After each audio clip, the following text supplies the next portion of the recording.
Chapter 553. While Li Zixuan was having a drink with his friends at the Drunken Immortal restaurant, a storm was raging outside because of him. Cui Xuanji thought that Li Zixuan was just bragging when he said that he would destroy the 7 cultivators of true virtue by himself. Therefore, he arranged for people to spread the news and make everyone think that Li Zixuan was just a braggart. Who would have thought that the corpse of the 7 cultivators of true virtue serpent would be hung in front of the Li residence, proving that Li Zixuan was not just bragging, and that he had the strength to destroy the 7 cultivators of true virtue.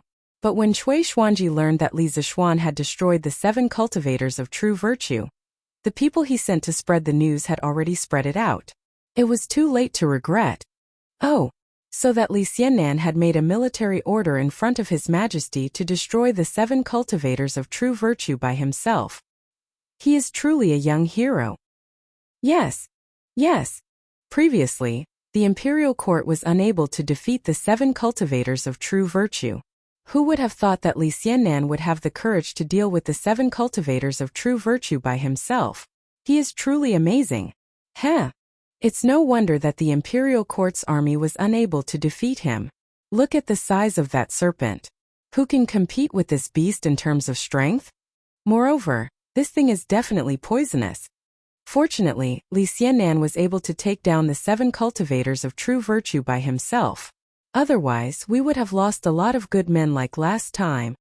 Today, many people in Chang'an City had heard that Li Zixuan had made a military order to destroy the 7 cultivators of true virtue by himself. But not long after, they heard that Li Zixuan had killed the 7-headed serpent of the 7 cultivators of true virtue on the Snake Spirit Mountain. Therefore, many people came to the Li residence to watch the show. Lord Zhu had personally come out and said something. He said that the people of the 7 cultivators of true virtue had repeatedly tried to harm him and his family, flouting the law of the state. Therefore, His Majesty had sent troops to deal with them. Then the 7 cultivators of true virtue deserved it. I heard that Li Xiannan was like a divine soldier descending from the heavens and killing all the people of the 7 cultivators of true virtue by surprise. Did you see the fire in the northeast last night? When this old man woke up last night, I was shocked. I thought some rich family had caught fire. From the looks of it, the fire last night must have come from the 7 cultivators of true virtue. Lord Li is so powerful? One person annihilating an entire sect? How did he do it? That's what a genius is. In the eyes of these commoners, Li Zixuan was able to wipe out the entire sect single-handedly, when not even the imperial court's army could handle the Jianghu sects. Naturally, he was very powerful. Therefore, Li Zixuan became the idol of many people. Of course, he had also become the nightmare of many people. Sect leader, why have you gathered everyone here? Mount Zhongnan, a certain second-rate sect in the pugilistic world. The sect leader was a middle-aged man in his 40s. He looked at the 200 or so disciples in the field and said loudly, "Today this old man will announce a major event that concerns the life and death of our sect. Everyone must listen to me carefully. In the future, if anyone dares to violate this, they will be expelled from the sect. Do you understand?" Everyone was shocked. They wanted to ask what kind of matter could concern the life and death of their sect, but when they saw the sect leader's serious and fierce face, they could only reply in unison, "We understand." The sect leader nodded with satisfaction and continued, "In a while, each of you will come and get a portrait. You must remember the person in the portrait. If you meet him in Chang'an City in the future, you must remember that you must not provoke this person. Otherwise, you will be expelled from the sect. Do you understand?" At this moment, everyone, from the disciples to the elders, was dumbfounded. Although their sect was only a second-rate sect, there was no one who was worthy of their fear. If they offended someone, they could just go and apologize and the matter would be over. Was there a need to call everyone together with such great fanfare? Do you all understand? Seeing that no one answered him for a long time, the sect leader angrily repeated himself, "Understood. Understood."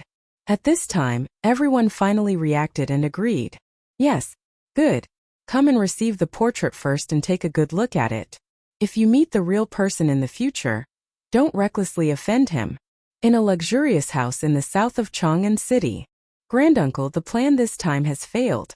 Not only did I fail to ruin Li Zishuan's reputation, but I also made him more popular in the hearts of the people. I deserve to die. In the afternoon, Cui Xuanji first asked the servants who had been sent out to spread the false news to come back. Then he came to the room to report. On the soft couch in the room, a white-haired old man was half-sitting. It was Cui Xuanji's granduncle Cui Junchuo. Cui Junchuo was Cui Shanfu's uncle, and the uncle of the three Dugu empresses. However, as early as the Sui dynasty, because of being implicated by the dethroned crown prince Yang Yong, Cui Junchuo was removed from his position and exiled. His wife and children's properties were all confiscated, and his daughter was also sent to Yeding. Later, Yang Guang became the emperor, and the daughter of the Cui family was doted on by him. Yang Guang then issued another imperial edict, absolving Cui Junchuo and the others of their crimes, restoring his title of nobility, and also giving him some properties. However, Yang Guang courted disaster and destroyed the Great Sui dynasty in just a few years. Now that the Great Tang dynasty was ruled, Cui Junchuo, the head of the Qinghe Cui family's Zhengzhou branch, was just a decoration of the Li family. Cui Junchuo still had the title of Duke of the East County, but he only received a title without any real power. Even his title was a fake one, and he didn't have any real title. In Chang'an City, he was just waiting to die. However, as the head of the Qinghe Cui family's Zhengzhou branch, Cui Junchuo still had a lot of power. Sigh. I've heard about this matter. That Li Zishuan was able to destroy the 7 cultivators of virtue by himself, which was beyond my expectations. I can't blame you for this. You will have a chance to fight in the future.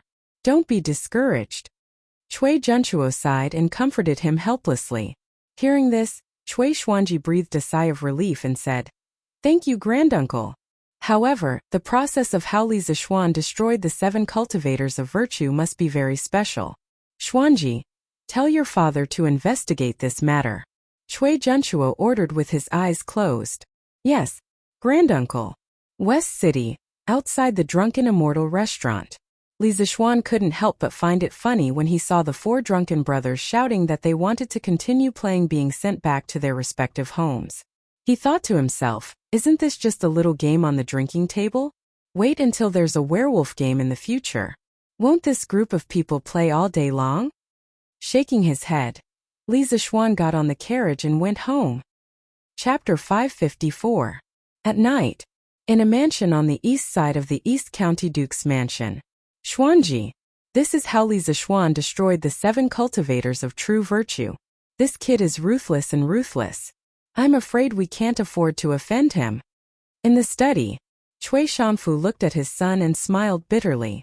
After listening to him, Cui Xuanji couldn't help but be shocked. After a long while, he came back to his senses and said, "Father, how did Li Zishuan fly up to Snake Spirit Mountain? I've never heard of any tool that can fly so high." Cui Shanfu spread out his hands and said, "You're not the only one who hasn't heard of it. I've lived for decades, but I've never heard of such a strange thing. As for what tool that kid used, he was afraid that it would be leaked in the imperial court, so he didn't say it on the spot. This brat is really crafty." Cui Xuanji said regretfully, "That's really a pity. Li Zishuan is a novelty one after another. With his help, the imperial court will only become stronger and stronger, and the status of our aristocratic families will become lower and lower." Cui Shanfu also understood this, but the decline of the aristocratic families had already formed. How could they turn the tide with just their family alone? He sighed and got up. The current emperor is a rare sacred lord, and Li Zishuan can also be regarded as a good minister. What can we do with a good minister and a sacred lord? Let's just wait for the right opportunity. Xuanji, I called you here today to tell you that we shouldn't provoke Li Zishuan in the future. Although he said in the imperial court that there was only one true Qi iron ball, who knows if he was lying or not? If he were to throw out another one, none of our families would be able to take it. Fortunately, you did it secretly this time. Now that Een Batian and Snake King are dead, he won't be able to trace it back to us. But father, Cui Xuanji was unwilling to give up and wanted to say something, but Cui Shanfu didn't give him a chance. He waved his hand and interrupted. No buts. This matter is over. Xuanji, Pack up and prepare to return to Zhengzhou. There's too much right and wrong in Chang'an. Zhengzhou is our route. In the early Tang dynasty, Zhengzhou was still called Zhengzhou.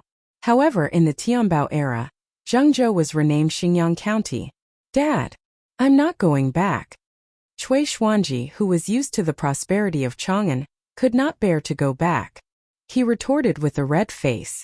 Bastard! How dare you not listen to your father? You have to go back this time. There was no room for negotiation. Humph! Cui Shanfu glared at Cui Xuanji and grunted angrily, and then he flicked his sleeve and left, leaving Cui Xuanji on the spot with an ashen expression. On this day, after Li Zishuan finished his breakfast, he took a horse carriage and went to Cloud Mountain with his guards. The matter on Snake Spirit Mountain had delayed him for a long time. In addition, after returning from Snake Spirit Mountain, he had to deal with Li Er, deal with the courtiers, and help Dugu Xian deduce the 9 strategies beyond the swords. In total, he had not been to the construction site for more than half a month. He didn't know how the construction of the academy was going. Speaking of the 9 strategies beyond the swords, it could be said that he had dug a pit for himself because he had been continuously deducing it at home for 4 or 5 days, but he still hadn't completely deduced it. However, it couldn't be said that it was a complete failure, because he had comprehended something from the deduction these days. The most intuitive manifestation was that his 9 strategies beyond the swords now had a kind of invincible arrogance, and a kind of calmness that could predict the enemy's moves. However, in terms of the 9 strategies beyond the swords, he had only managed to deduce 3 moves: the sword-breaking move, the knife-breaking move, and the spear-breaking move. Moreover, when he connected them together, he felt that something was wrong. After a few more days of deduction, even someone as strong as Li Zishuan couldn't take it anymore. He felt that his head was hurting. Therefore, he decisively decided not to think about it anymore. He attached the 3 sword moves that he had deduced and the information of the 9 strategies beyond the swords that he could recall on a piece of paper, and handed it to Dugu Xian for him to slowly think about it. As the saying went, it was better to trick others than to trick oneself. Li Zishuan was very good at this kind of thing. However, this was going to be tough for Dugu Xian because in terms of martial arts realm, he was not as good as Li Zishuan. In terms of spiritual power, he was even weaker. Therefore, he had to use a hammer to deduce the sword moves. Wow! The progress is really fast. When he reached the peak of the Cloud Mountain, Li Zishuan saw that on the originally barren Cloud Mountain, there were actually many half-built red brick houses. Although these houses were only 2 to 3 zhang tall and didn't have a roof, Li Zishuan was still very happy to see them. This mountain was going to be the foundation of his future in Tang Dynasty. What made him even happier was that there were many cement roads on the Cloud Mountain. Walking on them, Li Zishuan couldn't help but feel a sense of familiarity. It was as if he had returned to the modern era. However, that was destined to be impossible because the air here was so fresh. There wasn't even a trace of industrial dust. How could it be the modern era? Hey. All right. Both of you pull with all your might. Not far away, Li Tai, the little fatty, was instructing the commoners to use a hemp rope to pull a basket of red bricks. The hemp rope went around a tall frame, and as the 2 commoners slowly pulled, the basket of red bricks also slowly rose. On the ladder next to the wall, there was a craftsman holding a shovel, waiting for the bricks to be transported over. Squeak, squeak. Perhaps it was because there were too many bricks in the basket. The friction between the hemp rope and the support frame made unpleasant squeaking noises. Li Zishuan was originally still wondering where Li Tai, that little fatty, got such an ugly beggar's version of a crane. At this moment he suddenly shouted with a face full of shock. Ching! Get out of the way for me! Although he was shouting, his feet didn't stop moving. This was because he saw that the hemp rope was already 2/3 broken, and Li Tai was standing right below the bamboo basket. If the bamboo basket fell from such a height, Li Tai's head would definitely be like a watermelon that fell to the ground. By then the entire Tang Empire would be shaken. Thinking about it, if the great king of Wei died at the construction site of Li Zishuan Academy, not to mention how the courtiers would impeach him, Li Zishuan would probably even have the thought of killing Li Zishuan. Even without considering the feelings of Li Zishuan and the courtiers, Li Zishuan didn't want to see anything happen to Li Tai. This little fatty was a disciple that he valued a lot. How dare you? Who dares to call themselves my father? Hearing the roar, Li Tai was enraged. Other than Li Zishuan, there was probably no one in the world who dared to call themselves his father. Crack! At this moment, the hemp rope finally couldn't withstand the weight, and completely broke from the middle. With a whoosh, the bamboo basket fell rapidly and went straight for Li Tai's head. Ooh! Chapter 555. Be careful, Captain. The moment the rope broke, the two workers felt their hands loosen and almost fell. When they came back to their senses, they wanted to rush forward to save Li Tai. Gu Xiaomao, the vice-captain of the 8th team of the 1st Regiment, was waiting for Li Tai to succeed in his experiment. However, when he saw this scene, he was scared out of his wits and his legs went soft. Perhaps ordinary people didn't know about Li Tai's identity, but he knew about it. If something happened to Li Tai here today, he would definitely not be able to escape. He might even implicate his family. Thinking of this, Gu Xiaomao's face turned pale. He wanted to save Li Tai, but his legs were so weak that he couldn't move at all. F***ck. Li Tai looked up and was almost scared to death. He subconsciously wanted to run away, but with his body size and his slow reaction, how could he escape before the bamboo basket fell? Seeing that the bamboo basket was getting closer and closer to his head, Li Tai couldn't help but shout in his heart, "This prince is going to die today." Li Zishuan, oh Li Zishuan, this prince is using my life to help you build the academy. When you return, remember to burn something interesting for this king to bring to the underworld. Huff! Bang! Just as Li Tai closed his eyes and cursed in his heart, he suddenly felt a gust of wind beside him. Following that, he heard a dull thud. He couldn't help but wonder, so many bricks hit my head but it doesn't hurt? It seems like people don't feel pain after death. F***ck. Of course you don't feel any F***king pain, because I caught it for you. Li Zishuan, who was holding the bamboo basket with one hand, scolded in annoyance. He was really angered by this little fatty, which was why he called him daddy twice in a row. Fortunately, there were no outsiders here or else he would definitely report him. In this situation, if Li Zishuan had come a tenth of a second later, Li Tai's life would have been gone. How could Li Zishuan not be angry? Little Xian, why are you here? Haha. I'm not dead. I'm not dead. Little Xian is awesome. You can even catch such a heavy basket of bricks. Amazing, amazing. Li Tai opened his eyes. When he saw Li Zishuan holding the bamboo basket, he was first shocked. Then a burst of joy from surviving a calamity arose spontaneously. He jumped away from the bottom of the bamboo basket with lingering fear, and then laughed loudly. Li Zishuan's face couldn't help but twitch. He threw the basket of bricks in his hand to the side and said with a fierce expression, "Brat, if you want to move bricks, then do it properly. Why are you standing under the bamboo basket? If I didn't come over today, who would be able to bear the responsibility if something happened? Do you know how many innocent people will die because of you?" Cough, cough. Li Tai's face turned red and said with shame, "I just wanted to observe the operation of the brick-moving machine from this angle, and see if there are any improvements to be made. I didn't expect that such a thick rope couldn't even handle a few bricks. I didn't think it through and miscalculated." F***c. Li Zishuan shook the hand that just caught the basket and couldn't help but interrupt. "You call this a few bricks? Damn it. Can't you guys get a bigger bamboo basket? This big basket of bricks is at least 200 pounds. Can't you use a smaller bamboo basket for your experiment?" Li Tai glanced at Li Zishuan's hand and muttered, "How can I do experiments with a smaller bamboo basket? This brick-moving machine is specially made to be lazy." Li Zishuan said angrily, "What did you say, boss? This is all my fault. I shouldn't have let the captain do this. I should have let everyone carry the bricks properly." Gu Xiaomao finally came back to his senses. He came to Li Zishuan and bowed repeatedly to apologize. Li Tai stared and said, "Gu Xiaomao, I wanted to do this. It's none of your business. You shut up first." Li Zishuan snorted and then said sternly to Gu Xiaomao, "Gu Xiaomao, you are indeed responsible for this. Even though Qing Ke is doing the same things as you, eating the same food, and sleeping in the same room, you know very well how important the responsibility is to him. I'm not asking you to give him preferential treatment. He will do what he should do himself. But as the vice captain, You have to pay attention to his safety at all times. Qingke was standing under the basket just now. Didn't you think that there would be danger? If something happened to him here today, do you think you'll have a good time? Gu Xiaomao's face was pale as he replied bitterly, I won't have a good time. I'm sorry, boss.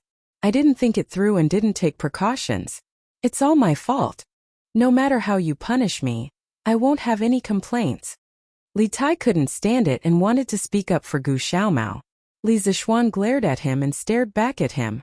Li Zixuan waved his hand and said to Gu Xiaomao, All right, you should reflect on yourself. What happened today can't happen a second time.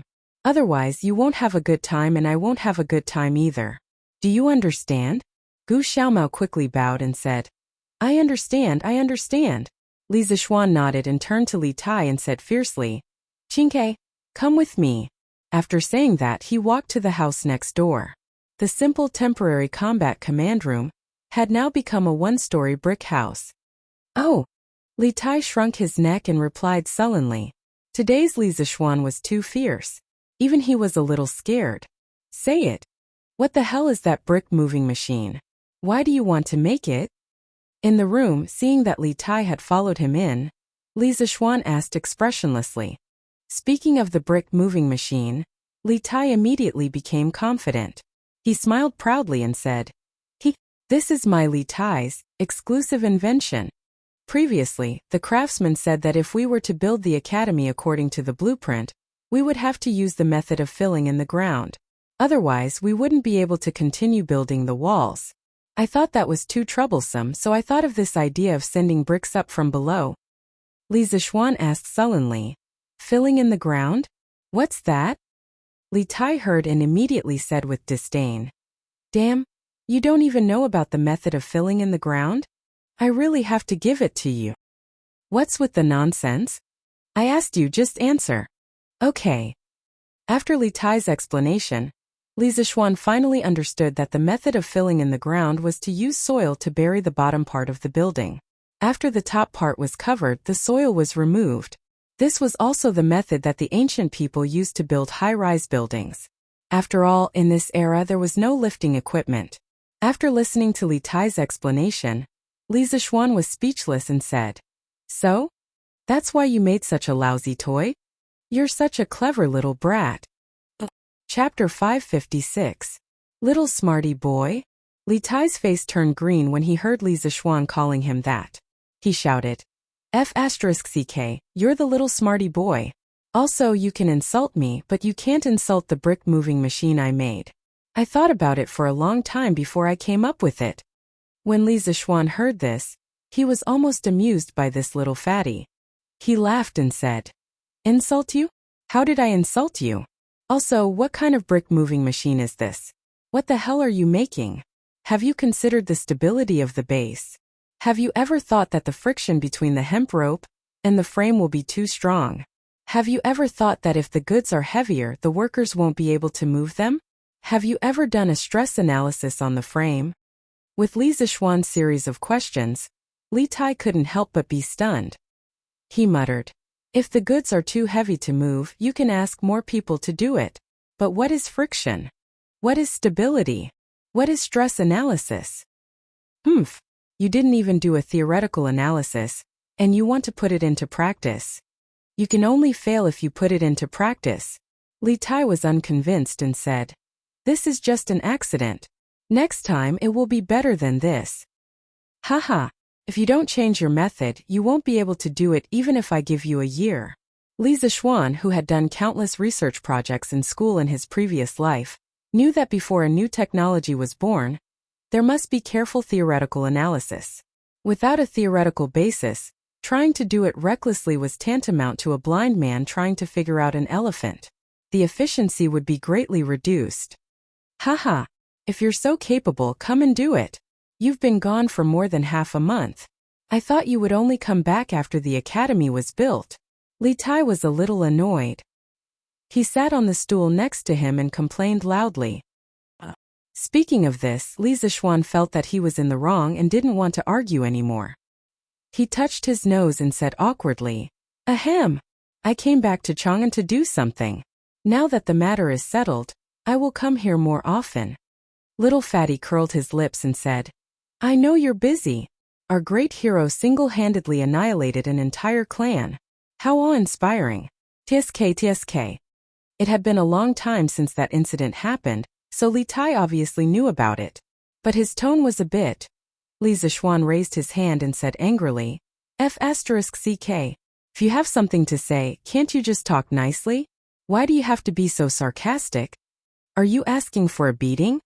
Little Fatty immediately cowered and hurriedly said, How am I being sarcastic? This prince is praising you. Sigh. Don't hit. At most, I won't tell Imperial Father about you calling yourself lousy in front of me. Li Zishuan was stunned. Then he sneered. Heh, do you dare to say it? Li Tai rolled his eyes. Of course he didn't dare to say it. If he said it, Li Er and Empress Zhongsun would know that he was almost killed at the construction site today. In that case, he wouldn't be able to come out easily in the future. Go get me a pen and paper. I want charcoal. Xiaoning should have it. Li Zishuan smiled and said suddenly, what do you want to do? Li Tai didn't react and said in a daze. Li Zishuan said unhappily, What can I do? To give you a lesson. Today, I'll show you what a real brick moving machine is. When Li Tai heard that, he wasn't displeased by Li Zishuan's impatient tone at all. Instead, he was overjoyed and said, Haha, good. I'll go get you a pen and paper. Although he felt that he wasn't much worse than Li Zishuan before he built the brick moving machine, he realized the gap between them after he almost lost his life. When he heard that Li Zishuan wanted to help improve the brick moving machine, he was happy. Lord Zhu, let me do such a small thing. Brother Chicken, who came with Li Zishuan today, came over and cupped his fists. He muttered in his heart, Only my Lord Zhu would dare to ask the Emperor's favorite prince to help get a pen and paper. Before Li Zishuan could say anything, Li Tai patted Brother Chicken's arm and said, I'll go get it. You stay here. After saying that, he went out. Brother Chicken stood there, stunned and speechless. Li Zishuan laughed and said, When a student helps a teacher get a pen and paper, even the ministers in the imperial court won't say anything. Feiji, you're overthinking it. Peng Feiji said, You're right, Lord Zhu. Master. At this moment, there was a knock on the door, followed by Iron Egg's shout. Come in. Li Zishuan hurriedly said, Master. How do you have time to come over? As soon as he said that, Iron Egg walked in with Lanner. Iron Egg was the first to greet them with a smile. Lanner hadn't seen Li Zishuan for a long time. She hugged Li Zishuan's arm and giggled. Brother, you're finally here. Lanner missed you so much. Li Zishuan waved at Iron Egg, indicating that he didn't need to be so polite. Then, he rubbed Lanner's braids and smiled dotingly. Haha. Little girl, you know how to lie too? If you miss me, why don't you go home? You must be playing wild here and can't bear to go home? He hadn't returned to Cloud Mountain for more than half a month, but Lanner hadn't returned home for more than half a month either. He had been staying at Han Tianhu's house these days, sleeping in Han Yushi's room in the past. During this period, Madame Li felt worried and came to visit a few times. However, when she left, Lanner couldn't bear to leave no matter what, so Madame Li didn't force her. It was said that this girl had now dominated the Han and Mei villages and had become the king of the children here. Usually, she would follow Iron Egg to Cloud Mountain to watch the fun and see strange things, or she would instruct her friends to dig for bird eggs, or she would become a teacher and teach others how to read and write. She was really carefree. Hee. No way. Lanner is busy. Brother, are you thirsty? I'll get you some water. The little girl shook Li Zishuan's arm embarrassedly and said sweetly. Li Zishuan laughed and joked. Haha. How can I trouble my family's missy? Brother isn't thirsty. Lanner, go play by yourself. Lanner wrinkled her nose and said unhappily. Stinky brother, you still treat Lanner as a child. I'm not leaving today. I'm going to follow you. Little Xian. I brought a pen and paper. Iron Egg, you're here too.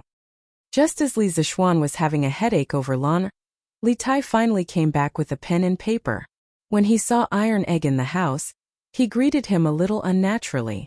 Iron Egg nodded and said, Yes, by the way, Chinke, yesterday I heard that you were going to test the brick moving machine you recently invented.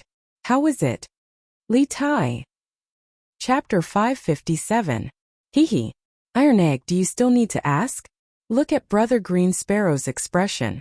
He must have failed. I told you that without my brother's help, he wouldn't have succeeded. Lanner pointed at Li Tai and giggled. Don't expose someone's shortcomings. Lanner's words could be said to be ruthless, directly stabbing into Li Tai's heart. The little fatty's face darkened, and he almost vomited a mouthful of blood. Li Zishuan was afraid that he would be too embarrassed, so he said to Lanner, all right. Lanner, go and have fun. I'll come and find you when I'm done. After that, he took the pen and paper from Li Tai's hands and walked to the desk at the side and sat down. Lanner saw this and understood that Li Zishuan was going to be busy with business, and it was all business that she was not interested in. Hence, she replied with an "oh" and went out. Li Tai heaved a sigh of relief and came over to ask curiously, Xiao Xian, what kind of brick moving machine are you going to design? Can it compare to mine? Li Zishuan's charcoal pencil paused and he sneered. Haha, you still have the nerve to compare your broken toy with mine? You can just watch from the side. After that, he was too lazy to talk nonsense and began to concentrate on drawing. Speaking of the crane, it was necessary to talk about the pulley block on the crane. Other than the hydraulic transmission mechanism, the most important part of the crane was the pulley block. The fixed pulley block was a fixed fulcrum and prevented the rope from being messed up. The moving pulley block was mainly used to save effort. As long as the design of the pulley block was reasonable, it was not unusual for a person to pull up a 500 kilograms heavy object. Let's make a simple crane first. Li Zishuan instantly had an idea. The crane's base, connecting rod, pulley block, lifting mechanism, and luffing mechanism all appeared in his mind. These components, under Li Zishuan's pen, quickly formed a beggar's crane with wheels. There was no other way. Although Li Zishuan could draw a 3D model of the modern large-scale cranes, almost all of them were hydraulic cranes. Even if he could draw one, it could not be done with the industrial level of this era. Hence, after thinking about it, he could only make a human-powered crane with pulley blocks as the core. You're done. Li Tai saw that Li Zishuan had stopped and could not help but ask. Li Zishuan nodded and said, yes. Li Tai furrowed his brows and picked up the drawing. After looking at it for a long time, a trace of surprise appeared on his face. He praised, this little wheel's design is good. With this thing, the hemp rope will suffer much less wear and tear in the future. I don't have to worry about the rope breaking anymore.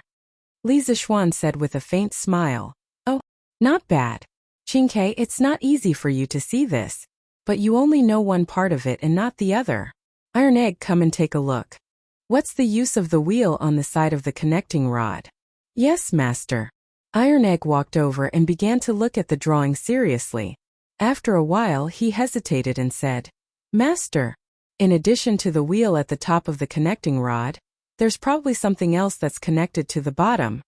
Li Zishuan looked at Iron Egg with appreciation and said with a smile, not bad, not bad. Iron Egg, you're very accurate. Do you know what's the mystery of this wheel? Iron Egg said embarrassedly, sorry, master. I can't see it. Li Tai muttered, it's just a broken wheel. What mystery can there be? Li Zishuan was too lazy to bicker with little fatty. He pointed to the drawing and explained to them, Iron Egg, Chinke, I call this small wheel a pulley. The top is called fixed pulley. You can all guess its function. It's used to fix the fulcrum, prevent the rope from messing up, and reduce the wear and tear of the rope. The bottom pulley is called moving pulley. It's very useful. It can save half of the strength. Iron Egg and Li Tai were shocked and said in disbelief, save half of the strength? How is that possible? Li Zishuan smiled indifferently and said, how is it not possible? When using moving pulley, the hook weight is suspended by 2 pieces of rope. Each piece of rope only bears half of the weight of the hook weight. This way, the person pulling the rope only needs half of the strength to pull it. In the future, when you learn another course, physics, you will know a theorem that the power multiplied by the moving arm is equal to the resistance multiplied by the moving arm. The moving pulley's moving arm is twice as long as the moving arm, so the power is half of the resistance. At that time, you can use this theorem to analyze and you will find that the moving pulley is indeed labor-saving in principle. Although Li Zixuan's words contain many technical terms that Li Tai had never heard of before, little Fatty still felt that Li Zixuan's words were very reasonable. He pinched his chin and fell into deep thought. Iron Egg nodded confusedly and asked doubtfully, "Master, if it's really like what you said, then if we use more moving pulleys, won't we be able to lift thousands of pounds of heavy objects with very little strength?" Li Zixuan nodded approvingly and said with a smile, "Iron Egg, your question is very good. That's right. In theory it is indeed like this. Do you remember what I told you before? When engineering is developed to the extreme, ordinary people can lift thousands of pounds of boulders. Master didn't lie to you." Li Tai's eyes widened and he was shocked speechless. What Li Zixuan said was tantamount to a fantasy to him. It was not an exaggeration to say that it was the means of immortals. Iron Egg nodded excitedly and said, "Yes, yes. Master, I remember. I didn't expect to see such a wonderful scene so soon." Li Zixuan smiled and shook his head. But although in theory, the more moving pulleys, the more labor-saving it is, it involves the question of whether it is worth it. What's not worth it? Iron Egg asked in puzzlement. Li Zixuan said with a smile, "Although using a moving pulley saves energy, the distance it moves is twice as far as the distance it moves the hook. That is, it consumes a lot of distance and that brings up the issue of efficiency. For example, using a wooden stick to pry open an ant, and using a wooden stick to pry open an elephant. Do you think the wooden stick is labor-saving or labor-intensive? It's the same with pulleys. If you use pulleys that can lift thousands of pounds of boulders to lift a basket of bricks, the pulleys will probably be heavier than the bricks. It's definitely not worth it. So when deciding the number of pulleys, you must consider the actual situation. The size of the horse should match the size of the saddle. Don't do more useless work." There were not many technical terms in these words, so it was not difficult to understand. Iron Egg and Li Tai both seemed to understand something after listening and fell into deep thought. Iron Egg understands. Thank you for your teachings. After a long time, Iron Egg came back to his senses and solemnly clasped his hands. Li Tai also came back to his senses. He said seriously, "After listening to Master's words, Tai has also benefited a lot. Thank you very much." At this time he realized that Li Zixuan was right. The brick moving machine he made was indeed a piece of junk. Chapter 558. Hee. Alright. It's good that you guys understand. Feiji, get someone to send the blueprint to the workshop now. The structure of this thing is simple, so it shouldn't be too difficult to make. Get Faubert to arrange for someone to make one today to try it out. Li Zixuan put away the blueprint on the table, handed it to Pang Feiji, and instructed him. When he was explaining the principles of the pulley block to Iron Egg and Li Tai, he didn't deliberately ask Pang Feiji to avoid it. Therefore, Pang Feiji was very clear about the importance of this blueprint. He took the blueprint with both hands and said solemnly, "Lord Zhu, this thing is so important that I have to make a trip personally. Otherwise, if something goes wrong, I'll really die 1,000 times." Li Zixuan smiled and didn't refuse. Brother Chicken took the blueprint and went out. "Qingke Iron Egg, let's go. Follow me for a walk." Li Zixuan watched Pang Feiji leave, and then said to the two people in the room, "Okay. Master." "Oh. Master, look at these tall buildings. It hasn't even been a month since the start of construction, and so many have already been built. Iron Egg has never heard of this speed before." Iron Egg said emotionally as he walked on the cement road at the top of the mountain and looked at the rows of half-finished buildings beside him. Li Tai heard him and said with a smile, "What's so strange about this? Iron Egg, why don't you see how many craftsmen and commoners we've hired here? There's strength in numbers, so naturally we can't use common sense to measure this. Just the cost of wages and food on this construction site every day isn't something that ordinary people can afford."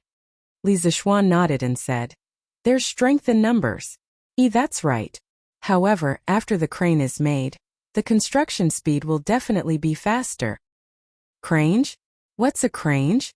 Li Tai was puzzled. Li Zixuan patted his head. He just remembered that he was just explaining the principles of the pulley block to them and forgot to tell them that thing was a crane, so he said, "The crane is the improved version of the brick moving machine that I just designed. I feel that it's definitely not just for moving bricks, so I called it a crane. Iron Egg said excitedly, Crane? That's a good name. In fact, he previously felt that the name of Li Tai's brick moving machine was too old-fashioned, but he didn't say it out of consideration. Ah. Boss Meng, bring 2 men with you to move these bricks up. There's not enough over there. I'm going. At this moment, Li Zishuan suddenly heard an incomparably familiar voice. He looked towards the source of the voice and saw a person he would never have thought of. It was the little idiot Sun Zifan. He pointed at the little idiot in astonishment and asked, Why is this kid here? Seeing Li Zishuan's astonished look, Li Tai said proudly, If this king can be here, why can't Sun Zifan be here? Li Zishuan was stunned for a moment before he reacted and asked, This kid was brought here by you, Qingke? Li Tai nodded and smiled. Of course. Not only him, Wang Meng, Lu Yan, Huiran, Huayu, Yudongkai, Kushirqing, Zheng Ziren, and the rest are all here. This king can't be sunbathing alone in the wilderness while they enjoy life at home. Right? It's just that Choak said that he could only come tomorrow. That's a bit of a scam. However, more than half of the people from the school were called by me. How about it? I'm awesome, right? After Li Tai said that, he put on an expression of wanting to be praised and quietly waited for Li Zishuan to praise him. Li Zishuan was stunned when he heard that. He thought for a moment and suddenly asked in disbelief, Kushirqing? Zheng Ziren? Lu Yan? The 3 of them are here too? If he remembered correctly, when he decided to build his own college and leave the Imperial College, although half of the students from the school were willing to follow him to Yanhuang College, Kushirqing, Zhang Ziren, and Lu Yan, who were top-notch students but were not from official families, did not say that they wanted to come to Yanhuang College on the spot. Now they were urged to come by Li Tai. It was a bit unbelievable. Li Tai understood what Li Zishuan was thinking and replied with a smile. Xiao Xian, are you trying to say that they didn't agree to come to Yanhuang College? Haha. Maybe at that time they were hesitant to come to Yanhuang College and lose their future. But how many idiots are there in our school?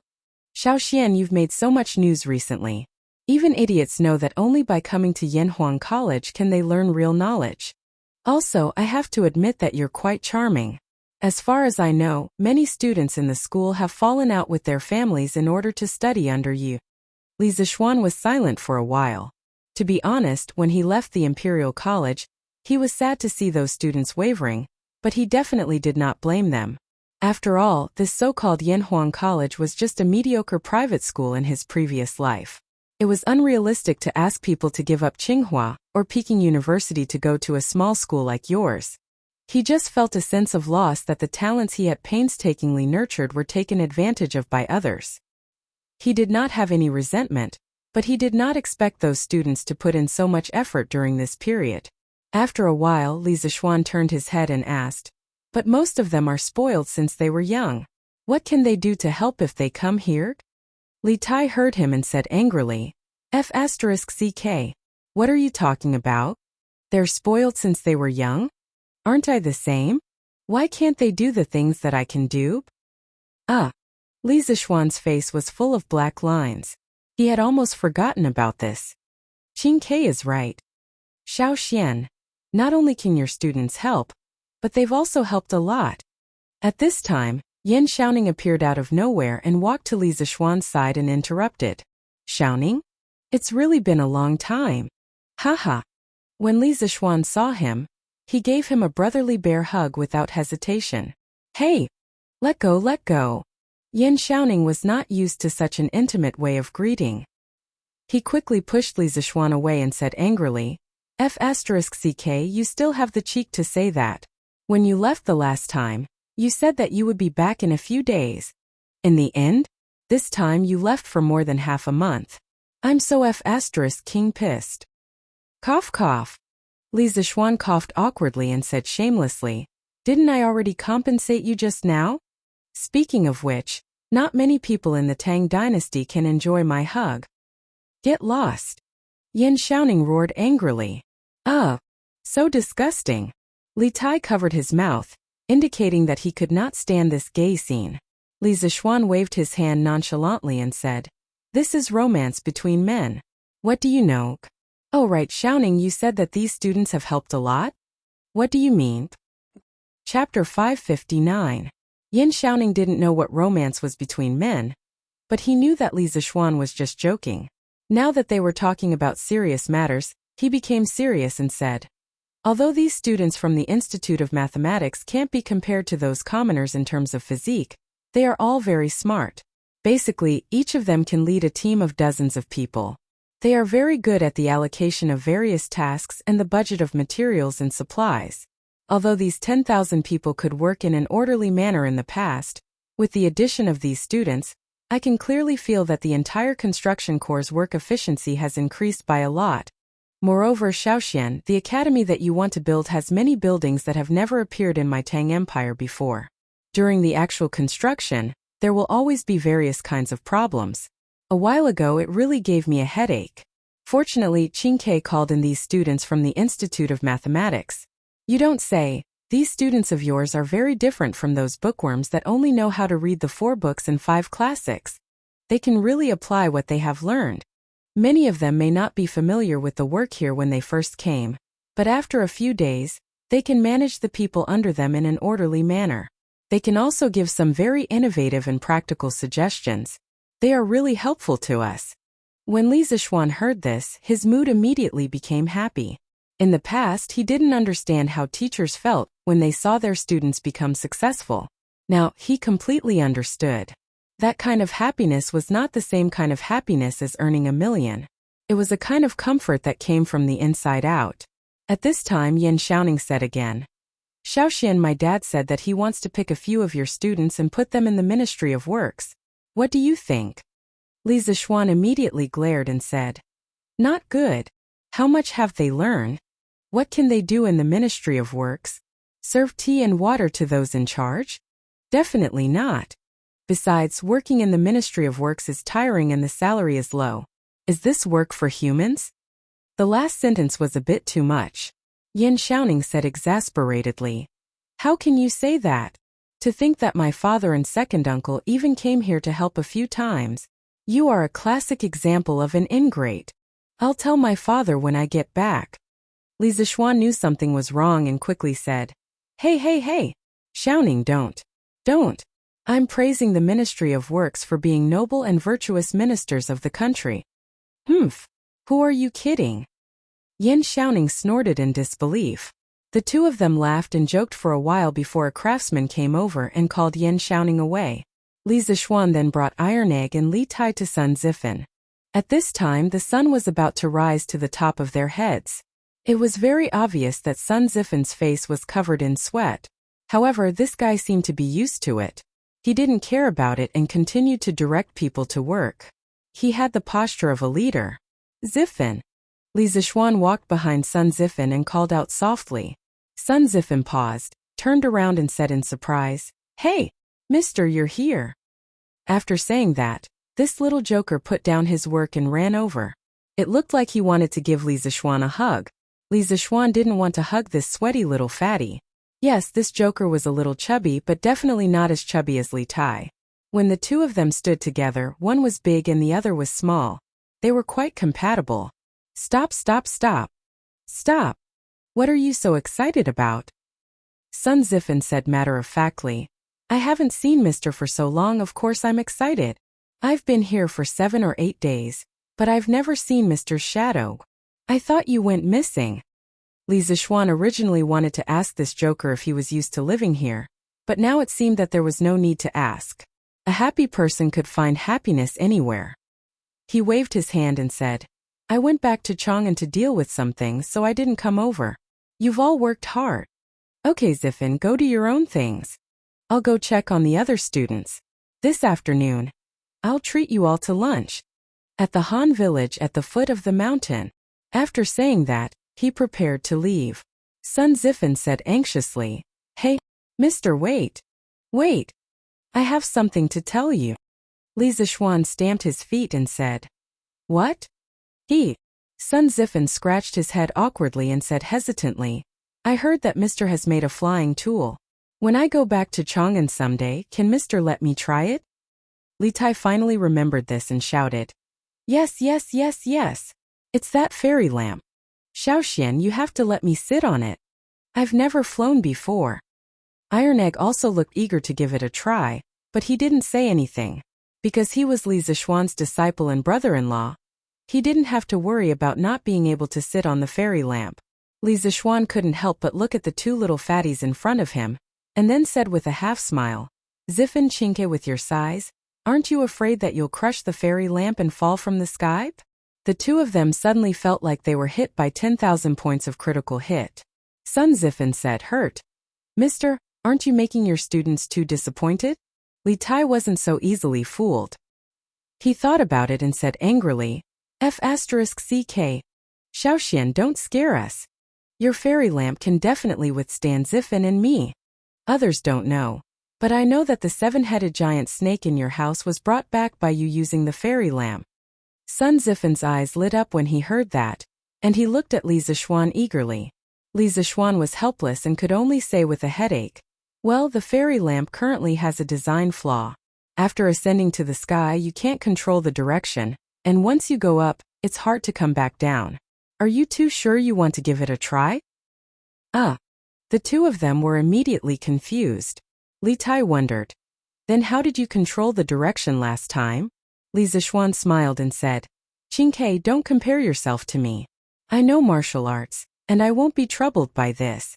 Okay, I'm not going to talk nonsense with you guys. I'm going to see Xiren and Kushir Qing." After that, he ignored the two little fatties who were flustered in the wind and left with Iron Egg. "Hey, this fairy lamp is used to bring girls. How can it be used to carry little fatties? A while ago I was too busy and didn't have time to bring girls. Now that I have time, maybe I can consider it." Li Zixuan thought to himself as he walked. In fact, the main reason was that the fairy lamp was unstable now. If it was used to carry people and he wasn't there to look after them, it would be easy for something to happen. However, he wasn't particularly willing to bring two big guys to see the scenery in the sky, so he could only let them suffer for now. Chapter 560. Noon. Han Family Village, Han Tianhu's house. Li Zixuan, Yan Xiaoning, Li Tai, Iron Egg, Lan'er, Sun Ziffin, Wang Meng, Kushir Qing, and the other students from the School of Mathematics were all gathered in the main hall. The scene was very lively. There were close to 30 people, so one table was definitely not enough. There were 3 tables in total. The Han family's front hall, which was not very spacious to begin with, suddenly became very crowded. Since they were outside, they couldn't possibly treat their students to a meal in the cafeteria of Yunshan, right? At first, Li Zixuan planned to freeload at his father-in-law's house for lunch. Later, after seeing Sun Zifan, he thought about it. One person freeloading was freeloading, and more than 20 people freeloading was also freeloading, so he simply brought them all over. However, this made things difficult for Han Lijing. After Iron Egg knew about Li Zixuan's plan, he came back 2 hours earlier to help Han Lijing prepare the meal. Now that the living standards of the entire Han family village had improved, Han Lijing's family had a special relationship with the Li Zixuan. Naturally, they would not be short on ingredients. They had chicken, duck, and fish, but they lacked a chef. Han Lijing didn't want to neglect the students that Li Zixuan brought over, so he specially invited Hu Hanyun's wife to cook. Lu Yue went home after she finished cooking. Then there were 3 sumptuous tables full of food and wine. "Lord Taishan, come and take a seat. It's been hard on you today," Li Zixuan said apologetically. Actually, what he was thinking was to ask Han Yushi's opinion on whether he should find a second wife for Han Tianhu. It would be best if he could buy a few more maids and servants. Otherwise, it would be too hard for Han Tianhu to manage this huge house by himself. What's so hard about this? Xiaoxian, as long as you guys are happy eating. Han Tianhu wiped his sweat and said nonchalantly. He was really happy that Li Zixuan was able to bring his students over as guests. Now that Li Zixuan was his son-in-law, he was a junior. Seeing that his junior had made a name for himself and was loved by his students, he only felt gratified. Come. Let's eat together." "Yeah. Uncle Han, come and eat together." Li Zixuan and Yan Xiaoning quickly invited him. Han Tianhu nodded and sat beside Li Zixuan. Then he raised his cup and said to Yan, Li Tai, and the others, "This poor village can't be compared to the big restaurants in Chang'an City, so please don't despise this simple meal. Since all of you are little Xian's friends and students, as an elder, let me toast to all of you. Yin Xiaoning quickly said. Uncle Han, what are you saying? The dishes on this table are comparable to those of the restaurants in Chang. We should be the ones toasting you, Uncle Han. Yes, yes, yes. To Uncle Han. However, this Han family village isn't a poor village. It's much richer than many other villages. Uncle Han, you've managed it well. Sun Zifan was someone who knew how to talk to people and ghosts. At this moment, he could be serious in front of his elders. He raised his cup and laughed. Immediately, a bunch of voices of agreement rang out from behind. Yes, yes, yes. Today's dishes are very sumptuous. Thank you for your hospitality, Uncle Han. Here's to Uncle Han. That's right. Otherwise, we would have to eat together on Yunshan Mountain. Haha. Han Lijing's face was flushed with excitement when he heard these words. He finished the wine in his cup and smiled. Great. Then you guys eat and drink well. Li Zishuan took over the conversation with a smile and looked at the crowd. He looked at the crowd and said, more than half of the people from our School of Mathematics are here today, right? After more than a month, we're gathered together again. Kashirqing, Zhongziren, Lu Yan, and the rest of you didn't plan to go to Yanhuang College with me. However, since you're sitting here now, it proves that you're willing to continue learning with me, and that you're optimistic about the future of Yanhuang College. I won't say thank you to you for this. I'll only congratulate you. I congratulate you for making the best choice in your life. In a month, Yanhuang College will be officially established. At that time, you'll see an unprecedented college. At that time, Yanhuang College won't be a place where others can enter just because they want to. Come. To all of you. Everyone, let's have a toast. Okay. Well said, sir. Although the college hasn't been built yet, I, Sun Zifan, have already fallen in love with Yunshan. To sir. Li Tai and Sun Zifan cheered loudly. However, Kushirqing, Zhongziren, Lu Yan, and the others' eyes were slightly red. They saluted Li Zishuan from afar. It could be seen that they didn't have a good month. Li Zishuan put down his wine glass and laughed. Haha. Good. Stop saluting each other. Let's eat. I know you didn't eat well on Yunshan. Let's have a good lunch. Of course, your efforts won't be in vain. In the future, the thousands of Yanhuang College students will remember your contributions to Yanhuang College. Kashirqing solemnly cupped his hands and said, due to some reasons, I didn't immediately express my willingness to join Yanhuang College. I'm very ashamed.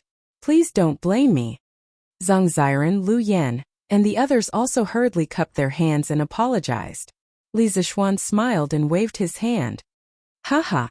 Don't blame me, don't blame me. Sun Zifan, however, said mischievously, just because you don't blame me doesn't mean we don't blame you. Kashirqing, you should punish yourselves by drinking 3 glasses. Kashirqing gritted his teeth and said, all right. 3 glasses it is. After saying that, he was about to pour himself a glass of wine. Li Tai hurriedly shouted, hey, hey, hey, wait. If you're all drunk, who's going to help you in the afternoon? Don't drink so much. Li Zishuan couldn't help but burst out laughing. This little fatty had become the supervisor of the construction sites. Zhongziren's face was full of black lines. He hesitated for a moment and said, I'll choose to get drunk. Ha ha ha. Oh. Shirqing, Ziren, Lu Yan, have you all thought about it? Do you want to come to Yanhuang College? After lunch, Li Zishuan took a rest under the big tree in the Han residence's courtyard for a while, and led the group of students on the road to Yunshan. Kashirqing nodded firmly and said, Sir, we've all thought about it. In fact, none of the 44 students in our school doesn't want to continue learning from you.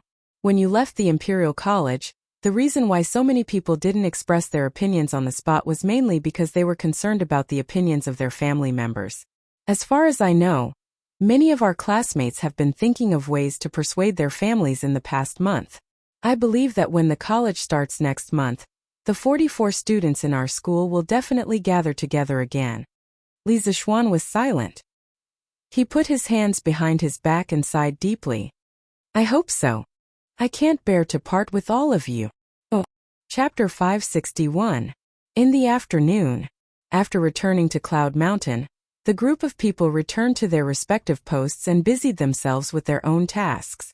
Li Zixuan did not stay idle either. With his hands clasped behind his back, he strode forward and began patrolling around his territory. He was not patrolling to see if anyone was slacking off. The reward and punishment system that he had set in the beginning had stimulated everyone's enthusiasm to work. Now, no one in the entire construction site would slack off. No one would complain that they had too much work to do. On the contrary, they were afraid that their team would not be assigned any work. This was because not only would the food be worse, but the bonus at the end of the month would also be reduced. This guy was completely full and had nothing to do, so he wandered around aimlessly. Haha, this entire mountain will belong to me, Li Zixuan, in the future. And there's a super big school on top of it, TSK. How comfortable. In his previous life, Li Zixuan was just a poor student. Even if he joined the workforce, his monthly salary would not be able to buy a 1 square meter house in Beijing.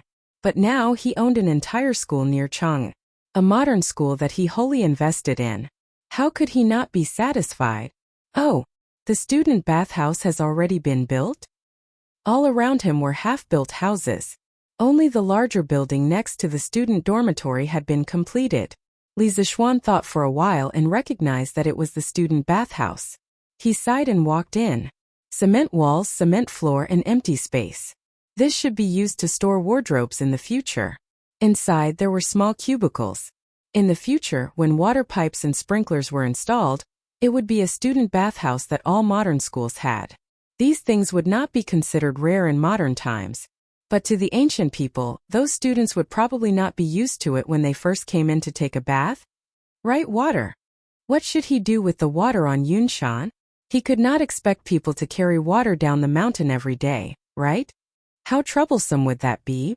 Thinking of this, Li Zixuan could not help but frown deeply. The monthly water consumption of a school was terrifying. No one knew this better than him. The water problem of Yanhuang College had to be solved as soon as possible. Lord Zhu. So you're here. I've finally found you.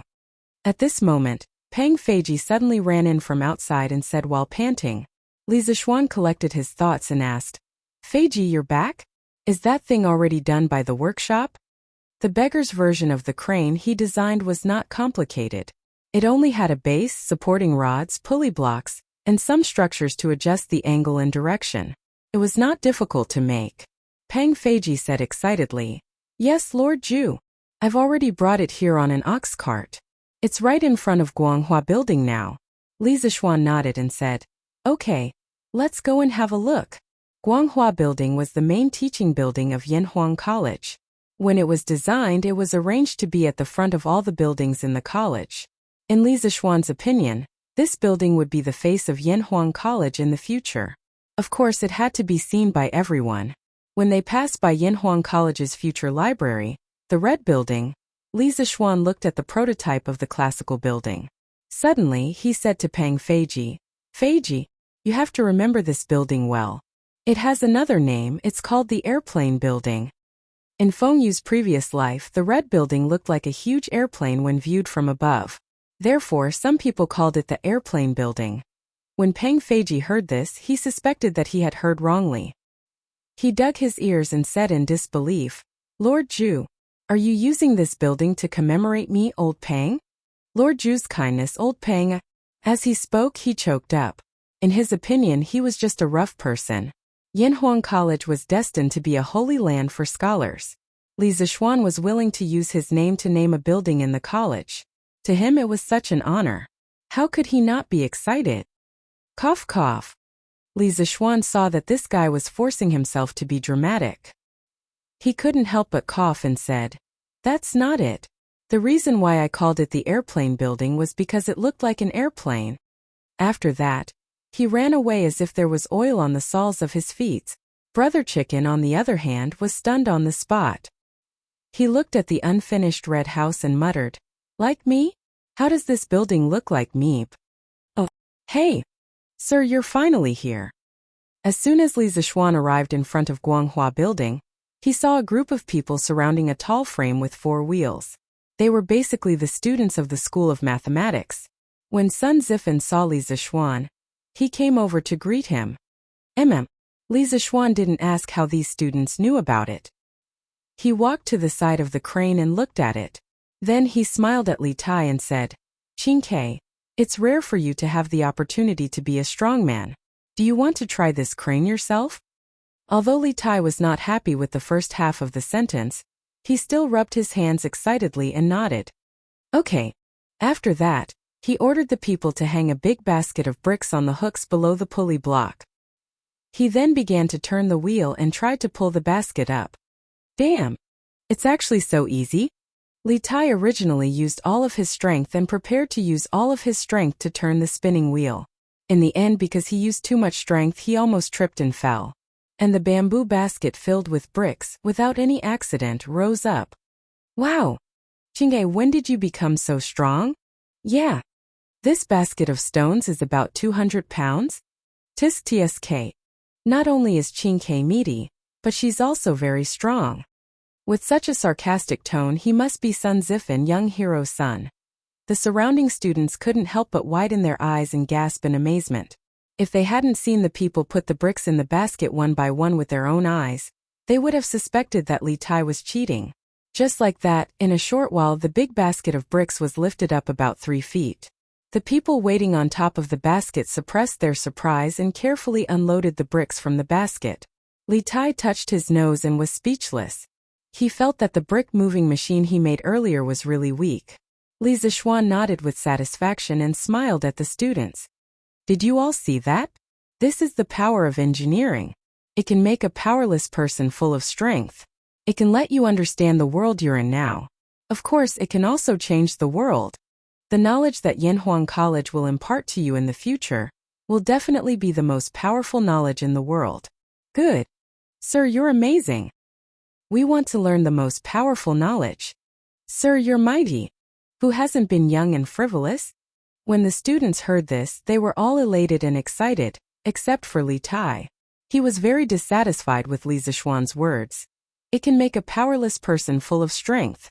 He felt that Li Zishuan was talking about him, so he moved to Li Zishuan's side and whispered, "Xiao Xian, I don't think your crane is good." "What's not good?" Li Zishuan asked subconsciously. Li Tai replied, "It's too troublesome. You single-handedly lifted up such a big basket of bricks in the morning. I think you're better than a crane. Why don't you use Qinggong to help us move the bricks in the future?" Get lost. Li Zishuan was stunned and almost slapped his size 40 shoe on this little fatty's size 38 face as he shouted angrily. Oh. Chapter 562. Shouting, I'll leave this crane to you. With this thing, I believe the construction of the academy will be much faster. Please be sure to finish building the bishop, the canteen, and the dormitory within a month. It was the first time they saw such a novel thing, so naturally, the students of the school couldn't help but try it themselves. After an hour, their enthusiasm faded, and they returned to their posts. Then, Li Zishuan found Yin Xiaoning and said with a smile. Yin Xiaoning had also tried the crane himself. He nodded and said, "Yes, that's right. This crane is really helpful to us." "And no, Xiaoxian, are you going back to slack off again?" Li Zishuan couldn't help but twitch the corner of his mouth. Why is this guy so sensitive now? He hurriedly said, "No, I'll come here often when I'm free. You have to take care of the things here. If you have any problems, you can send someone to find me directly." Yin Xiaoning had an as expected expression and said gloomily, "I knew you were going to slack off. You're not even as good as your students." Li Zishuan shook his head and said, "You can't say that. I'm not going home to slack off. You guys are responsible for the construction of the academy. I still have a lot of things to deal with. For example, the water supply of the academy, the hiring of teachers, the recruitment of students, the writing of teaching materials, and so on. I need to deal with all these as soon as possible. Compared to those students, I'm the one who's really working hard, okay?" Hearing this, Yin Xiaoning stopped complaining. He thought for a while and said, "Well, you're right. Go do your own things then. I'll take care of things here." Li Zishuan smiled and said, "Okay. Then I'll leave it to you." After that, he was ready to go home. What he said just now wasn't a perfunctory or an excuse. He was really short on time. He should have started doing these things a long time ago, But he was delayed by the matter of the 7 cultivators of virtue for a long time, so he really didn't have much time left. Yin Xiaoning suddenly thought of something and hurriedly said, "By the way, Xiaoxian, there's one more thing I need to tell you." "What's the matter?" "Recently, the autumn harvest is approaching. Many people want to ask for leave to go back to help with the harvest. However, the construction period here is getting more and more urgent. Moreover, if we recruit new people, the new people will definitely not be as skilled as them. Therefore, I did not allow them to go home for the time being. But this is definitely not a long-term solution. Do you have any good ideas?" Li Zixuan frowned slightly. He had neglected this point. In ancient times, the spring planting and autumn harvest were important matters for the common people. Basically, the whole family counted on the grain in the fields to survive the year. He absolutely could not delay the autumn harvest of more than 10,000 families because of his own selfish interests. He pondered for a moment and said, "Let's go. More money. All the workers and craftsmen who are willing to stay will have their wages doubled this month. They can use this money to hire people to help with the autumn harvest. Besides, each of their families should have half-grown children, so it shouldn't be a big problem. Of course, if they don't want to stay, we won't force them. We'll allow them to take leave and go home after handing over their work. However, they won't get the double pay. We'll let them decide for themselves." Yin Xiaoning raised his eyebrows and exclaimed, "Double pay? Xiaoxian, are you crazy? Putting aside the sumptuous meals, the wages that we Yun Shan offer are already considered the most generous. Yet, you want to double the wages? Do you know that just based on this, you'll have to spend an extra 30,000 to 40,000 strings of cash this month?" Li Zixuan shook his head and said, "Xiaoning, you can't calculate it like this. Yunshan is a special case. Although the meals and wages are very good, don't you see that these people are also working very hard? Yanhuang College is such a big project. Which construction team can complete it in 2 months? They can. Their efforts are completely worthy of this treatment. As for the double pay, isn't there no other way? No matter what, I can't affect the student's start of school because of the construction progress of the college. This is the most important." In this era, the student's field break was usually in the middle of September. Counting the days, it was only a little more than a month from now. Li Zixuan's anxiousness made sense. Of course, he also had the capital to say this. Strange Interest Pavilion and Drunken Immortal House were now a group of hens that could lay golden eggs. It wasn't an exaggeration to say that they were raking in gold every day. Moreover, Datong Daily had long been on the right track and was no longer making a loss. Now, just the income from advertising alone was already very considerable. Yin Xiaoning said helplessly, "All right, it's your money anyway. The rich ones are the masters. You can do whatever you want." Oh, after coming down from Yunshan, Li Zixuan didn't go straight home. Instead, he went to the workshop. Yanhuang College's enrollment promotion needed the power of Datong Daily. At this time, he couldn't help but feel lucky that he started Datong Daily first. With this tool of public opinion, it would be much more convenient for him to do other things. "Brother Ma, for the next few issues of Datong Daily, help me write a few promotional drafts for Yanhuang College. I will personally write the first draft. Arrange for people to study it seriously and let them understand my engineering skills. You guys will write the drafts for the next few issues. I want to recruit students." In the editorial department, Li Zixuan found Ma Zhou and began to instruct him. Strictly speaking, Ma Zhou wasn't a pure Confucian disciple. He studied the art of governance and had a good understanding of the knowledge that was useful for governing a country. His character was flexible. Therefore, Li Zixuan felt assured to hand over such an important department like Datong Daily to Ma Zhou. Ma Zhou understood what Li Zixuan meant when he heard this. He nodded and said, "Lord Zhu, don't worry. We will do our best to cooperate." After experiencing so many things with Li Zixuan, Ma Zhou had a very deep understanding of engineering. He didn't have any bad feelings towards engineering because the current success of Datong Daily couldn't be separated from Li Zixuan's support of engineering. Moreover, he felt that engineering could make the people of Tang better. It could also make more people able to afford to study. The prosperity of the people's education could be brought about by engineering. Therefore, Ma Zhou still hoped that Li Zixuan's engineering could be carried forward. "Okay, I will ask someone to send the draft up later. You have to save a good position for me in tomorrow's newspaper. Li Zixuan nodded and said his goodbyes before leaving. His time was really tight right now. Oh. Chapter 563. The next morning it was cloudy and breezy. A few pairs of young scholars walked on the streets of Chang'an City in groups of 2s and 3s. They looked like they were about to leave the city for sightseeing.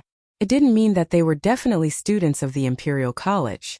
There were many other official schools in Chang'an City other than the Imperial College, such as Chongwen Hall, Hongwen Hall, Directorate of Astronomy, for Astronomy, Imperial Medical Department for Medicine, Taipu Temple for Veterinary Medicine, and so on.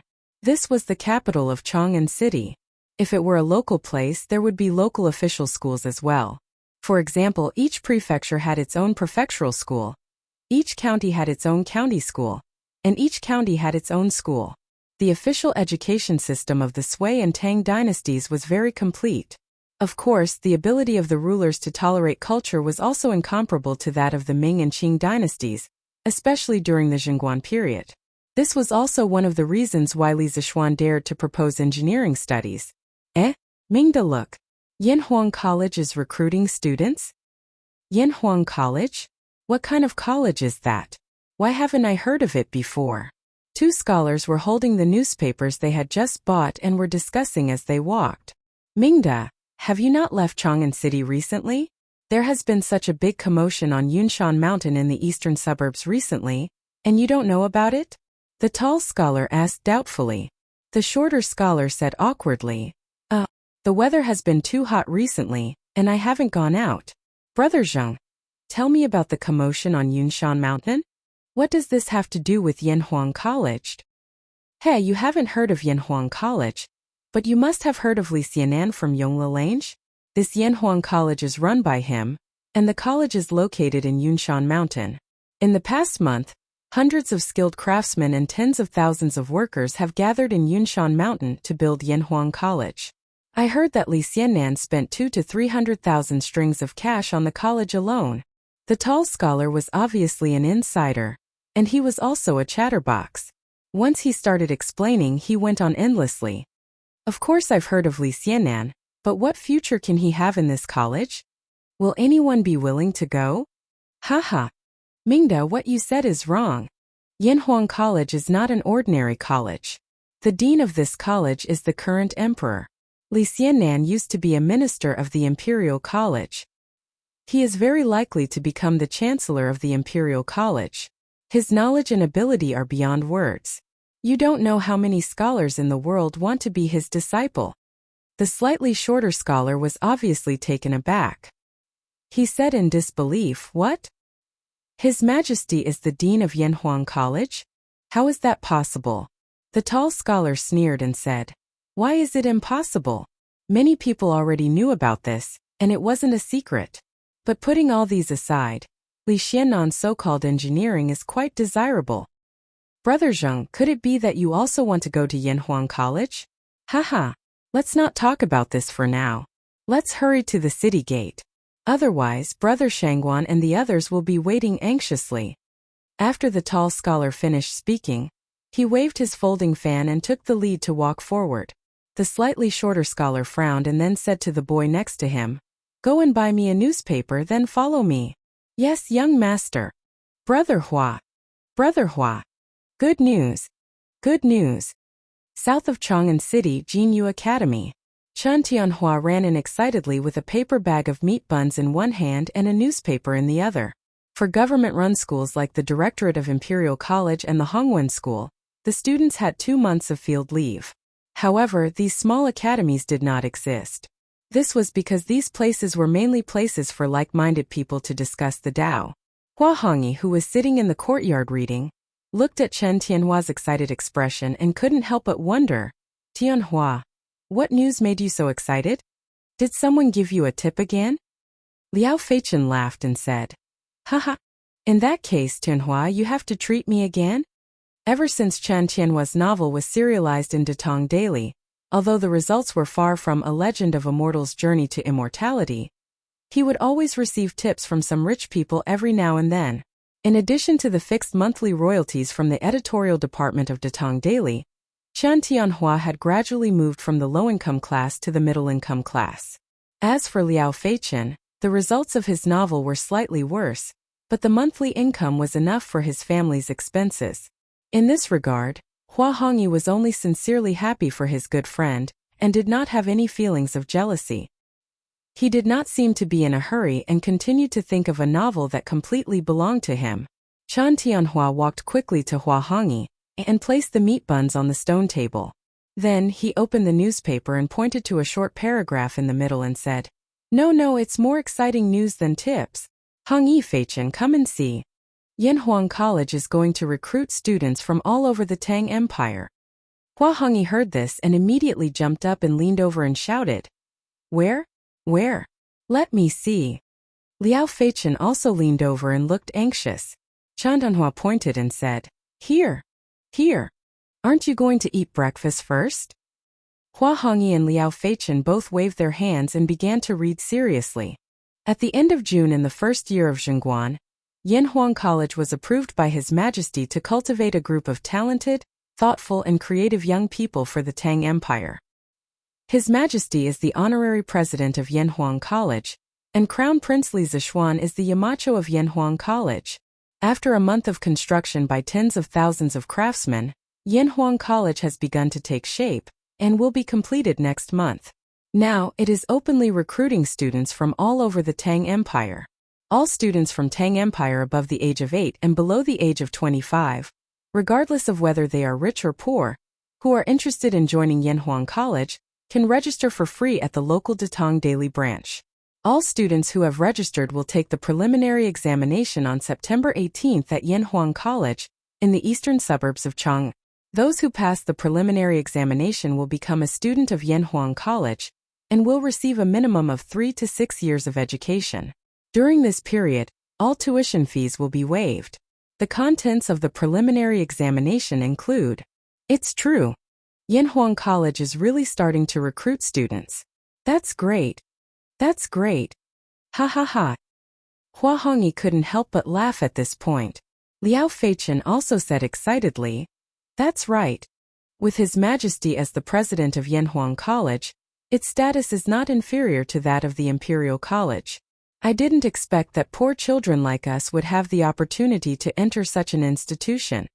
Qian Tianhua smiled and said, You too should finish reading. The contents of the entrance examination are explained at the end. Hua Hongyi and Liao Feichen lowered their heads and continued to read seriously. Chapter 564. Yanhuang College's entrance exam consists of the 5 classics, 30%, mathematics, 50%, and morality, 20%. The mathematics exam consists of addition, subtraction, multiplication, division, and geometry. Most of the content is related to the new mathematics of the Imperial College. Students are recommended to buy the latest textbooks from the Imperial College and study them carefully. The exam difficulty is below average. Students are encouraged to prepare for the exam. In Jinyu Academy, Hua Hongyi and Liao Feichen read the news carefully. Liao Feichen suddenly looked up and muttered, Textbooks? Where are the new mathematics textbooks? We have to hurry and buy them. Qian Tianhua slapped his head and said, That's right. Why didn't I think of that earlier? We should have bought the textbooks while we were at it. There must be a lot of people buying them now. Where can we buy them? The three of them looked at each other and reacted almost at the same time. They said in unison, Interesting pavilion. Hua Hongyi slammed the newspaper on the stone table and shouted, Hurry and buy the textbooks. Then he ran out. Liao Feichen reacted and quickly followed him. Hey. Aren't you guys going to eat the buns? In fact, there was more than one article about Yanhuang College in the newspaper today. There were a total of 3 articles, but these people were focused on the enrollment and ignored the other 2. What is engineering? This old man wants to see how you are going to brag. Wei Mansion. Wei Zhang had his breakfast and habitually asked the servants to buy him a Datong Daily. Then he sat under the old tree in the courtyard and began to read it. Today was the official's day off, so there was no need to attend morning court. Wei Zhang rarely had a day of leisure. He couldn't help but mutter to himself when he saw a piece of news in the newspaper. Engineering is the study of engineering. Its main purpose is to serve the needs of the people and improve their lives. Its ultimate goal is to achieve prosperity for all. The houses of the common people, the pavilions of the palace, the riverbanks, the water conservancy, the city walls, the imperial mausoleum, and the agricultural production could all be supported by the school. Engineering can allow people to realize what kind of world we are in now. Engineering can allow people to make more advanced farming tools, allowing our Tang Empire to have more farmland and not have to worry about food. Engineering can allow people to make faster and steadier vehicles. One day we will be able to travel between Chang'an and Luoyang in a day, and we won't need to travel back and forth for several months. Engineering can allow people to create more powerful weapons, allowing our Tang Empire to stand at the top of the world, allowing the barbarians to submit to us and congratulate us. Engineering can even create flying tools, allowing mortals to soar above the 9 heavens and overlook the magnificent mountains and rivers of our Tang Empire. There is no high or low in learning. Engineering is only for the benefit of the people of the world. Students of engineering can also have a bright future. If you don't have great ambitions, you can use engineering to become an accountant in a shop, or take part in the mathematics examination. You can become a deputy county magistrate or manager of the Ministry of Civil Affairs or Ministry of Works. You can feed and clothe your entire family. If you have great ambitions and are willing to devote yourself to the study of engineering, you can become a master of the generation. You can do things that others don't dare to do. You can create divine weapons that others can't create. You can enjoy great wealth, be worshipped by thousands, and leave your name in history for all eternity. Engineering as a new study is actually not new. It combines the academic essence of the pre-Qin dynasty with the purpose of benefiting the people and the world. Young students who want to learn engineering, please immediately register for the entrance examination of Yanhuang College. Gentlemen, on the 18th of September, we will meet at Yanhuang College. Be there or be square. After reading this news, the joking expression on Wei Zheng's face had long disappeared. He stared at the newspaper in a daze and muttered to himself, "Engineering is only for the benefit of the people of the world." Previously, that kid from the Li family said that Confucianism cultivates the mind, while engineering benefits the world. So that's it. But if that's the case, won't the sky of my Tang dynasty be pierced by this kid's? Benefits the world. Back then, the school of Mo was righteous. Mencius said that it was for the benefit of the world. How similar is it to Li Zishuan's engineering? I'm afraid that many people will take this opportunity to make a big fuss. This kid is still too inexperienced. Wei Zhang had long passed the hot-blooded age where he would roll up his sleeves and do things on impulse. He wasn't bewitched by Li Zishuan's rather provocative words. Instead, he found a trace of worry in them. However, the reason why he had hidden worry was that he was slightly biased towards Li Zishuan. Otherwise, what was there to be worried about? Wasn't the reason why he had stubbornly opposed Li Er his whole life? Wasn't it to let the people of the world have enough to eat and wear? Although the methods were different, Li Zishuan's and his ultimate goal was the same. That was enough. Let's look at this news. Wei Zhang sighed for a while and then looked at another piece of news. It read, Yanhuang College Employment Announcement. As the first engineering school in the Tang Dynasty, Yanhuang College needs to spread the most advanced engineering knowledge. They are specially hiring teachers from the 358 provinces and 1,500 counties of the Tang Dynasty. Among them, there are 10 teachers in the field of classics. They must be familiar with classics and history, have a good teaching style, and have a good reputation locally.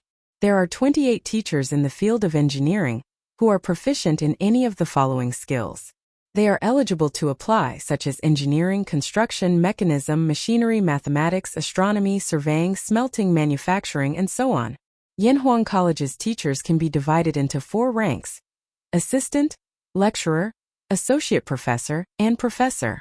Every year, all teachers will be tested on their teaching ability, and they will be promoted according to their ability. Assistant teachers will be paid 10 strings of coins per month, lecturer 20 strings of coins per month, associate professor 50 strings of coins per month, and professor 100 strings of coins per month.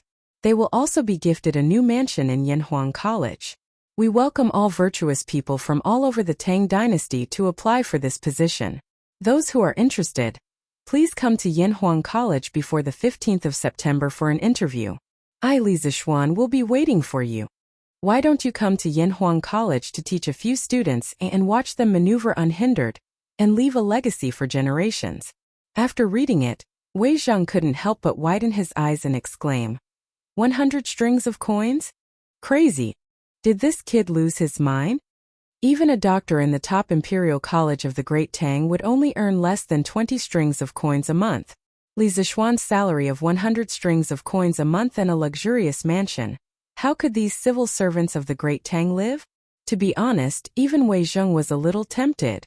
However, after thinking about it, he shook his head. Although Yanhuang College's salary was good, it wasn't his cup of tea. To put it bluntly, other than criticizing people, what else could he do?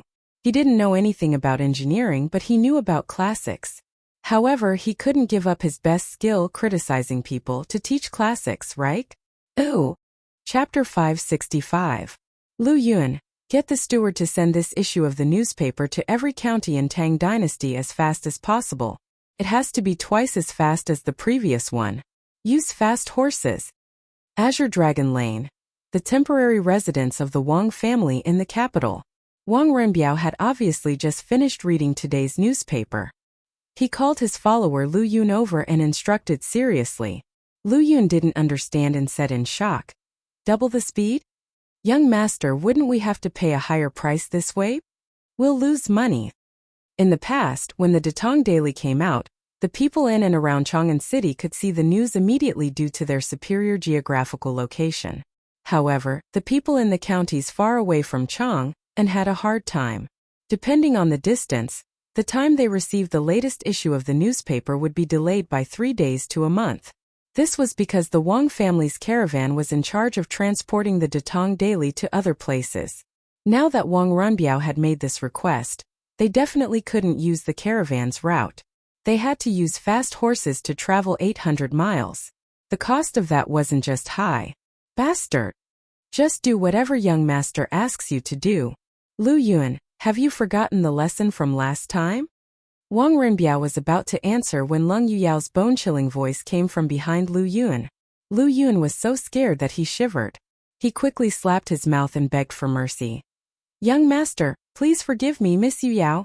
This lowly one has spoken too much. This lowly one deserves to dive. Wang Renbiao waved his hand helplessly and said, all right. Get someone to buy a batch of mathematics teaching materials from shopkeeper's son, and get the steward to send them to every place in Tang Dynasty. Lu Yun cupped his hands and said, yes, young master. After that, he didn't dare to stay any longer and quickly left.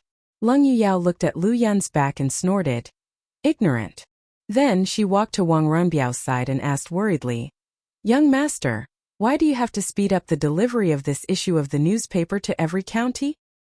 This girl had just said that Lu Yun was immature and liked to ask questions that shouldn't be asked, and now she was asking questions herself. Seriously, the corner of Wang Renbiao's mouth twitched. He looked at Leng Yuyao with a strange expression for a while before saying, Little Xian's Yanhuang College is going to start recruiting students and teachers. The relevant announcement will be published in this issue of Datong Daily. Yanhuang College will officially start school next month. Time is tight, so I have to help him. Leng Yuyao suddenly understood. She thought for a while and said, I've seen the Yanhuang College in Yunshan from afar. The architectural style there is completely different, and they actually used a building material that I've never seen before. The surface is extremely hard and smooth like stone. It's really strange. Moreover, the scale of that academy was comparable to that of the Imperial College. Thanks to Li Zishuan, the Li family has accumulated so much wealth in just half a year. How admirable! Wang Renbiao laughed and said, Haha, little Xian's ability was unquestionable. Otherwise, my father and I wouldn't have thought so highly of him. But Yuyao, you only saw the surface and didn't see the deeper layer of things. Leng Yuyao asked curiously, What is it? Wang Renbiao pointed at the article, What is Engineering, on the newspaper and said with a deep look in his eyes, Little Xian's ambition is all in here. Engineering. He wants to use his own strength to fight against the 800 years of dominance of Confucianism. Whether he succeeds or not, He will become the founder of a new school of thought. His name will be known throughout the world, and his name will be immortalized for eternity. If he succeeds, the countless disciples under his school of engineering will become an invisible force. By then, his Li family will be an unshakable existence in Tang dynasty except for the royal family. Leng Yuyao's mouth was wide open in shock. No matter what, she would never have thought that Li Zixuan not only left his peers 800 miles behind in the path of martial arts, but also established his own school and stood proudly in the path of literature. Such a character already made her unable to have any jealousy, and all that was left was admiration and worship. Wang Renbiao didn't stop after he finished speaking. Instead, he sighed and continued. Now, except for the royal family, the other 6 aristocratic families are all divided at heart. And because of my father, the other aristocratic families are showing signs of isolating the Wang family. Did they really think that I didn't know about the gathering of the 5 aristocratic families a few days ago? Naive. Our Wang family just doesn't want to be associated with them. The royal family is too powerful now, and the aristocratic families can only struggle at death's door. If they still can't see the reality, then they won't even have the right to struggle at death's door. And now our Wang family has a good relationship with Li Zixuan, a promising new star of the empire. Even if the royal family declines one day, the other aristocratic families can't compare to our Wang family's status. So this time we have to do Li Zixuan a favor. Helping him is also helping ourselves. Even if my father is here, he will also make the same decision. Leng Yuyao sighed and said, Gongzi is wise. If you don't have great ambitions, you can use engineering to become an accountant in a shop, or take part in the mathematics examination, and become a deputy of a county or a manager of the Ministry of Civil Affairs or the Ministry of Works. That way, your whole family will have enough food and clothing. If you have great ambitions and are willing to devote yourself to engineering, you can become a master of the generation. You can do things that others don't dare to do. You can create treasures that others can't create. You can enjoy great wealth, be worshipped by thousands, and leave your name in history for eternity. Chongren Lane, in a house with 3 courtyards. A young boy with acne was holding a newspaper and reading today's Datong Daily's news. He was in a daze. After a while he suddenly jumped up and ran to the backyard, shouting excitedly as he ran. Dad! Mom! I don't want to stay in the Imperial College. I want to follow Mr. Li to Yanhuang College to study engineering. This young boy was a student from the mathematics school. His name was Jiang Qingyu. It could be seen that he was also a poor child who was forced by his parents to stay in the Imperial College. Because not long after, angry scoldings sounded from the backyard. Bastard! What's so good about Yanhuang College? What kind of future can you have there? If you dare to be disobedient again, I will break your legs and make sure you can't go anywhere. Who said that going to Yanhuang College is useless? After you study there, not only can you become a deputy of a county or a manager of the Ministry of Works or the Ministry of Civil Affairs, but you can also become a master of the generation like Mr. Li. Bullshit. Men from Li County are capable, but that doesn't mean that Yanhuang College has a future. You better stay in the Imperial College obediently. No. Dad, look for yourself. Look at what engineering is. Look at what Yanhuang College is. Even if you break my legs, I will go to Yanhuang College. Otherwise, I will regret it for the rest of my life. Chapter 566. Hua Hongyi Jiang Qingyu and the others' reactions to today's Datong Daily were just a microcosm of Yanhuang College's or Li Zixuan supporters. Of course, not everyone in Chang'an City was a brainless fan of Li Zixuan. There were also many people who did not like Li Zixuan. This Li Zixuan is really arrogant. Confucianism is in power, and he dares to promote engineering? He really doesn't know what's good for him. In Shengyafang, Cui Shanyu could not help but sneer as he read the news in the newspaper at home. He held the newspaper and paced back and forth in the house, looking like he was thinking of an idea. After a while, he seemed to have decided on something and said to himself, "Since you're looking for death and still boasting so much, then don't blame me for being ruthless." However, in less than 2 breaths of time after he said this, his expression began to become hesitant again. No. The Chui family just sent a message a few days ago to give up all actions against Li Zixuan. If I force myself at this time, won't I offend both sides? Chui Shanyu shook his head and finally sighed. Sigh. Forget it. It's just that I missed such a good opportunity. Ooh.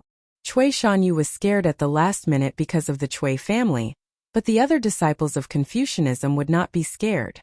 The 3 pieces of news in today's newspaper made many Confucian defenders explode. Arrogant. Arrogant to the extreme. Does Li Zixuan think that he can be a deputy county magistrate, the head of the Ministry of Works, or the Ministry of Civil Affairs with just his engineering skills? Does he think that the mathematics exam is so easy for the disciples of engineering? In a restaurant somewhere, a young man in a Confucian robe slammed the table angrily and shouted. Another diner next to him could not help but say, Ahem! This brother. Let's not talk about other things for now. Just based on Li Zixuan's attainments in mathematics, what the newspaper said is not exaggerated at all. His disciple will definitely get first place in the next year's mathematics exam. The young man in a scholarly robe who scolded earlier also knew that what the person next to him said was reasonable. He couldn't help blushing and said awkwardly, Then even if he's powerful, he actually said that engineering can create faster and more stable vehicles. When the time comes, he can travel between Chang'an and Luoyang in a day. He also said that engineering can create flying tools that allow mortals to soar above the 9 heavens. Tell me, how is this possible? Was he Li Zixuan bragging? He is deviating from the orthodoxy and spreading miscellaneous knowledge. As soon as he said this, the person next to him couldn't refute anymore. The other scholars, however, started to jeer. That's right. The man from Li County is using Datong daily to promote his so-called engineering. He's simply deviating from the norm, despicable and shameless. Yes, this newspaper is full of nonsense. Chang'an is 1,000 li away from Luoyang. If he could set off in the morning and arrive at Luoyang in the evening, wouldn't he have to travel 1,000 li in a day? What kind of tool can do that? Also, what can allow mortals to fly above the 9 heavens? This is simply nonsense. Li Zixuan is really unscrupulous in order to promote his engineering. Yes. This is simply an insult to the disciples of the saints. Let's go to Yongla Lane together to criticize him. Let's make him repent. Yes. Let's go together. After a while, a group of scholars in the restaurant's main hall were incited together, wanting to gather at the entrance of the Li family's house to cause trouble. A bunch of ungrateful, heartless, and unscrupulous things. How could you forget about Li County's opening of the Strange Culture Flat Book Prize? Didn't you enjoy the favor? Now you're biting the hand that feeds you. Our restaurant doesn't welcome you. Get lost. At this time, a plump middle-aged man walked out and said coldly with a look of disdain, The shopkeeper is right. You bunch of people have really thrown your books to the dogs. Ungrateful, get lost. Get lost. Get lost. Li Zixuan's reputation among the people was already very good. Among so many people, there were naturally some hardcore fans of Li Zixuan. After hearing the comments of this group of scholars, the restaurant's shopkeeper and some of the diners in the main hall immediately began to denounce them. What a disgrace to the educated. You can't differentiate between right and wrong. You can't tell good from bad. The young man in a scholarly robe who had started the conversation said loudly with a red face, Get lost. This restaurant doesn't welcome you. Get lost. Get lost. Ooh, Yunhan. This bunch of people is too much. They are simply too stupid. They can't tell good from bad. Yes. This bunch of unruly people can only be fooled by Li Zixuan. They can't tell right from wrong. After being chased out of the restaurant, the group of scholars surrounded the young man in a scholarly robe and complained. It turned out that this young man was called Chui Yunhan. He was also from the Zhengzhou Chui clan of Qinghe. However, he was from the second branch. His grandfather was Chui Junchuo's younger brother. Chui Junchuo, as the current head of the Chui clan of Qinghe, had placed the hope of the third generation on Chui Xuanji. This made Chui Yunhan very unhappy. A few days ago, Chui Xuanji was sent back to his hometown in Zhengzhou for some unknown reason. This made Chui Yunhan extremely happy and felt that his opportunity had come. Cui Junchuo's unfriendly attitude towards Li Zixuan was more or less known to Cui Yunhan. Therefore, after seeing the newspaper today, he couldn't help but want to do something to attract Cui Junchuo's attention. Let's not lower ourselves to the level of these unruly people. Let's go and block Li Zixuan's house. Originally, he wanted to instigate some people to do something with him. However, he didn't expect to get off on the wrong foot and even be chased out of the restaurant. Cui Yunhan, who had always been spoiled since childhood, had never been humiliated like this before. Of course, he was angry. However, after thinking about it, he felt that business was more important. Therefore, he clenched his teeth and said to his companions, But with just the few of us, isn't it too little? A scholar at the side hesitated. In the end, scholars like them, sometimes they would talk fiercely. However, when it came to doing it, they would probably be terrified. After all, Li Zixuan was a man who founded the country. Furthermore, he was also a popular figure in the imperial court. He was the crown prince Zhan Shi of the third rank. It was no wonder that this person would be terrified. Seeing that the others nodded in agreement, Cui Yunhan muttered, "Then let's go and gather our classmates." Li Zixuan wantonly spread miscellaneous studies and deceived the people. How can we, the disciples of the saints, sit back and do nothing? We must let the people see his true colors. That's right. I will go and find Dong Kong and the rest. All right. Then I will go and find Chao Lei and the rest. I will go and find Zhuo Jin and the rest. Cui Yunhan nodded and said, "All right. Then you guys hurry up. After an hour, we will gather here and go to the Li family together." All right. Chapter 567. Mr. Wenji Li Gang, courtesy name Wenji. Long time no see. I trust you have been well since we last met. In Crooked River Square, Li Zixuan knocked on the door and entered a quiet and elegant courtyard. When he saw Li Gang watering the orchids with a water ladle, he greeted him with a smile. This was a relatively simple old house. The decorations were not luxurious at all. There were no artificial mountains, ponds, or pavilions. There was only a small bamboo forest in the courtyard, plus a flower garden. It was quiet and elegant to the extreme. Hee. This old man's bones are good. But how come you, a busy person, have the time to look for an old man like me? Li Gang unhurriedly put the water ladle into the wooden bucket next to him, turned around and said with a smile. Li Zixuan did not directly answer Li Gang's question. Instead, he glanced at the Datong Daily that was quietly lying on the stool and asked Li Gang, "Mr. also reads Datong Daily?" "I do. This old man is idle at home. Other than watering the flowers, I can only read the newspaper. This newspaper of yours is really a good choice to pass the time." Li Gang suddenly came to a realization. He pointed at Li Zixuan and said with a deep smile, "Huh, this old man knows why you are here today. You want this old man to pay the wine debts. Haha. Let's talk inside." Inside the house, Li Gang asked his grandson Li Gang to pour a cup of tea for Li Zixuan. Then the two of them sat opposite each other. Li Gang smiled and said, "This old man's house is not as rich as yours. I don't have good wine, but I still have good tea. Don't dislike it." Li Zixuan cupped his hands and said, "I wouldn't dare. Mister, you don't care about fame and fortune.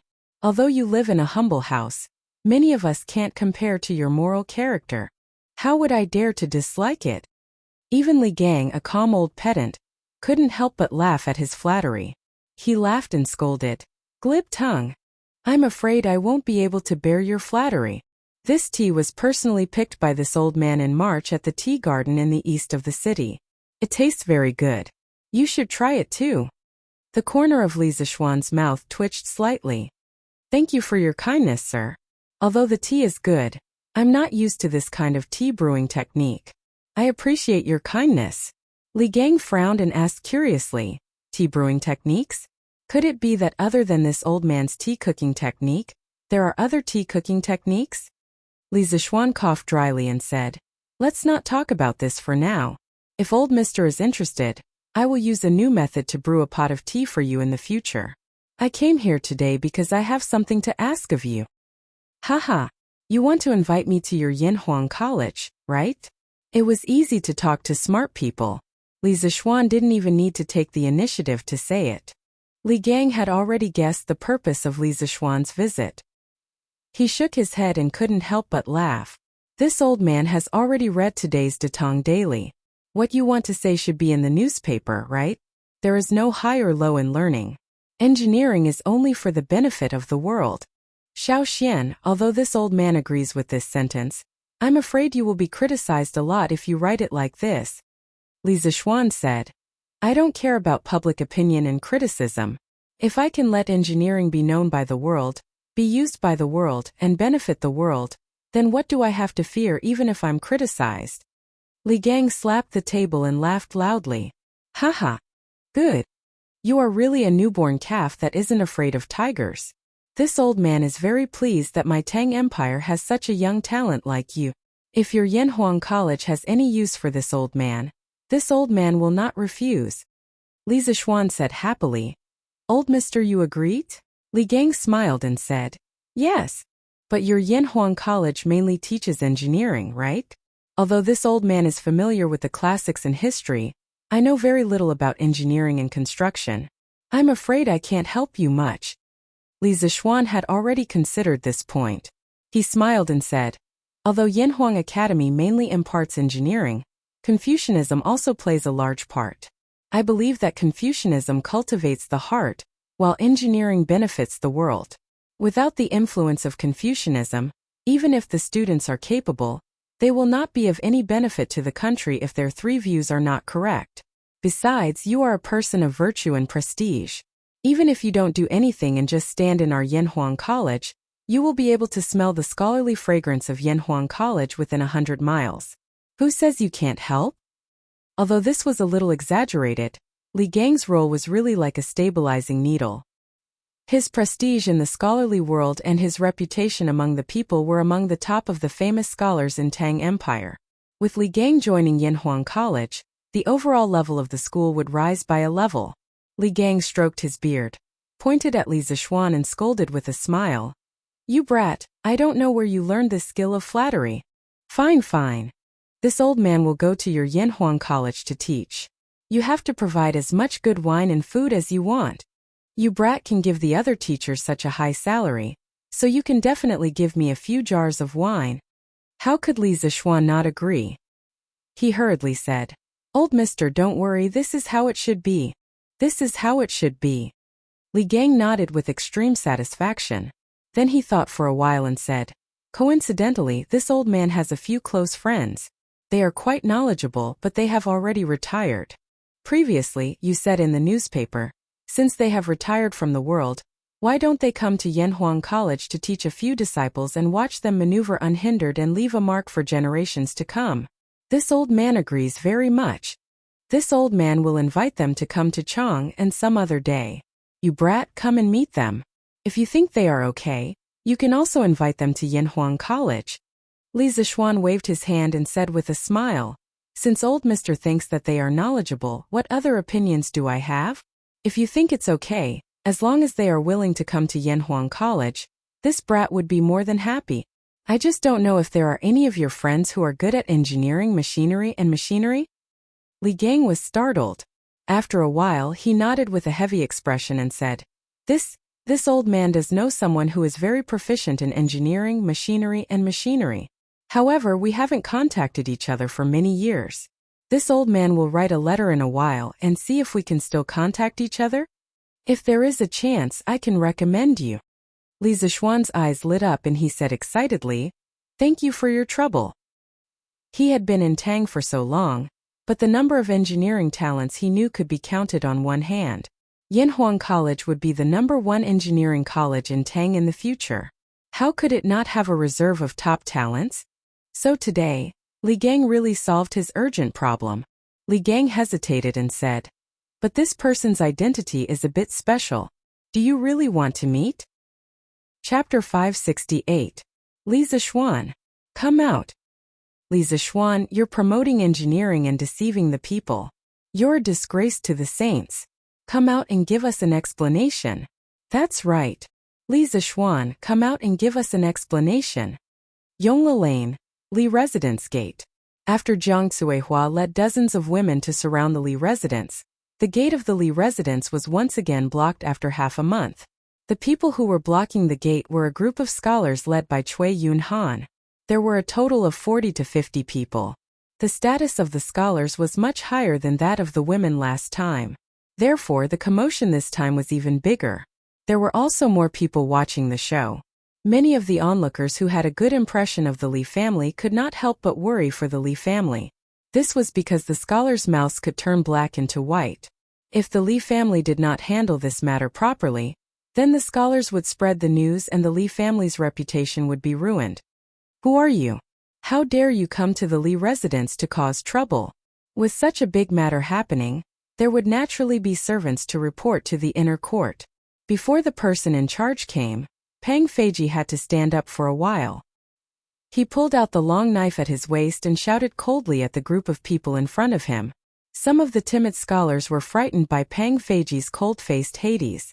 However, Cui Yunhan had seen the world. He knew that Pang Feiji would not dare to make a move. Therefore, he pretended to be righteous. He took 2 steps forward and said loudly, "Riches and honor cannot be corrupted. Poverty cannot be moved. Might cannot be subdued. Today, we are here to demand an explanation from Li Zishuan. Why would we be afraid of a small guard like you? If you have the guts, then chop your knife down on my head." These righteous words immediately boosted the morale of the group of scholars. Many scholars loudly cheered. "That's right, we can't submit to force. We are here to seek an explanation. Why would we be afraid of a little guard like you? Hurry up and ask Li Zishuan, the cultured scum, to come out. That's right. Either get Li Zishuan to come out, or bring your knife down on our heads. Let's see if you still dare to commit murder in broad daylight." Facing this group of aggressive scholars, Brother Chicken couldn't help but frown. He didn't expect that not only did his threats fail to frighten the other party, it instead made them even more arrogant. He glared fiercely at Cui Yunhan, the scholar who was leading the troublemakers, and said loudly, "Humph! My Lord Ju is not at home now. All of you are causing trouble in broad daylight. If you do not leave quickly, I can only let the people from Wuhou government come and capture all of you." Cui Yunhan did not back down and retorted, "Gathering people to cause trouble? Which eye of yours saw us gathering to cause trouble? We are only here to reason with Li Zishuan. This is a matter between us scholars. You have no right to interrupt. Get out of the way. Tell Li Zishuan to come out. I don't believe that he's not at home. That's right. This is a matter between us scholars. Why are you interrupting? That's right. Tell Li Zishuan to come out. What's the point of hiding at home like a coward?" The more they caused, the fiercer they became. The more they spoke, the more they wanted a mile. They all pressed forward, wanting to crash into the Li family's main door. Brother Chicken was both angry and shocked. He shouted loudly, "All of you stop! Stop them! Whoever dares to go forward, chase them away with sticks." The Li family's guards at the side all agreed. Whenever they saw a scholar who dared to cross the line, they would mercilessly hit them with sticks. They didn't dare to hit their vital parts. They only hit their buttocks and thighs. In a moment they were crying out in pain. Li family, Li Jingma, Madame Li and Han Yushi were shocked when they received the news. Madame Li asked, "Where's Xiner?" With such a big matter happening, only Li Zishuan, this cultured person, could handle it well in the entire Li family. Cui Yunhan was right about one thing. Today's matter was between scholars. It was useless for others to step forward. Only Li Zishuan could do it personally. Besides, they couldn't let Han Yushi, this woman, go out to solve the conflict. Putting aside her identity as a scholar, the people outside were all men. It was very inappropriate for a woman like her to step forward. Han Yushi quickly replied, "Mother, her husband had gone out a long time ago. He should be at Crooked River Square, old Mr. Li Gang's house now. I'll ask Sanbao to call him back." Madame Li nodded and said, "Go quickly. Ask Xiner to come back quickly. Let Pang Sigi help out outside for a while." Han Yushi nodded and called Sanbao over. She gave a few instructions and Sanbao sneaked out from the back door. Li Jingma shouted from behind, "Sanbao, ride my horse. Hurry up. Ayo! You bunch of unruly slaves, how dare you commit violence in public? Just wait to go to jail." Everyone, they don't dare to really hit us. Let's rush in and find Li Zixuan. Yes. Rush in and find Li Zixuan, this refined scum coward. Those scholars who suffered physical pain in front of the Li family's residence were incomparably furious. They couldn't help but curse. Cui Yunhan, on the other hand, was calmer. He kept fanning the flames from the back. When the scholars heard that, they felt that it was reasonable. They started to press forward with the sticks of the Li family's guards. When Brother Ji saw this, he was so anxious that he was sweating profusely. If these people barged in and offended the women in the residence, then he would really die 1,000 deaths. But if these scholars in front of him were to really hit them, he definitely couldn't hit them. If he really hit them, he might even cause trouble for Li Zixuan. He really didn't dare to act on his own accord. So at this moment, Brother Ji really didn't know what to do. Are you the ones who want to see me? At this moment, many of the scholars who were causing trouble felt a bump on their shoulders. Then they felt a gust of wind brushing past their ears. Then they saw a man who was dressed like jade and had a dignified appearance. He stared at them and snorted coldly. Li Zixuan? Cui Yunhan's eyes flickered slightly. Then he pretended to be calm and said, Li Zixuan, you finally dare to come out. That's right, the person who came was Li Zixuan. Sanbao had just left Yongla Lane when she met him. After he left Li Gang's house 15 minutes ago, of course, in the end, Li Gang didn't tell him what was special about that person's identity. He originally planned to go directly to Yang Lane to look for Su Hongji.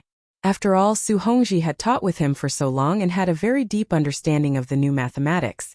So Li Zixuan wanted to invite Su Hongji to Yanhuang College to teach. But when he passed by Yongla Lane on the way, he could hear the commotion from outside.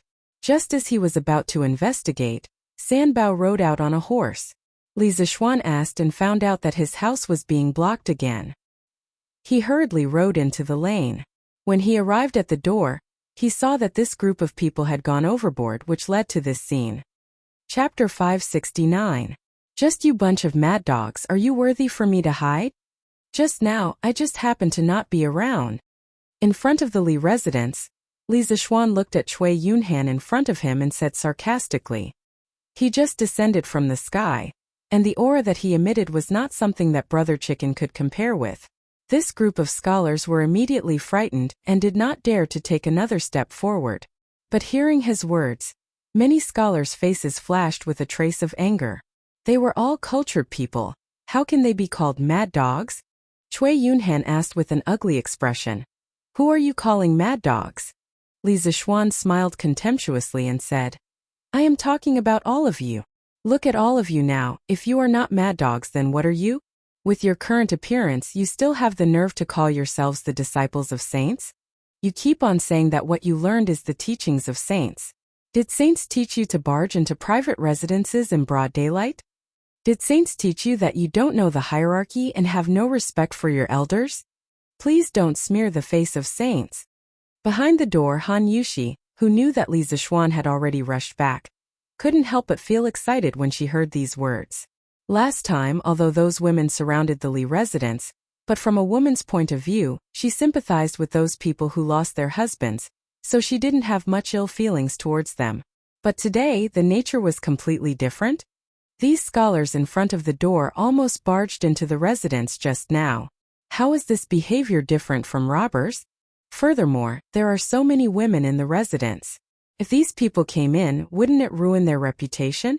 Therefore, when she heard Li Zixuan scolding the scholars, Han Yushi felt very relieved in her heart. She felt relieved, but Cui Yunhan was almost angered to death. After taking a few deep breaths, this fellow said, You are going too far. You are an important official of the imperial court in vain, but your mouth is full of filthy words. We are here today to unveil your ugly face. Ugly? Li Zixuan chuckled coldly and said, Then why don't you tell me how I'm ugly? Cui Yunhan said righteously, You promote miscellaneous studies and deceive the people. You are a disgrace to saints, and you are a disciple of saints in vain. In order to lure more people to learn your skills, you did not hesitate to let Datong Daily become a tool for you to promote your skills. You are the scum of my Tang dynasty, shameful.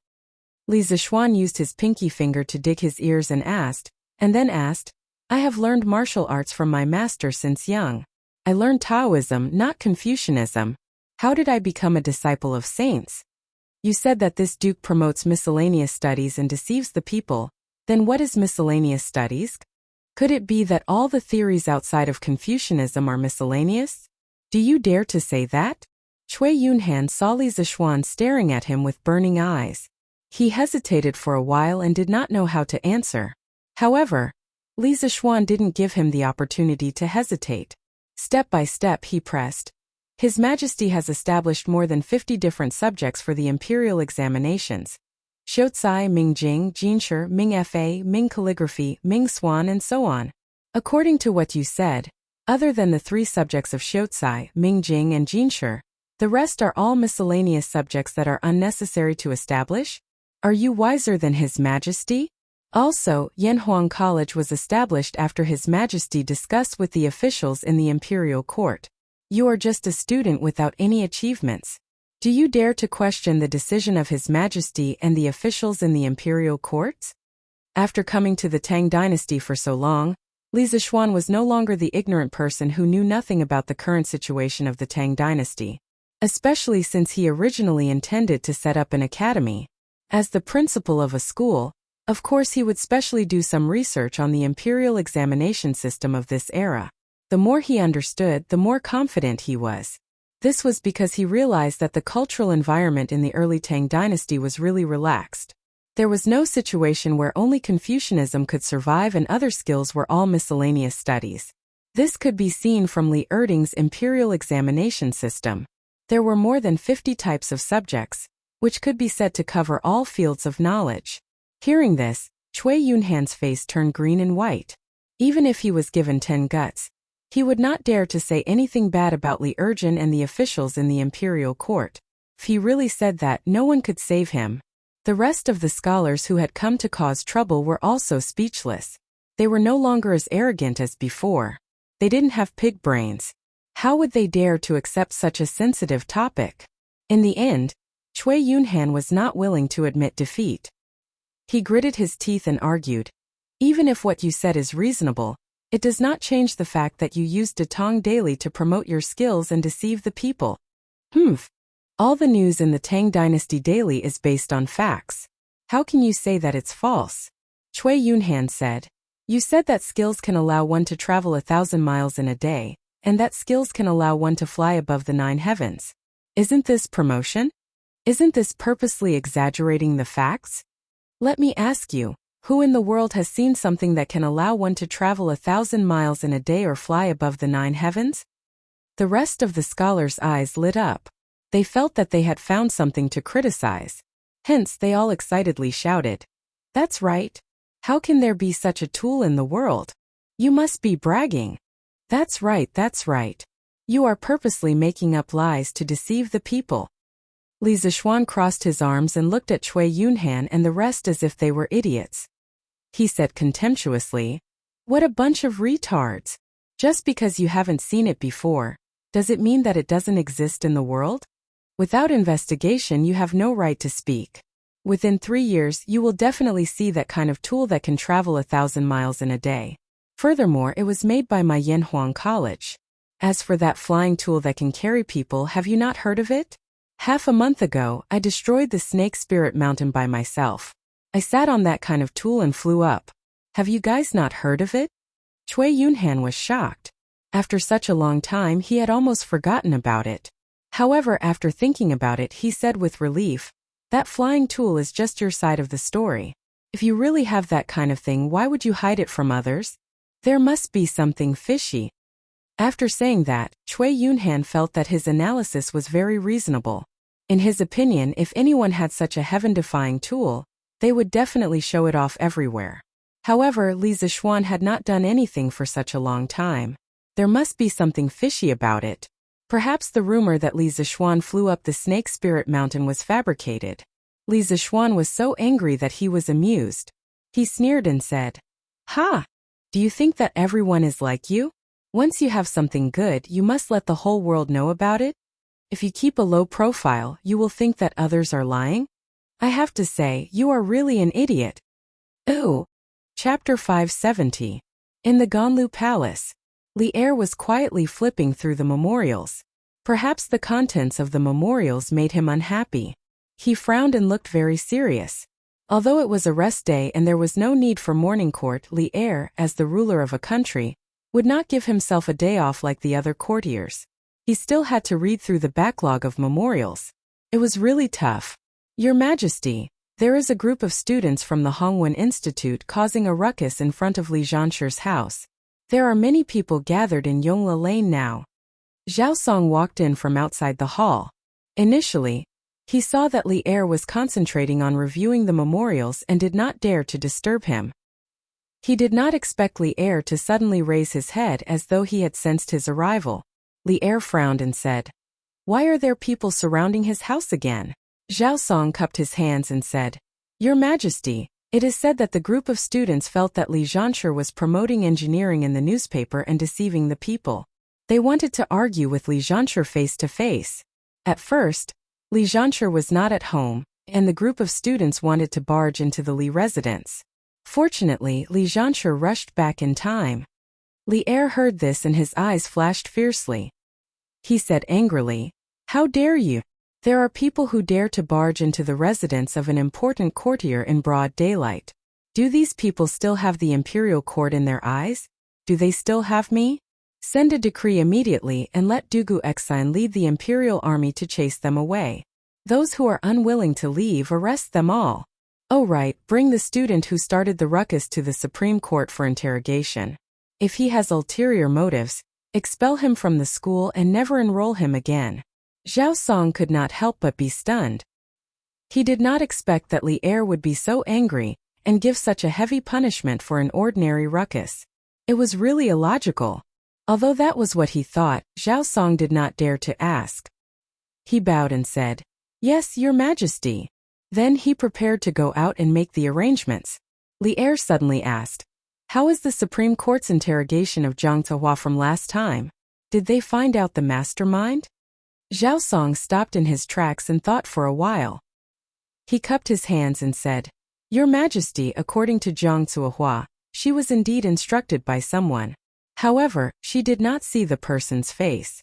Judging from the voice, it should be a young man around 20 years old." "A young man in his 20s? Li Er furrowed his brows and ordered thoughtfully, "Let the people from the Supreme Court interrogate the student who led the trouble today. See if he has any connection with the previous incident." Zhao Song had an idea. He bowed and said, "Yes." Li Er waved his hand and Zhao Song retreated. Then, he leaned against the dragon throne and closed his eyes in deep thought. He was indeed very angry just now, especially when he heard the words advocating engineering and deceiving the people. He was so angry that he wanted to arrest everyone who was causing trouble in the Li family. After experiencing the annihilation of the Snake Spirit Mountain, Li Er realized that Li Zishuan was far more important than he had imagined. The celestial lamp and gunpowder. These two things seemed to have opened the door to a new world for him. For the first time, he realized that engineering could not only play a role in the people's livelihood, education, and production, but it could also play an even bigger role in the military. Li Er had never been so eager for Li Zishuan to quickly build Yanhuang College and train a group of engineers. When that time came, Goguryeo and the Northern Turks would be like thin paper in front of the armed Tang Empire. At that time, he, Li Shimin, would achieve a hegemony that even Qin Huang and Hanwu could not achieve. Such a beautiful vision, just thinking about it made one's blood boil. And now, there was actually someone who used engineering as an unorthodox theory to talk about it, and even made Li Zishuan's whole family restless. How could Li Er tolerate such a pig teammate? Bring today's Datang daily for me to see. After a while, Li Er opened his eyes and ordered the servants in the hall. Yes. Ooh. Stupid C***NT? In front of Li Zishuan's residence, Cui Yunhan was stunned. Of course, he did not know what stupid C***NT meant, but his intuition told him that this word definitely meant something bad. Didn't you see Li Zishuan's mocking face?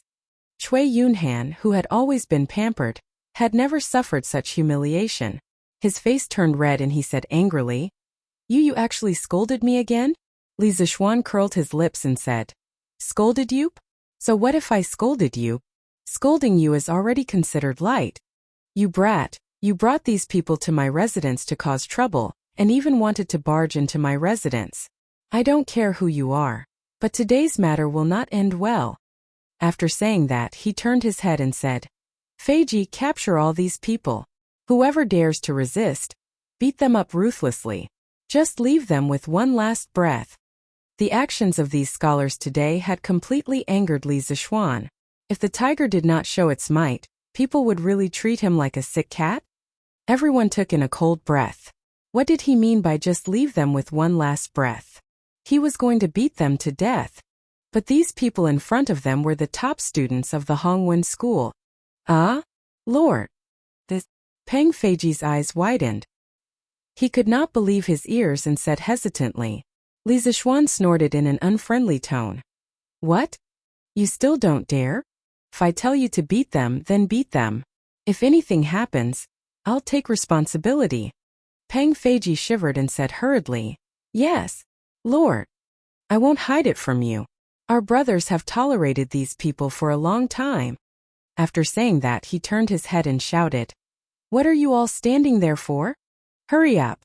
Beat them up with all your might." Yes. Seeing a group of tall and sturdy men carrying sticks rushing over, the students were shocked. At this moment, they suddenly remembered that this young man in front of them was a peerless, ruthless person who slaughtered an entire sect by himself not long ago. He killed people without batting an eyelid. "Li Zixuan, you dare. We are all students of the Hongwen school. If you dare to beat us up, His Majesty will not let you off." Cui Yunhan shouted in fear. Li Zixuan curled his lips and snorted indifferently. "Why wouldn't I dare? Peng Feiji, hurry up and do it." Peng Feiji hurriedly replied. Then he flew forward and grabbed Cui Yunhan's arm effortlessly and lifted him up. The rest of the guards followed suit and rushed towards the 50 students. Brother Chicken was right.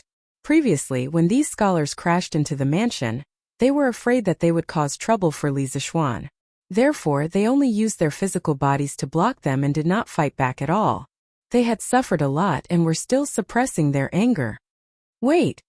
Li Zhanshi, stop first." At this moment, a group of soldiers galloped over on horseback. The officer in the lead shouted at Li Zixuan. Chapter 571. "General, you're here at the right time. You're here at the right time." This Li Zixuan instigated his servant to commit a crime in front of everyone. He has no respect for the law. Hurry up and arrest him. When Cui Yunhan saw the group of soldiers coming over, he couldn't help but be overjoyed. While Brother Chicken was in a daze, he suddenly broke free and ran to the leading general and complained loudly. That young general was stunned and asked, "Did you bring all these students here?" "Yes." Cui Yunhan nodded subconsciously. Then he felt that it was inappropriate to say that, so he changed his words. "No, they are. Arrest him and bring him away." The young general didn't listen to Cui Yunhan's explanation at all. He waved his hand and ordered, "Yes, sir." 2 Forbidden Army soldiers immediately came up from behind and captured Cui Yunhan like an eagle catching a chick. Hey, you've got the wrong person. It's Li Zixuan who is committing a crime in front of everyone. Let me go." Cui Yunhan was dumbfounded. When he came back to his senses, he kicked his legs and roared. That young general didn't even look at him. Instead, he went up to Li Zixuan and bowed respectfully. He cupped his fists and said, "Sir, His Majesty ordered me to bring the person who is causing trouble away. Please make things easier for me." Li Zixuan laughed. "Haha, it's Jiping. Can I not make things easier for you since you're here? Bring him away." The young general was taken aback and said in surprise, "Lord Ju actually still remembers this general. This general is extremely honored." Li Zixuan sighed and said, "How many of the soldiers around Dugu Exine don't I know? Speaking of which, why didn't he come personally?" The young general's name was Sun Jiping. He was a soldier in the Forbidden Army. He also participated in the attack on Snake Spirit Mountain. Li Zixuan had a good memory and vaguely remembered that Dugu Exine called his name a few times. It was also because he had participated in that great battle that Sun Jiping's attitude towards Li Zixuan was so respectful. Although the man in front of him was young, he had annihilated a sect and avenged his fellow soldiers. He was worthy of Sun Jiping's lifelong respect. Sir General Dugu Xian took leave a few days ago. That's why I brought the soldiers here. When Li Zixuan gave the order, he only asked Dugu Xian to bring the soldiers over and forgot that Dugu Xian took leave. Zhao Song was too busy pondering the emperor's will and forgot about it. When he went to Bea and couldn't find Dugu Xian, he realized it. However, the situation was urgent, and it was too late for him to go back and ask for a new order of Dugu Xian's situation's mind, so he sent Sun Jiping. Oh, I see. Then you go and do your work first. Although Li Zixuan was curious about why Dugu Xian took leave, he also knew that it wasn't the time to gossip. Didn't he see that a few scholars were preparing to sneak away? Sun Jiping cupped his hands in acknowledgement, then turned to the scholars and said coldly, "You have gathered in broad daylight to cause trouble." His Majesty was very angry when he heard about this and ordered you to leave immediately. If there is a next time, he will definitely punish you severely. If anyone still refuses to realize their mistake and stays here, they will be expelled from school immediately. Buzz buzz. Expelled from school? Oh my god, let's go, let's go. This Cui Yunhan has really screwed us over. General, it was Cui Yunhan who instigated us to come here. It has nothing to do with us. That's right. All of this has nothing to do with us. We will leave now. Yes, let's leave now. All the students were shocked. They didn't expect that today's incident would be so serious that they were almost expelled from school. How could they let that happen? Without their school status, their identity as scholars that they were proud of would be gone. They wouldn't be able to get scholarly honors for the rest of their lives. Wouldn't that be asking for their lives? Therefore, as soon as Sun Jiping's voice fell, the scholars scattered like birds and beasts, fleeing in all directions. They were afraid that Sun Jiping would misunderstand and expel them from the school if they were too late. Only 2 scholars looked at Sun Jiping with a complicated look in their eyes, and then slowly left the scene. Hey, I want to leave too. Let go of me. I won't cause trouble anymore. I will leave now. Seeing that he was the only one who was caught, Cui Yunhan couldn't help but panic. Behave yourself. Sun Jiping reprimanded. Then he cupped his hands and bid farewell to Li Zixuan before leading his team away. The farce came and went quickly. It ended just like that. Let's go. Let's go home. Sigh. That doll has been taken away. Now it's all good. Peace and quiet. I wonder how His Majesty will deal with that scholar. When the onlookers saw that there was no more drama to watch, they began to gossip while preparing to slip away. They each returned to their own homes and mothers. At this moment they heard Li Zixuan shout, "Everyone please wait. I have something to say." Hearing that, the crowd stopped and turned their attention back to Li Zixuan curiously. Li Zixuan saw that they stayed and continued, "Among you there should be many who read today's newspaper, right? For those who read the newspaper, there must be some who, like those scholars, think that I am bragging and purposely exaggerating my skills. Haha, it's useless to say more. You won't believe my one-sided words. Now, I am making an agreement with all of you and the people of Chang'an. Tomorrow night you will witness a miracle. At that time, you will understand that what Datong Daily said today is all true." The reason why he said this to these people was that there were many students among them. This could be considered as a change of direction to advertise Yanhuang College in engineering. Secondly, he hoped to improve the ordinary people's impression of engineering. This would be beneficial for future enrollment. Tomorrow night? Lord Li, can you tell us what will happen tomorrow night? Yes. Lord Ju, can you tell us in advance? Everyone saw Li Zixuan's current amiable appearance and was no longer as ferocious as before, so they all asked curiously. Haha. Tomorrow night you will know. Everyone, you can leave now. Li Zixuan smiled and didn't give them an answer. Instead, he turned around and went back into the mansion. The crowd sighed in disappointment and left in groups of 3 to 5. Husband. In the courtyard, Han Yushi smiled sweetly and called out softly. Although the situation this time was more dangerous than the last time, her man was by her side, sheltering her from the wind and rain. This made her feel very happy. I have frightened my wife. Where are father and mother? Li Zixuan squeezed his wife's hand, comforted her softly, and then asked. Han Yushi said softly. Father and mother are in the front hall. Husband, go and take a look. Li Zixuan nodded and pulled Han Yushi to the front hall. Chapter 572. Monthly Pass +1. Li Jingmo and Madame Li were also shocked by the commotion outside. Li Zixuan talked to the two elders in the room for a while before he walked out. He called Brother Ji to the west courtyard and asked, Feiji, how's the interrogation of Zhang Cuohua from last time going? Why is it that after so long, they still haven't found the mastermind? Pang Feiji replied, Lord Zhu, I've asked the people in the Supreme Court about this. According to Zhang Cuohua, someone gave her 100 strings of cash and asked her to instigate those women who had lost their husbands to come here and cause trouble. However, the person who instigated her was wearing a bamboo hat and didn't show up, so she didn't know who that person was. She only knew that it was a man around 20 years old. Li Zixuan snorted coldly and said, Still hiding your head but showing your tail? No matter where you hide, I'll find you. Feiji, if anyone dares to block my door in the future, you don't have to worry about anything. If you should chase them away, chase them away. If you can't chase them away, beat them to death. If anything happens, I'll take responsibility. If I can't even take care of my own family, what's the point of being a Lord Zhu? Pang Feiji shrunk his neck. Li Zixuan looked like he was really angry. He could only salute and agree. I understand. Don't worry, Lord Zhu. In the future, no one will be a threat to the people in the mansion. Li Zixuan replied with an N, and let Brother Ji do his work. He went to inform Han Yushi and then went to Chongren Lane to look for Su Hongji. Su Hongji had been partners with Li Zixuan for a few months, and he had a very good relationship with Li Zixuan. After Su Hongji figured out Li Zixuan's intentions, he immediately agreed to Li Zixuan's request. He even urged Li Zixuan to quickly write the next volume of mathematics textbooks for him. He wanted to learn in advance. Li Zixuan naturally agreed. After coming out of Su Hongji's house, Li Zixuan looked at the time and went straight home.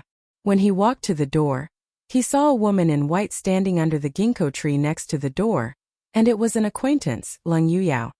Miss Leng? Since you're already here, why don't you come in and have a seat? Li Zixuan stepped forward and greeted him. When Leng Yuyao saw Li Zixuan, she was slightly relieved. She took out a note from the purse at her waist and handed it to Li Zixuan. She said, No need.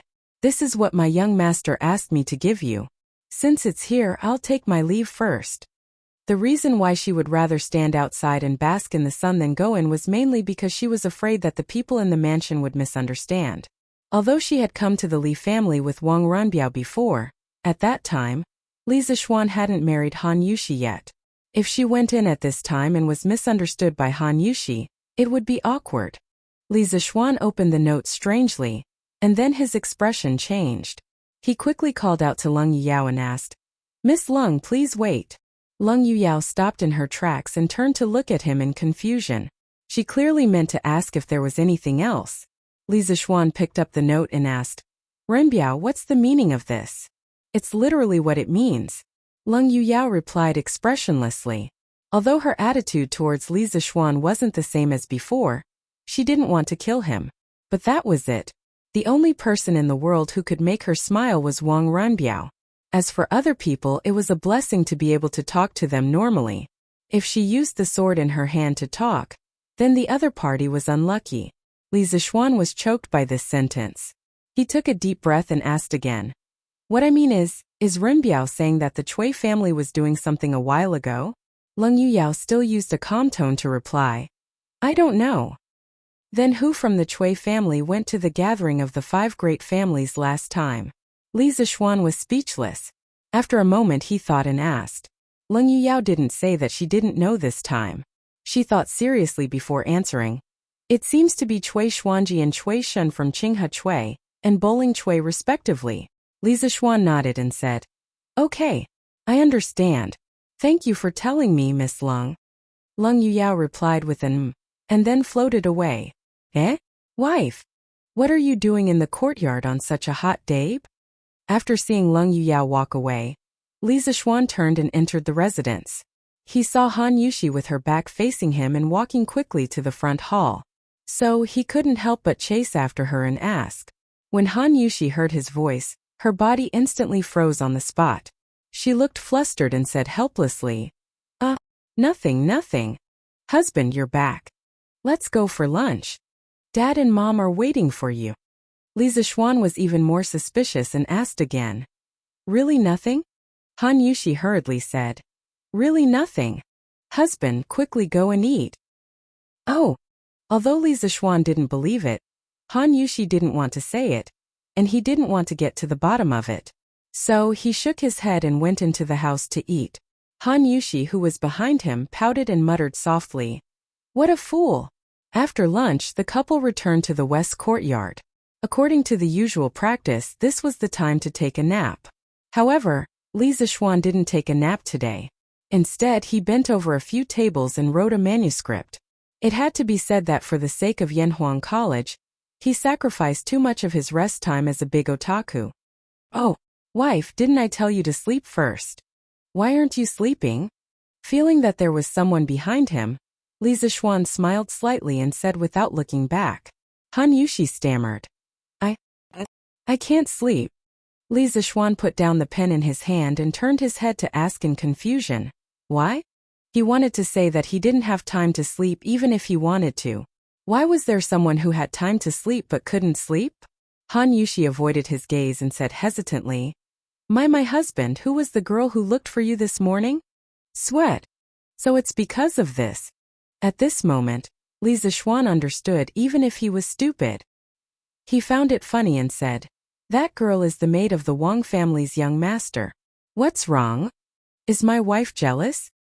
Han Yushi was relieved at first, and then she asked doubtfully, Jealous? I didn't get jealous at noon? Ahem. Li Zixuan was stunned.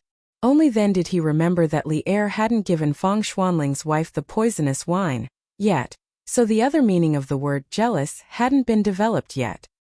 He patted his head and changed the topic. Well, my wife, you should be relieved now. Go to sleep. I'll come over after I finish writing this manuscript. Han Yushi looked embarrassed and said, What do you mean by relieved or not relieved? Husband, what are you talking about?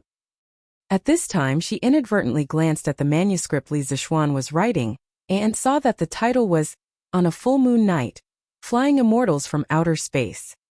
Chapter 573. The Night of the Full Moon, Flying Immortal from Outer Space? In the room, after Han Yushi saw the title of Li Zixuan's manuscript, she couldn't help but wonder, Husband, are you preparing to write a new novel? Outsiders didn't know that The Legend of Immortal's Journey to Immortality was written by Li Zixuan, but how could Han Yushi not know? That was why she asked this question. Li Zixuan shook his head and said with a smile, That's not it. By the way, didn't you suspect that I have a relationship with other women just now? I'll give you a surprise tomorrow night and let you understand my feelings. Han Yushi was embarrassed, but she still said stubbornly, I didn't suspect you. Besides, you're young and have a bright future. It's normal even if you have 3 wives and 4 concubines. I won't throw a tantrum with you. Li Zixuan looked into her eyes and asked mischievously, If I marry other women, will you really not be unhappy? Han Yushi's pretty face turned pale. She bit her lips and said bitterly, I won't be unhappy. Seeing her like this, Li Zixuan couldn't bear to tease her anymore. He said softly, Little fool. I was just teasing you. Whether rich or poor, I, Li Zixuan, have my wife in this life. I won't marry anyone else. Han Yushi widened her eyes in surprise and said in disbelief, Husband, is what you said true? Although it was popular in ancient times to have 3 wives and 4 concubines, that was only because the situation forced it. In fact, which woman was willing to share her husband with other women? Han Yushi just said that because she didn't want Li Zixuan to think that she didn't see the big picture, and didn't want her parents-in-law and neighbors to say that she was jealous. Of course, she didn't want Li Zixuan to marry a concubine. Looking at Han Yushi's cute appearance with her eyes wide open, Li Zixuan couldn't help but lightly touch her pure white forehead with his lips, and then said with a smile, Of course it's true, when have I ever lied to you? That day when we bowed to heaven and earth, I said that I wanted to be a celestial couple with my wife that everyone in the world would envy. Haha, let's start tomorrow night. What? Haha, you'll understand tomorrow night. Han Yushi playfully rolled her eyes and suddenly said, "Oh right, husband, tomorrow is the Mid-Autumn Festival. We have to worship the moon and eat round pancakes at night." Li Zixuan was stunned when he heard this. He guessed that the round pancakes were probably mooncakes, but he didn't expect this custom to start in the Tang dynasty. He couldn't help but feel homesick as he recalled the Mid-Autumn Festival in his previous life. According to legend, mooncakes originally originated in the early Tang dynasty. During the reign of Wu Da, Great General Li Jing defeated the Xiongnu and returned triumphantly on the 15th of August. At that time, there were Turpan businessmen who offered Li Yuan cakes to celebrate his victory. Li Yuan took the gorgeous cake box, took out the round pancakes, and smiled as he pointed to the moon in the sky and said, "I should invite the toad with the pancakes." After saying that, he distributed the pancakes to the officials to taste together. From then on, there was the custom of eating pancakes on the Mid-Autumn Festival. At that time, the rich families would generally set up incense tables to worship the moon during the Mid-Autumn Festival. Round pancakes, watermelons, apples, grapes, and other offerings were all available. Among them, round pancakes and watermelons were absolutely indispensable. Exquisite families even specially cut watermelons into lotus-shaped offerings. But at that time there was no such thing as mooncakes. In fact, mooncakes only existed in the Southern Song dynasty. It was only in the Ming dynasty that there were accurate records of eating mooncakes on the Mid-Autumn Festival. Haha, it's okay. We can worship the moon and eat round pancakes after we come back tomorrow night. Wife, quickly go to sleep. After a long while, Li Zixuan woke up from his memories. He patted Han Yushi's shoulder and smiled gently. Okay. Yo! On the night of the full moon, flying immortals from beyond the heavens. What does Mr. Li mean? The next morning, some people who bought the newspaper couldn't help but discuss with their companions after seeing today's headlines. Sigh. Lord Li personally mentioned this matter yesterday, and I was still there at that time. But Lord Li didn't say what exactly it was. Yesterday? Oh, I heard that a group of scholars blocked Lord Li's house yesterday. Is that true? Yes. It even alarmed the emperor. The leading student has already been arrested by the imperial army. Sigh. This group of scholars is really ungrateful. They've wasted all their knowledge. Lord Li is such a good person, and they still have the face to cause trouble. Sigh, but Lord Li also told us yesterday that he would let the entire Chang'an city witness a miracle tonight. He wants to prove that the so-called engineering in the newspaper is not a lie. Heh.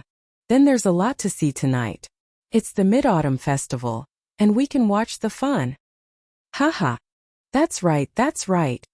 At this moment, hundreds of thousands of people in Chang'an were silently looking forward to the arrival of night. Imperial City, Chang'an Palace. Wow! Is Brother Xiaoxian going to show everyone the fairy lamp? I'm so looking forward to it. Chang'an leaned against the couch, holding the newspaper in her hand. After reading the headlines, an extremely bright smile immediately flashed on her exquisite little face. Her watery eyes were filled with longing. Ordinary people didn't know about the fairy lamp, but as the princess of the Tang dynasty, Chang'an naturally knew about it long ago. As smart as she was, she almost instantly thought of what Li Zixuan was going to do at night from the words, "On the night of the full moon, flying immortals." She couldn't help but feel envious. If Chang'an can go up to the fairy lamp once, then even if I immediately die of illness I won't complain. But tonight is the Mid-Autumn Festival. I have to accompany father and mother for dinner. I can't leave the palace. Chang'an held her small face and was in a daze. After a moment, she muttered to herself. South of Chang'an City, Dunhua Square, East County Duke's Mansion. Eldest uncle, eldest uncle. Hurry up and save Yunhan's.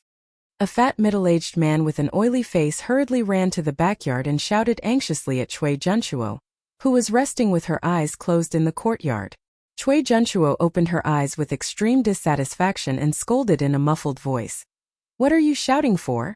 Look at yourself. Do you still look like a father? The middle-aged man cried and said, Eldest uncle, something happened to Yunhan. How can I continue to be calm? Hurry up and think of a way to save Yunhan's. It turned out that this person was Cui Yunhan's biological father, Cui Simo. His father, Chui Junsu, was Chui Junchuo's brother. However, in the Chui family of Chui Yanmu, the title of nobility was passed down to Chui Junchuo. Therefore, now that something happened to Chui Yunhan, Chui Simo didn't go to Chui Junsu for help. Instead, he came to Chui Junchuo for help. After all, in the current Chui family of Qinghe, Chui Junchuo's title was the highest. Chui Junchuo was stunned. Then she asked with an ugly expression, "What happened to Yunhanj? Shouldn't he be in the Hongwen Museum?" Chapter 574. At night, the moon was bright and the stars were sparse. When night fell, an extremely bright moon slowly rose from the horizon. In this era where there were no street lamps, neon lights, or LED advertising screens, this bright moon was extremely eye-catching at night. The term Mid-Autumn Festival was first recorded in the Rites of Zhou. The Book of Rites, Moon Order said, "The mid-autumn moon nourishes the old and nourishes the old." The custom of the Mid-Autumn Festival was to worship the moon at the beginning. The Book of Rites recorded, the Emperor's spring morning sun and the autumn moon. The autumn moon was to worship the moon. This meant that the emperor had already started worshipping the moon as early as the spring and autumn period. Later on, the aristocrats, officials, and scholars followed suit and gradually spread it to the people. Later on, the Mid-Autumn Festival was gradually used to celebrate the harvest. This was because the Mid-Autumn Festival in August was the season for crops and fruits to ripen. Tonight, the curfew in Chang'an City was lifted. Therefore, although the sky was dark, the streets outside were still very lively. All kinds of vendors selling small toys began to wander the streets and alleys. Lanterns had also become the favorite plaything of the rich young masters and young ladies. Laughter and exclamations could be heard everywhere. Although there were no stars in the sky, the colorful lanterns gradually rose to replace the stars and adorned the night sky. "Brother, brother, I want to sit too. I want to sit in the fairy lantern too." In the west courtyard of the Li residence, Lan'er tugged on Li Zishuan's arm and kept acting coquettishly. Today was the Mid-Autumn Festival. Of course, Lan'er couldn't continue to stay in the Han family village. Mrs. Li personally went to fetch the little girl back early in the morning. Li Zishuan face-bombed. He didn't know where this little girl got the news from. He had clearly brought his wife here in secret.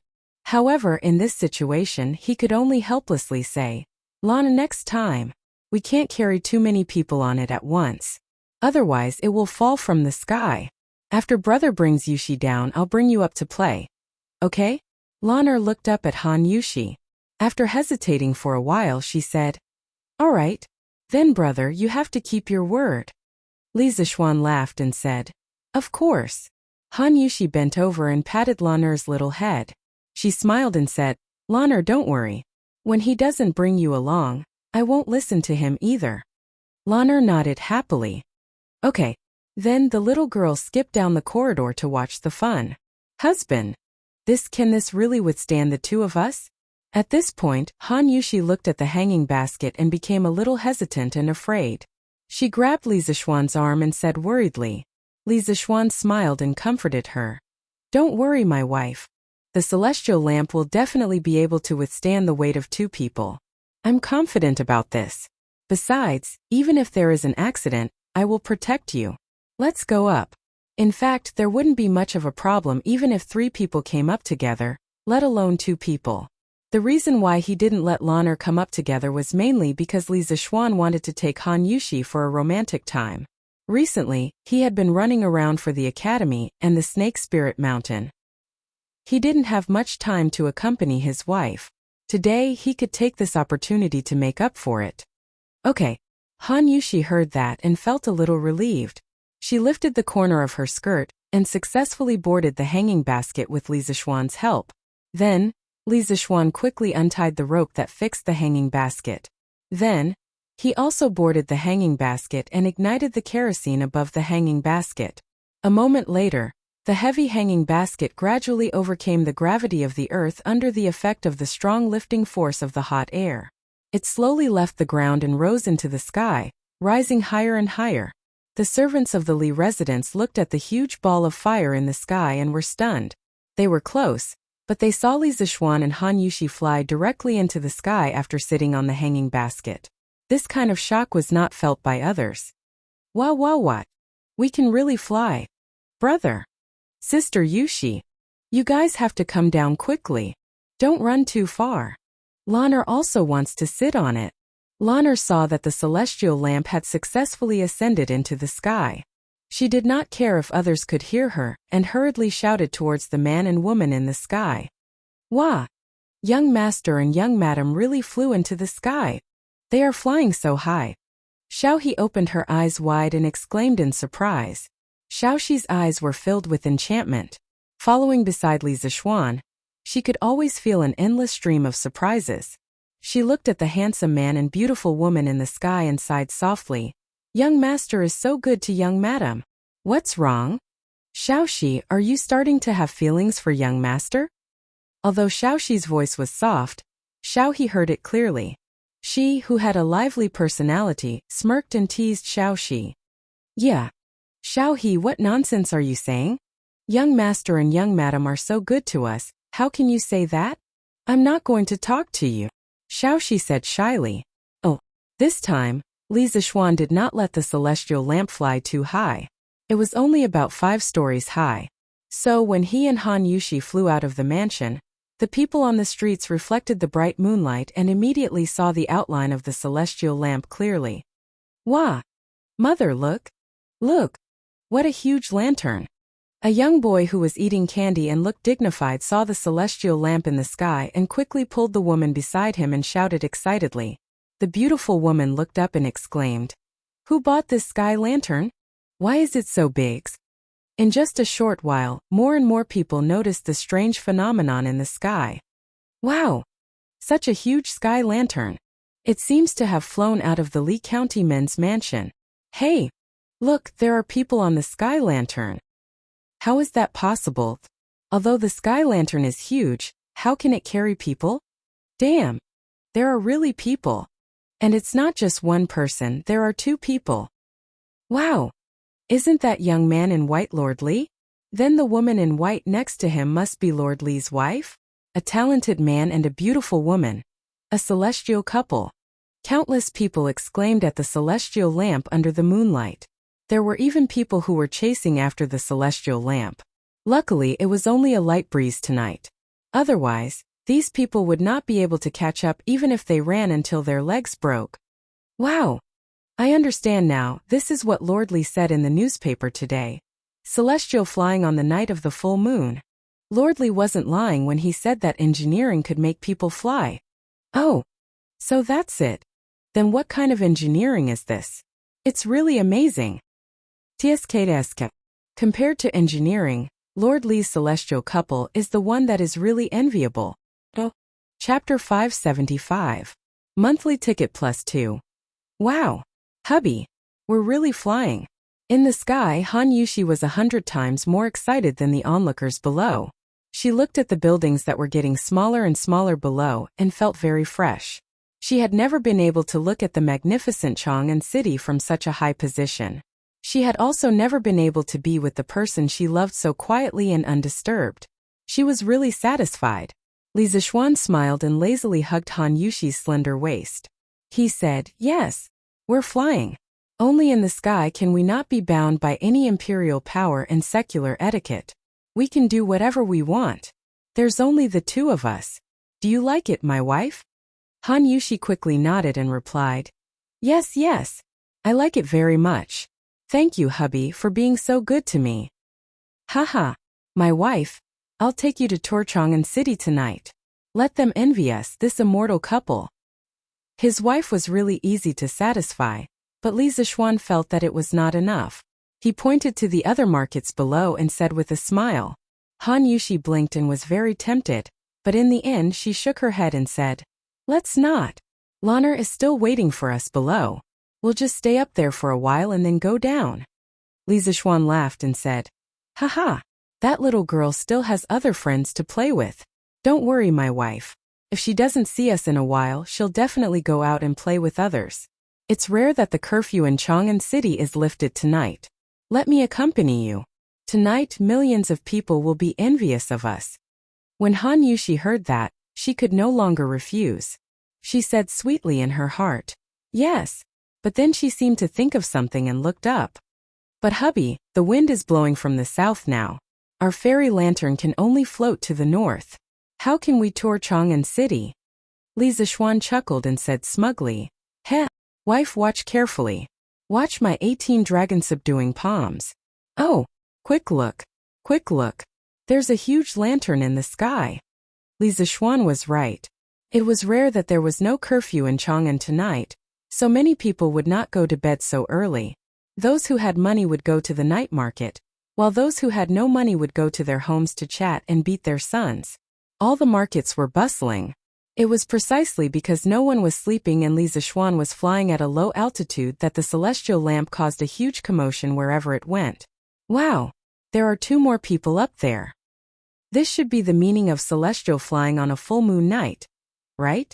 Surly really didn't lie. There seems to be another person dancing. Was Lord Ju's wife dancing for Lord Ju? They are so loving. But aren't they offending public decency by doing this in public? Tisk. If you have the ability, why don't you go up as well? You'll be offending public decency. Seriously. F*ck. No. That's not Madame Ju dancing, but Lord Ju boxing. What kind of F*king look are you guys looking at? Ah? Then Lord Ju is really good to Madame Ju. Oh, Ping Kong Fong. This was the most famous red light district in Chang'an City. It was commonly known as the Northern Li's famous flower district. In the Tang dynasty, there was no rule that officials were not allowed to visit prostitutes. As for the scholars who came to take the imperial examination, visiting their confidants at Ping Kong Fong was simply a semi-official activity. If anyone did not go, it would not be called chastity but a country bumpkin. Therefore, in the past, although the doors of Ping Kong Fong were closed at night, the brothels in the square were still lit by red candles. There were dancing, couples coming and going, and singing in low voices tonight. There was no curfew in Chang'an, and Ping Kong Fong was even more lively. Many young people secretly came here to fool around in the name of going out to drink with their friends. Ping Kong Fong was full of traffic, and it seemed even more crowded. Master Hu, come in and play. Our Xiao Chui misses you very much. Baihua Building, the largest brothel in Ping Kong Fong. A middle-aged woman with heavy makeup pulled a fat man and laughed coquettishly. Am I not here now? Mother Hua, quickly ask Xiao Chui to come over. Hey, I'll be here soon. Mother Hua, where's your family's courtesan, Miss Yenner? Why don't I see her? At this moment, a young man in luxurious clothes walked over and asked with an unhappy expression. Mother Hua's expression froze and she murmured, Young Master Niu. Miss Yenner hasn't been feeling well these few days. Wow! What a huge lantern! Why are there so many people following down there? At this moment, Li Zixuan's fairy lantern happened to pass by Ping Kong Fong. This huge fairy lantern shook everyone's heart. Mother Hua. That's Lord Li and his wife. They came from Yongle Lane. And they should be touring Chang'an City. I heard it from those people just now. A page boy pointed at the commoners who were chasing after the fairy lantern and said to Mother Hua. After the surrounding ladies heard it, all of them became excited. Wow! Lord Li is such an affectionate young man. He's so handsome and gentle. Ah! Lord Li, wait for me. Can you let me go up there for a while? A girl in a pink dress suddenly screamed and chased after the people from before. Ah! You slut! Lord Li is mine. The power of role models was endless. If there was one, there would be a second. In the blink of an eye, a group of ladies ignored Mother Hua's obstruction and chased after the fairy lantern. In one of the attics in Hundred Flowers Tower, a lady in purple looked at the fairy lantern flying by outside the window and heard the crazy screams downstairs. She couldn't help but sigh. Miss Han is so lucky to be married to such a man. If there's someone who can treat me so well in this life, I, Fong Fian, would be willing to pay any price. Oh, husband, they all seem to like you? On the fairy lantern, Han Yushi looked at the ladies who were chasing after them crazily, and couldn't help but smile at Li Zixuan. Cough cough. Li Zixuan wiped the cold sweat on his forehead and said awkwardly, Well, I only like my wife. Even if they catch up with me, I won't look at them. Han Yushi smiled and asked, Then why are you controlling the fairy lantern to pass by this place of prostitution? Li Zixuan. Could he say that he was just curious? Oh. Chapter 576. In the West Court of the Imperial Palace, the people outside were celebrating the Mid-Autumn Festival. Of course, this place was also decorated with lanterns and colored banners. In an open space in the West Court, Li'er led a group of concubines and more than a dozen children to stand in front of the incense table and worship the statue of the moon goddess devoutly. There were mooncakes, watermelons, apples, red dates, plums, grapes, and other offerings on the incense table. The statue of the moon goddess was placed in the direction of the rising moon. The incense table and red candles were solemn. Looking at their posture, they should be praying to the moon. Speaking of praying to the moon, the story of Saltless praying to the moon had to be mentioned. It was said that the ugly girl of the ancient Qi state, Wu Yan, prayed to the moon devoutly when she was young. When she grew up, she entered the palace with outstanding virtue, but was not favored. On the 15th of August, Wu Yan was praying to the moon. King Xian of Qi happened to see Wu Yan under the moonlight. He felt that she was beautiful and outstanding, so he made her his queen. That was how the tradition of praying to the moon came about. Chang'e of the moon was famous for her beauty. Therefore, the girl prayed to the moon and wished to be like Chang'e with a face like the bright moon. The story of Saltless praying to the moon first appeared in the biography of the women written by Lu Xiang of the Western Han Dynasty. Wu Yan, also known as Zhong Wu Yan, was shockingly ugly. She had a wide forehead, small eyes, a high nose, a big throat, a hunchback, and a thick neck. But in the end, Zhong Wu Yan became a typical representative of the sea cannot be measured with a pint pot, and people cannot be judged by their appearance through her own efforts. May the Tang Empire be free of disasters and have good weather. Li'er looked at the bright moon in the sky and sighed faintly. There were less than 10 months left before the locust plague mentioned by Li Zishuan. He was somewhat uncertain. In the past few days, he had been concerned about the harvest of various places. He even personally went to the farms near Chang several times. It could be said that he was worried sick. Your Majesty, don't worry. The Tang Empire is established according to the will of heaven, and will be protected by heaven. Empress Zhongsun knew what her husband was worried about. She smiled and comforted him softly. Yes. Wow. Father, mother, look. What is that? Chang'e, who was at the side, suddenly saw a ball of fire floating in the southern sky. He couldn't help exclaiming in shock. Li'er, Zhongsun, Li Changqian, Li Tai, Li Ku, and the Princess of Xiangqing all looked in the direction of Chang'e's finger. They saw an extremely bright flame floating in the sky far to the south. It seemed to be moving slowly. Zhao Song, get someone to check if this is Li Zishuan's doing. This ball of flame was very far away, and it was difficult for ordinary people to distinguish what it was. However, Li Zishuan had seen it from a distance on the Black Tortoise Gate's watchtower, when he used the immortal lamp to wipe out the 7 cultivators of true virtue. Therefore, he was able to recognize it at a glance. Zhao Song responded and ran out. Not long after, he came back. He bowed and said, Your Majesty, that is Li Xiannan and his wife. They are touring the city on the immortal lamp. They are still some distance away from the imperial city, and it seems like they are about to turn around. Hearing this, Chang'e came to a realization. She looked at the fairy lamp in the distance and said with a mesmerized expression, So this is the fairy lamp. Brother Xiao Xian actually brought Sister Yuxi up with him. They are really loving.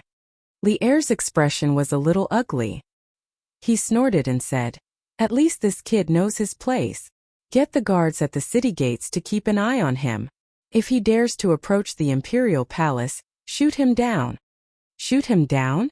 Everyone present was stunned. They were all thunderstruck by Li'er's words. Zhao Song wiped his sweat and said respectfully, Yes, Your Majesty. However, Li Xiannan shouldn't be so reckless. Li'er glanced at the immortal lamp in the sky and said unhappily, That better be the case. This was Li Zishuan. If it were someone else, he would have ordered the imperial guards to shoot down the immortal lamp. After Li'er said that, he pulled Empress Zhongsun, who was holding back her laughter, and walked to the back of the palace. He said to the concubines and children, Let's go to Lijiang Hall for the Mid-Autumn Festival. Everyone bowed and agreed. After Li'er walked away, Li Tai looked at the immortal lamp and said indignantly, Xiaoxian, this bastard really forgets about friendship when he sees a girl. He told us that the immortal lamp is unstable, has a limited capacity, and can't control the direction. Now it seems like he was lying. This won't do. I'll settle the score with this kid tomorrow. Li Ku, who was following behind Li Er, looked back at the immortal lamp in the sky as he walked. He thought to himself, is this engineering? Li Zishuan's engineering is so amazing. No wonder Qin Ke is so obsessed with engineering. Tunghua Square, Sun Residence.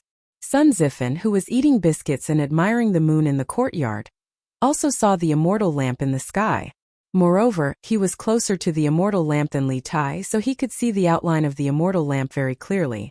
When he found out that Li Zishuan and Han Yushi were still standing on it, his reaction was exactly the same as Li Tai's. Damn! Sir, you're too mean. That day, you told me that the immortal lamp is unstable. Why are you sitting on it today? I think this thing is quite stable. Damn! I've been cheated. I've been cheated. Putting aside whether the immortal lamp was stable or not, the two people on it were so romantic that they couldn't control themselves. Husband, this is the Imperial City. Han Yushi snuggled in Li Zishuan's arms and pointed to the Imperial City in the north as she asked. Li Zishuan draped his outer robe over Han Yushi's body. Just now, in order to bring Han Yushi to see the Imperial Palace, he deliberately raised the immortal lamp quite a bit because he couldn't ride the immortal lamp to the sky above the Imperial Palace. If he did, Li Er would definitely mess with him. After all, no emperor could tolerate others spying on his territory. This was also the main reason why the residential buildings next to the Imperial Palace couldn't be built too high. In this way, the night was already cool, and they still stayed in the sky so high up in the sky it seemed a little cold. After putting on the clothes, Li Zishuan smiled and said, "Yes, this is the Imperial City. Isn't it spectacular?" Han Yushi replied softly, "Yes. I've never seen the Imperial City from this angle. It's really magnificent. But husband, if we look like this, we won't attract the city defense soldiers later, right?" Li Zishuan chuckled and said, That's hard to say, so let's run nows." Ah? Han Yushi was stunned and speechless. She thought that since Li Zishuan dared to do this, he must have a card up his sleeve. Haha. Let's go. Lanner is probably waiting anxiously. We should go back. Li Zishuan laughed and used 10 dragon subduing slaps to the back. The immortal lamp began to change direction and flew toward Yongla Lane. Chapter 577. After sending Han Yushi down, Li Zishuan took Lana Xiaohe and Xiaoxi for a walk in the sky for a while before returning home to worship the moon, eat pancakes, and celebrate the Mid-Autumn Festival with his family. It wasn't that he didn't think of letting his parents experience the celestial lamp in the sky, but Li Jingma and Mrs. Li firmly disagreed. It was said that they would feel dizzy if they looked down from above. Therefore, Li Zishuan didn't force them. He went home to celebrate the Mid-Autumn Festival, but his legend was left outside. The appearance of the celestial lamp tonight ignited the enthusiasm of the people in the city. Everywhere Li Zishuan and Han Yushi passed by, many people would scream or chase after them. Until now, there were still many people in front of the Li Zishuan's residence. They were waiting for Li Zishuan to come out with the celestial lamp again. But this time, they were destined to be disappointed because the person they were waiting for was having dinner with his family. After dinner, he didn't have time to go out and had to go back to his room to hug his wife and sleep. The next day, after a whole night of brewing and accumulating, the enthusiasm of the people of Chong and City finally erupted.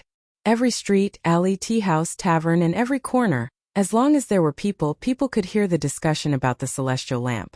On the street, 2 big men got up early and prepared to go to work. "Hey, Lu Biaozi, did you see the big sky lantern in Lord Li's house last night?" "Of course I saw it. And it said that it's not called a sky lantern, but a celestial lamp. Lord Li used this thing to fly up last time when he wiped out the 7 cultivators of virtue." "Wow. How do you know so much about it?" "Hey, I heard it from the servant next door from Assistant Minister Li's house. Tisk tsk. This Lord Li is really amazing. I never said that there's something that can make people fly, but Lord Li really did it. It's really the work of a celestial. Haha. Lord Li is the lucky star that God gave to our Tang Empire. Hateful that some people dared to doubt Lord Lee's bragging the day before yesterday. Now no one dares to doubt it, right? Hey, if that's the case, then Lord Lee's engineering project seems to be really impressive. It's amazing, but what does it have to do with you, Pockmark Xiang? What do you mean it has nothing to do with me? I plan to let my brat go to Yanhuang College next month to try. If he can get in, won't he be able to soar into the sky like Lord Lee in the future? Ha ha ha. I'm dying of laughter. How can someone as silly as your steamed bun get into Yanhuang College? Why? Why can't I? My little bun has already been enlightened. I'll buy him an arithmetic book and let him study for a month. There's an 80% chance that he'll pass. Inside the classroom of the Hongwon School. Although it was the start of the field break, many students who lived in Chang and still volunteered to stay in the school for supplementary lessons. This phenomenon was not only present in the Hongwon School, but also in the Imperial College, Chongwon School, and other places. In a certain classroom, the students took advantage of the fact that the teacher hadn't arrived yet to discuss the celestial lamp that carried people into the sky last night. Did you all see Li Xianen riding the lantern and flying in the air last night? Of course I saw it.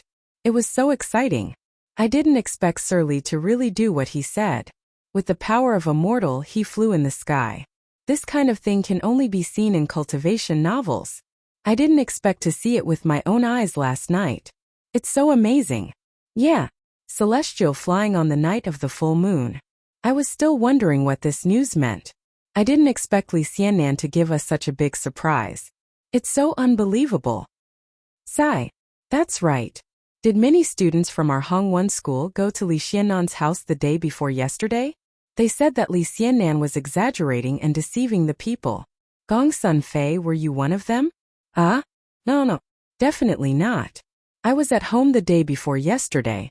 Yes, at home. Cui Yunhan went. Cui Yunhan went. Everyone knows that. Furthermore, he's still in the Supreme Court now. 3. What I want to know is, did you really not go? Or did anyone else go? I really didn't go. Li Xianan is knowledgeable and upright. Why would I do such a wicked thing and embarrass our Hongwon school? Damn, that bunch of people really disgraced our Hongwon Institute. Now, even the students of the directorate are laughing at us. Sigh. I didn't expect Cui Yunhan to be such a person. Imperial College. The students' discussions could be heard everywhere. They were even more enthusiastic than the students from the Hongwon school.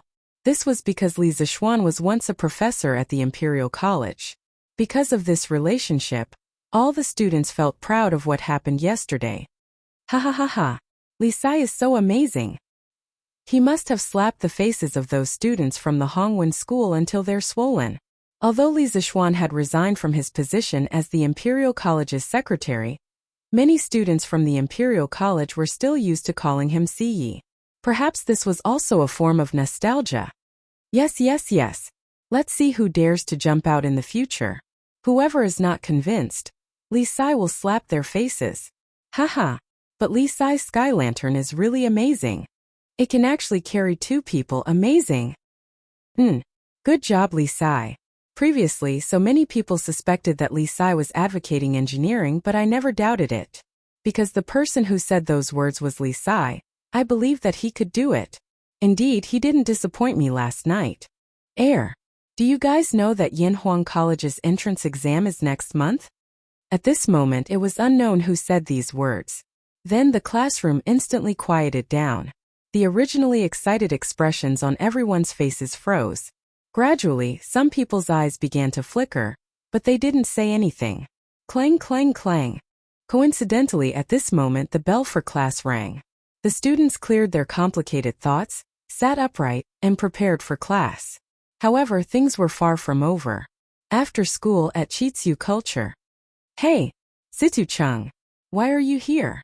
A young man in a blue shirt said in surprise as he pointed at another person. Tai Ning. I'm here to buy a dictionary. Yes, I'm here to buy a dictionary for my little sister. Hey, speaking of which, why are you here? Huh? I'm here to buy a dictionary too. Why are you buying a dictionary? Don't tell me you're buying one for yourself.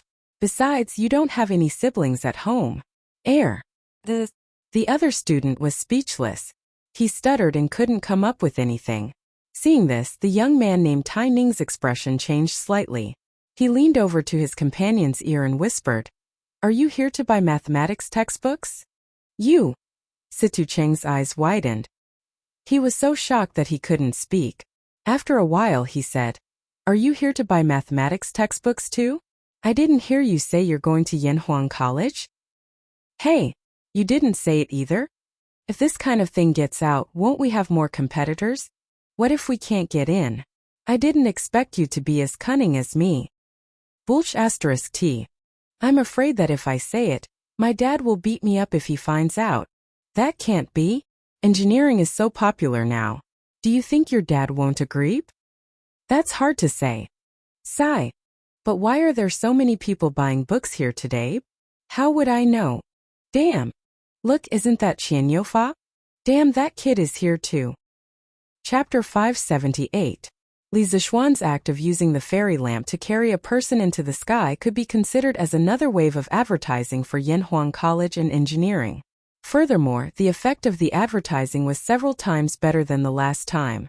The most direct manifestation of this was that the first volume of the new mathematics textbook sold out like crazy in Chitsu culture.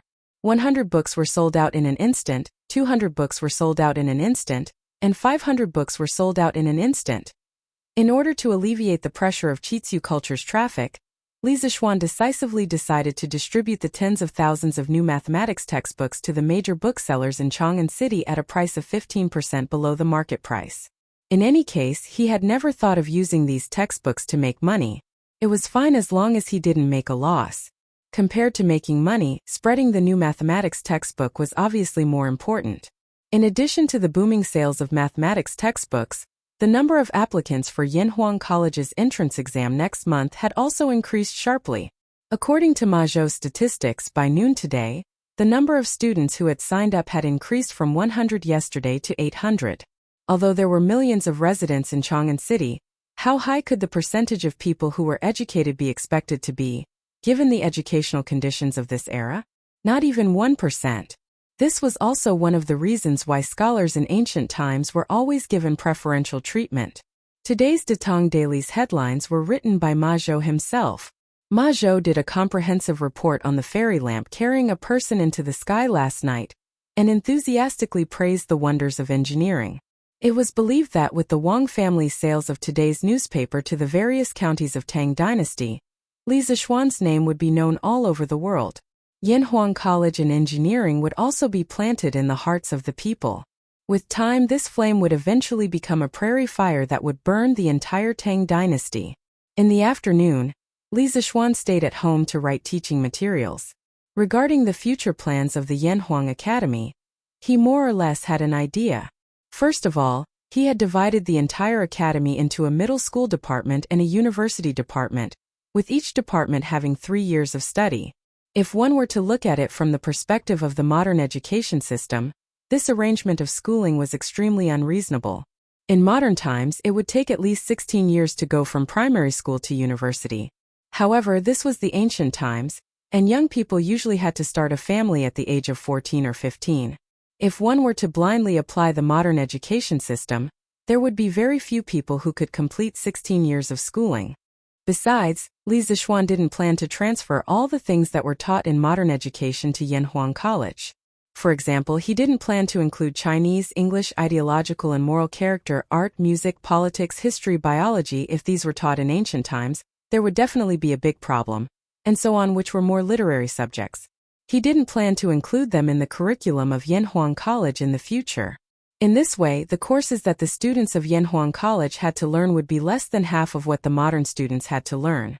Under a reasonable teaching arrangement, there was still hope to complete the popularization of the basic knowledge of mathematics, physics, and chemistry in the first 3 years. In the second 3 years, it would complete the cultivation of the students who were interested in further study in the fields of engineering, construction, precision machinery, sound, light, heat, and so on, which would open the door to a new world for them.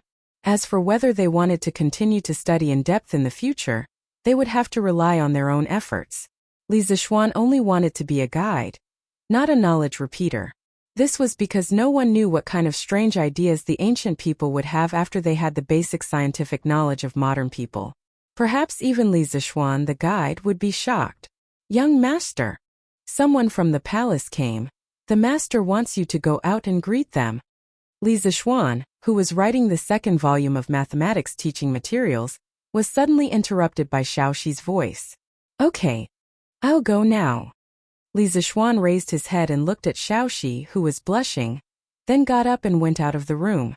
But in his heart he thought, "Ever since I took her for a walk in the sky last night, the way she looks at me seems to have become weird. She's also easily shy, could it be?" Thinking of this, Li Zixuan stroked his chin in a smug manner, looking very pleased with himself. When he came to the front yard, he found out that Li Zixuan had sent someone to summon him. Li Zixuan quickly changed his clothes and went to the palace with the servant. After entering the palace so many times, Li Zixuan was not as nervous as before. However, he could not help but wonder if old Li was looking for trouble with him because of what happened last night. If that was the case, then he was really petty. Last night, he only took a few glances at the palace from afar. When he came to the Sweet Dew Palace, Li Er was sitting at the top reading a book. Li Zixuan bowed, but Li Er pretended not to see it. It was as if there were 10,000 beauties in the book that attracted his eyes, making him unwilling to look at Li Zixuan. Seeing this situation, Li Zixuan was even more certain that Li Er called him over because of what happened last night. He wanted to show off his power in front of him. He secretly curled his lips but did not show it on his face. He started to play the role of an obedient child. He stood below and did not say a word. "Oh, you're here." After about a quarter of an hour, Li Er seemed to have just noticed Li Zixuan's arrival. He put down his book and said lightly. Li Zixuan scolded old Li for being pretentious in his heart. However, he said, "Your humble servant greets your majesty. I wonder what your majesty has summoned this humble servant here for." Every word and action of this fellow was methodical. He was like an old fox who had been in the imperial court for decades. No one could find fault with him. Li Er's mouth twitched slightly. He did not answer but asked, "What have you been busy with recently?" "As the Crown Prince Jean, I haven't seen you do anything in the East Palace. If it wasn't for me protecting you, you would have been impeached and sent to prison." Li Zixuan's face was full of black lines. When others wanted to find fault with you, how could they find fault with you? However, after being promoted for so long, he only knew that the Crown Prince Jean's rank was very high. He was a primary third rank. However, he had no idea what the Crown Prince Jean was doing. "Why did you ask him to go to the East Palace?" Cough cough. "Your Majesty, this humble servant has been busy with the construction of the academy, the hiring of teachers, and the compilation of teaching materials. I really have no time to work in the East Palace. This humble servant is suspected of dereliction of duty. Your Majesty, please punish me. Why don't this humble servant resign from the position of Crown Prince Jean and appoint another worthy person?" After thinking for a moment, Li Zixuan took a step back in order to advance. He pretended to be in a bad mood and blamed himself. Li Er glared at him and said angrily, "Bastard! Do you think you can resign from the official position that I gave you? It's understandable that you are busy with the academy. After all, you have put a lot of effort into it. However, after this matter is over, you have to take care of your duties in the East Palace. Do you hear me?" Chapter 579. The Crown Prince Jean was mainly in charge of the Eastern Palace's internal affairs and cultural education. When Li Zixuan was first appointed to this position, Li Er had not expected him to be able to fulfill his duties. This was because Li Chengqian's education was being handled by the Crown Prince's right concubine-born son Kong Yingda, and his left concubine-born son Yu Jining. Li Zixuan's title as Crown Prince Jean was more in name than reality. Li Er mainly wanted him to assist Li Chengqian in the future. At this time, Li Er still had high hopes for his son Li Chengqian. "This subject thanks your majesty for your grace." Li Zixuan was happy. This test had indeed tested Li Er's attitude. It seemed like Li Er did not want to remove him from his position. But logically speaking, Li Zixuan had no intention of resigning. Although he wasn't a fan of official positions, He needed to have an official position to protect himself in this cannibalistic feudal society. The higher the rank, the better. This third-rank crown Prince Jean was just right. Li Er looked at Li Zixuan, who wanted to be proud but did not dare to be too proud. He was both angry and amused. He pondered for a while and said, "The Supreme Court had already found out some information from the scholar who led the attack on your house." When Li Zixuan heard this, he immediately perked up. However, Li Er suddenly stopped talking. This made him very angry. He cursed old Li in his heart for not having little Chirpy. After waiting for a long while, Li Er continued. "That student is from Qinghe's Chui family's Zhengzhou branch's second branch. His name is Chui Yunhan. His grandfather is the East County Duke's younger brother. According to him, because he saw you wantonly advocating engineering studies, he felt that you were insulting the sage's studies. He felt indignant and wanted to gather a group of classmates to denounce you." Qinghe's Chui family? When Li Zixuan heard Chui Yunhan's identity, he was shocked in his heart. Combined with the news of the aristocratic family gathering that Leng Yuyao brought the day before, he finally had a rough idea of what happened. The aristocratic family had already made a move on him. But after hearing Chui Yunhan's confession, Li Zixuan could not help but frown. He stepped forward and cupped his hands. "Your Majesty, please forgive me for speaking bluntly. The truth is definitely not what Chui Yunhan said. All of my actions after leaving the mountain have harmed the aristocratic families and benefited the common people. Those aristocratic families all see me as a thorn in their side. If you say that Chui Yunhan's actions are only to protect the position of the Saint Academy, I will never believe it." Li Er said in annoyance. "Of course I know that kid is lying. Do I need you to teach me?" However, as Chui Junchua was the prefectural duke, the people of the Supreme Court could not punish his grandnephew without any evidence. However, the Supreme Court didn't come out empty-handed. They also found some other things. Li Zixuan's expression changed slightly, but he couldn't rush him. He could only stand there anxiously and wait for him to continue. The incident this time was less than a month apart from the time when Jiang Xuehua led a group of women to surround your house. Previously, I suspected that there should be some connection between the two cases. Thus, I let the Supreme Court officials try the two cases together. As expected, Jiang Xuehua testified that Chui Yunhan's figure and voice were very similar to the person who instigated her last time. Thus, Chui Yunhan has been detained by the Supreme Court and will be handed over to the Ministry of Justice to be convicted. After Li Er finished speaking, there was a trace of complacency in his expression. Li Zixuan felt that he should play the background music of Detective Conan for old Li. However, he felt that the previous case had nothing to do with this case. Because the day before yesterday, Leng Yuyao brought news that during the gathering of the 5 aristocratic families, the one who went to the Chui family was Chui Xuanji. "Your Majesty is wise and observant. I admire you, but I wonder how your Majesty intends to deal with it?" Li Zixuan thought to himself. No matter if the previous incident was done by Chui Yunhan or not, this kid will definitely not be able to escape. I will kill him first. Li Er stared into Li Zixuan's eyes and asked, "How do you want me to deal with him?" A qualified and virtuous official would definitely say, "Your Majesty can decide at this moment." However, Li Zixuan was never a qualified and virtuous official. He said with a serious face, "Your Majesty, to be honest, ever since I decided to establish Yanhuang College and promote engineering, I have been running around everywhere for the college. Even so, the progress of the college is not satisfactory. The main reason is that in the process of building the college, there are always some people with bad intentions who want to harm me. In order to protect myself and my family, I am really tired of dealing with them. Therefore, if your Majesty feels that there is still a need for Yanhuang College to exist, or if your Majesty feels that engineering is still useful to my Tang Empire, I beg your Majesty to punish the chicken to warn the monkey, so that those demons and monsters will not affect me from spreading engineering." After saying so much, Li Zixuan wanted to use the name of engineering to make Chui Yunhan look bad in front of Li Er. With the fairy lamp and gunpowder, these two peerless artifacts, Li Zixuan felt that the bargaining chip on the side of engineering was enough. Furthermore, Li Er's relationship with the Shandong nobles was not good. This choice was not controversial for Li Er. Of course, Li Er would not choose to stand on the side of the nobles. Otherwise, he would not have personally ordered the imperial army to capture Cui Yunhan.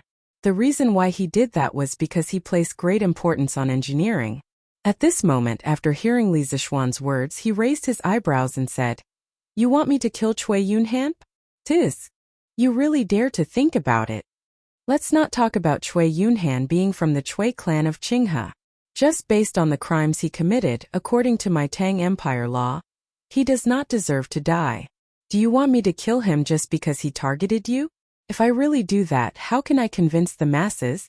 Li Zishuan felt helpless. He thought for a while and said, "I was too reckless. However, Your Majesty, last time, the elder of 7 cultivators sect, Snake King, came down the mountain to kill me to avenge his disciple. According to my investigation, Snake King had been in seclusion in Snake Spirit Mountain for many years and rarely came down the mountain. A few months ago, I killed Flying Snake at Beiming Mountain's Bloodwind stronghold. There were very few people who knew about this matter. Snake King must have found out from some channels that I killed his disciple and came down the mountain to ambush me. I suspect that this matter is related to the nobles, or rather the Cui clan. Your Majesty, please make a decision for me." Hearing this, a cold light flashed in Li Er's eyes. He stood with his hands behind his back and paced back and forth in the hall. After a while he said, "Your suspicion is reasonable, but there is no proof. I will not let Cui Yunhan off easily. I will also send someone to warn the Cui clan. This matter ends here. If they still dare to do anything, I will definitely punish them. You can go back first. In the end, now is not the time to touch the Cui clan." Li Er sighed in his heart. Chapter 580. Feiji, do you have any brothers who are good at gathering information? After returning home from the palace, Li Zishuan called Pang Feiji into the house and asked. Pang Feiji was confused and replied, "Yes, I do. I have 2 men who are especially good at gathering information. Do you have any orders for me, Lord Zhu?" Li Zishuan nodded in satisfaction and said, "Very good. Send them to investigate all the dirty things the Cui family has done in recent years. The more the better. It's best if you can find evidence." Li Er had some misgivings about the aristocratic families and was unwilling to make a move against the Cui family. However, Li Zishuan wasn't willing to let them off just like that. Even if he couldn't get rid of this towering tree, he could at least make its roots fester a bit. Li Zishuan had never shown any mercy to those who had harmed him before, just like the 7 cultivators of true virtue sect. Pang Feiji was stunned and asked subconsciously, "Which Cui family is it, Lord Zhu?" "The Cui family from Qinghe." Boom! Pang Feiji felt his brain explode. The Cui family was a top aristocratic family that had lasted for thousands of years. In people's hearts, their status was even higher than that of the Li family. Now Li Zishuan wanted him to investigate the Cui family. How could he not be shocked? After being stunned for a moment, Pang Feiji muttered, "Lord Zhu, did I hear wrongly? You want to investigate the Cui family from Qinghe?" Li Zishuan nodded and said, "That's right. Is there a problem?" Seeing Pang Feiji's unusually shocked expression, Li Zishuan went forward and patted his shoulder. He continued, "Feiji, you have to understand who has the final say in the world now. It's the emperor. The aristocratic families are just arrows at the end of their flight. Don't be afraid of them anymore." Pang Feiji swallowed a few mouthfuls of saliva and said, "I understand. Don't worry, Lord Zhu. I will find a way to get this done." "Okay, go." Li Zishuan didn't believe that any of these rich and powerful families had a clean bottom. As long as Pang Feiji investigated seriously, he would definitely be able to find some dirty deeds done by the Cui family's disciples. East Duke's mansion. Uncle. Oh no. Yunhan has been sent to Chongzhou. In the afternoon, Cui Yunhan's father, Cui Simo, hurried to the backyard of the East County Duke's mansion. When he saw Cui Junchuo, who was enjoying the cool air under the corridor, he shouted anxiously. The Tang dynasty established Chong, and as the capital, the development of the north was relatively good, while the development of the south was relatively poor. At this time, the main places of exile for prisoners were Hainan and Guangxi in the south. These places were rich in resources, inconvenient in transportation, and unsuitable for human habitation. The prisoners' lives were used to do dangerous work to speed up the local development. Chui Junchuo was shocked. He stood up shakily and said in disbelief, "How is that possible? The Supreme Judiciary just arrested Yun Han the day before yesterday. Even if they have evidence, they have to hand it over to the Ministry of Justice to convict him. How can it be so fast?" Chui Simo said with a sad face, "It's true, uncle. I asked a few friends from the Supreme Judiciary to take care of Yun Han. According to them, the Supreme Judiciary held a joint trial yesterday for Yun Han and Jiang Cuihua, who instigated the women to cause trouble in Li Zixuan's house. Jiang Cuihua, that be *tch, slandered my son Yun Han and the mastermind behind the scenes who bribed her previously. Their voices and figures are exactly the same. Therefore, the Supreme Judiciary officially arrested Yun Han yesterday and prepared to hand him over to the Ministry of Justice to convict him.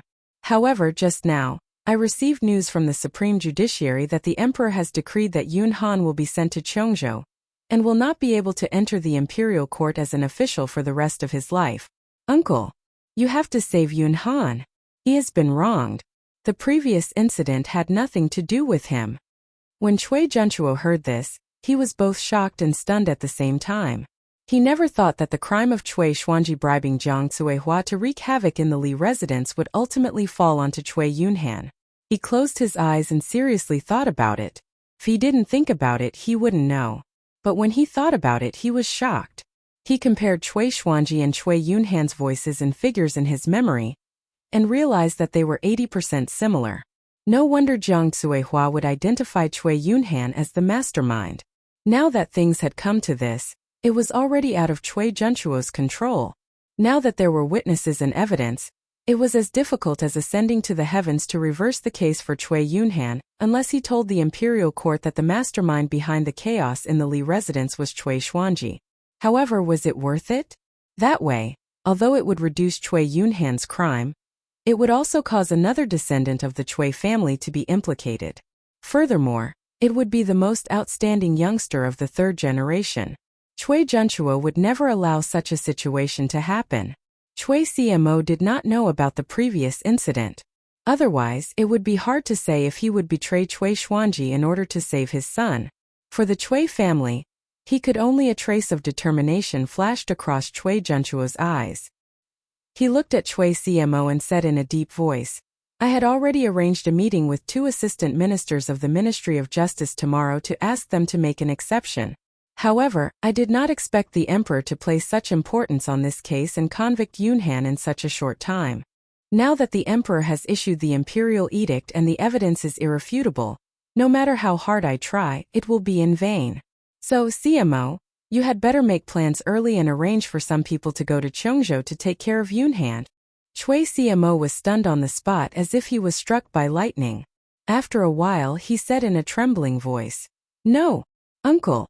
Yunhan is also your nephew. She couldn't ruin his future because of such a small matter. Please help him. Don't you know Minister Li? Ask him to plead for leniency for Yunhan." "Patriarch, the imperial edict is here. The eunuch who delivers the imperial edict is waiting outside." At this moment, a servant ran in a panic and reported with a bow. Chui Junchuo's expression changed abruptly. Then he said to Chui CMO, "Take care of yourself. The Chui family is no longer the same as before. If you don't wake up now, sooner or later, you will follow in Yunhan's footsteps." After saying that, he snorted and left in a huff. When Chui CMO heard that, he knew that this matter had really reached the point of no return. When he thought that his only son was going to be exiled to a barren land thousands of miles away, even though he was a man in his 40s, he could not help but feel sad and his eyes turned red. "Yunhan, my son, I have let you down. Uncle, you are so cruel." The person Chui CMO was complaining about in his heart had already arrived at the front yard. When he saw the eunuch who came to deliver the imperial edict, his pupils suddenly shrank. His already stooped back bent even lower. If one looked carefully, one could see that his body was still trembling slightly. Chapter 581. Steward Zhao, why have you come personally? East County Duke's Mansion. The person who came to deliver the imperial edict was Zhao Song. Although this person did not have any rank, He was the person closest to the center of power of the Tang Empire. No one dared to ignore him.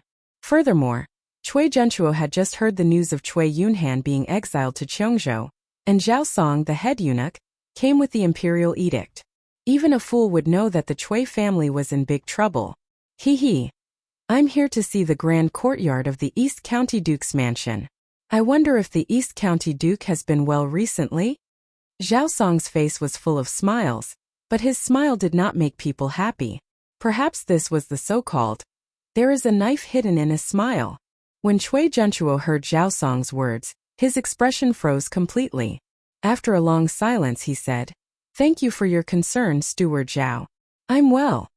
As soon as he finished speaking, Zhao Song sighed and said, "But His Majesty has not been well recently.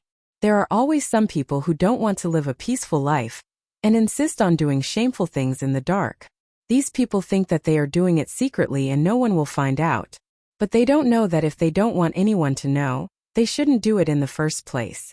His Majesty is watching." After saying that, Zhao Song stared at Cui Junchuo meaningfully without blinking. The atmosphere in the room suddenly froze. The panic in Cui Junchuo's eyes disappeared in a flash. Then he stepped forward and clasped his hands. This kind of person is really hateful. His Majesty is diligent and loves the people. He has a lot of things to deal with every day, but he still has to worry about this kind of person. I am greatly indebted to His Majesty, but I can't share His Majesty's burdens and find out those evil people in the dark. I am ashamed to face His Majesty. As he spoke, Cui Junchuo's tears flowed down. Looking at him, anyone would think that he was a rare loyal minister. Zhao Song's expression did not change, as if he did not hear Cui Junchuo's words at all. Cui Junchuo expressed his feelings for a long time, but he did not receive any response from Zhao Song. If he knew that a clown was a creature, he would definitely feel that he was a clown now. Cough cough. The atmosphere was awkward for a while, and Cui Junchuo finally couldn't help but get to the point. I wonder why Steward Zhao is here today? Zhao Song's expression turned solemn. He stepped forward and said, His Majesty ordered me to come. His Majesty wants me to say a few words to you. Cui Junchuo hurriedly said. Then this old man will order people to set up the incense table to welcome the imperial edict. Zhao Song said, There's no need. I'm just here to pass on a few verbal instructions from His Majesty. I don't have an imperial edict with me. East Commandery Duke, just listen to me. Cui Junchuo's heart was beating very fast. He quickly cupped his hands and said, Chief, please speak. This old man is all ears. Zhao Song smiled and said, I've just finished what His Majesty wanted to say to the prefectural duke. I have to return to the palace now. Take care. After saying that, he didn't care whether Cui Junchuo reacted or not and directly left. Are you done? That's it? He just said that if you don't want others to know, don't do it in the first place. Could it be that His Majesty already knows about the Snake Spirit Mountain? Cui Junchuo stared at Zhao Song's back as he left and muttered. His face had never been so pale, and he seemed to have aged a lot. Cui Yunhan has been exiled to Cheongzhou? In the evening at the Li residence, Li Zishuan widened his eyes and looked at Brother Ji in front of him as he asked in shock. He still had some basic knowledge of history. He knew that the Cheongzhou of this era was completely different from the Cheongzhou of his previous life. With the current level of transportation, it would be good if Cui Yunhan could reach Cheongzhou alive. Even if he was still alive, the rest of his life would be wasted. Logically speaking, being exiled to that place was no different from being beheaded. Peng Feiji nodded excitedly and said, Lord Zhu, this is absolutely true. Jiang Xuehua has also been exiled to Cheongzhou. With these two as examples, I'll see who dares to cause trouble in the residence in the future. Not bad, not bad. Li Zishuan stood up with satisfaction and paced around the room. He didn't expect Li Er to be so ruthless and not give the Cui family any face. It seemed that what he said in front of Li Er in the afternoon had taken effect. Looks like old Li still cares a lot about his work. This way I can save a lot of trouble in the future. Li Zishuan thought proudly in his heart. Unlike the other emperors in the future, Li Er had a strong personality and was very opinionated. Once he made up his mind to protect someone, as long as that person didn't look for trouble, They would usually be safe. Lord Zhu. Then should we continue investigating the Cui family? Peng Feiji asked tentatively. After following Li Zixuan for so long, Chicken Bro understood Li Zixuan very well. He guessed that when Li Zixuan asked him to investigate the Cui family, it was mainly because of the results given by Li Er. Li Zixuan might not be satisfied, but looking at Li Zixuan now, it was obvious that he was satisfied with the results given by Li Er. That was why he asked this question. Li Zixuan muttered, "Let's investigate. Let's not talk about other things first. I'm also very curious if the Cui family has done any dirty things in recent years." Although Cui Yunhan was crippled, Li Zixuan wasn't completely relieved. After all, the Cui family was a millennium-old family. Who knew if the other party would play any tricks again? He had to prepare the black material first so that he could be prepared when he needed to use it in the future. Yes, Lord Zhu. Peng Feiji scratched his head. Although he didn't understand what Li Zixuan was thinking, he still obeyed the order and agreed. Hey, did you hear? Cui Yunhan has been exiled to Chongzhou. In front of the Hongwen Library, a group of students who had just finished school were walking in groups of 3 to 5. One of the students suddenly said, "How is that possible? Cui Yunhan had only been in the Supreme Court for less than 3 days. How could he be convicted so quickly?" "Yeah, Dongfangra, where did you get this unreliable news?" "It's true. My father is the head of the Supreme Court. How can the news I got be fake? I heard that Her Majesty personally issued an imperial edict to exile Cui Yunhan to Chongzhou. He can't be an official for the rest of his life." And Jiang Zuihua, who started the trouble at Li Xiannan's house, was also exiled to Chongzhou. Her Majesty is. Looks like I can't say bad things about Gongxue in the future. Her Majesty is obviously supporting Li Xiannan. TSK. Luckily I didn't cause trouble that day. Otherwise, wouldn't I have to live in fear every day? The punishment that Li Er gave Cui Yunhan could not be said to be light. To a scholar, their greatest wish was to obtain scholarly honors and enter the imperial court. And now, with Cui Yunhan as an example, all of them could not help but feel fear in their hearts. From this aspect, the goal of punishing the chicken to warn the monkey had been completely achieved. Chapter 582. How was it? What was Cui Junchuo's reaction after hearing those words? In the Ganlu Palace, after dealing with the last memorial, Li Er raised his head and asked Zhao Song. Zhao Song bowed and said, "Your Majesty," the East County Duke said. "His Majesty is diligent and loves the people, but he still has to work hard for such a villain. He is deeply indebted to the Emperor, but he can't share the Emperor's worries and find out the demons and monsters in the dark. He is ashamed to face the Emperor." Old man. Li Er snorted angrily. Zhao Song glanced at Li Er cautiously and didn't dare to answer. After a while, Li Er asked again, "Is there anything unusual about his expression?" Zhao Song pursed his lips and said, "There's nothing too obvious." Li Er smiled and said, "Oh? Then there's something unusual? I'm not very sure, so I don't dare to jump to conclusions." Li Er stood up and pointed at Zhao Song. Zhao Song, after so many years you're still so cautious. Don't worry and say it boldly. I'll make the final decision in my heart. Only then did Zhao Song tell the truth. "Your Majesty, when I said, if you don't want others to know about it, don't do it in the first place, I clearly saw Duke Dong's eyelids twitch twice. Also, with all due respect, with my many years of experience, there was panic and uneasiness in the East County Duke's eyes, but it was fleeting." Li Er's face sank and he frowned. This old man really has something up his sleeve. At this moment, Li Er remembered that during the day, Li Zixuan said that the reason why the 7 cultivators sect's Snake King came down the mountain to avenge his disciple was probably because the aristocratic family deliberately released the news to kill with a borrowed knife. He asked Zhao Song to go to Cui Junchuo's residence to test it out. Now, looking at the situation, the Cui family probably played some dishonorable role in it. The reason why Li Er came to this conclusion was mainly because he believed in the observation skills of a master. Although Cui Junchuo was an old fox, Zhao Song's eyesight was also good. Send someone to keep an eye on him. If he doesn't behave, then I can only. The next day, East Market of Chang'an City, Huji Grain Store. Shopkeeper Shun, last month, our grain store still had 1,500 strings of coins left.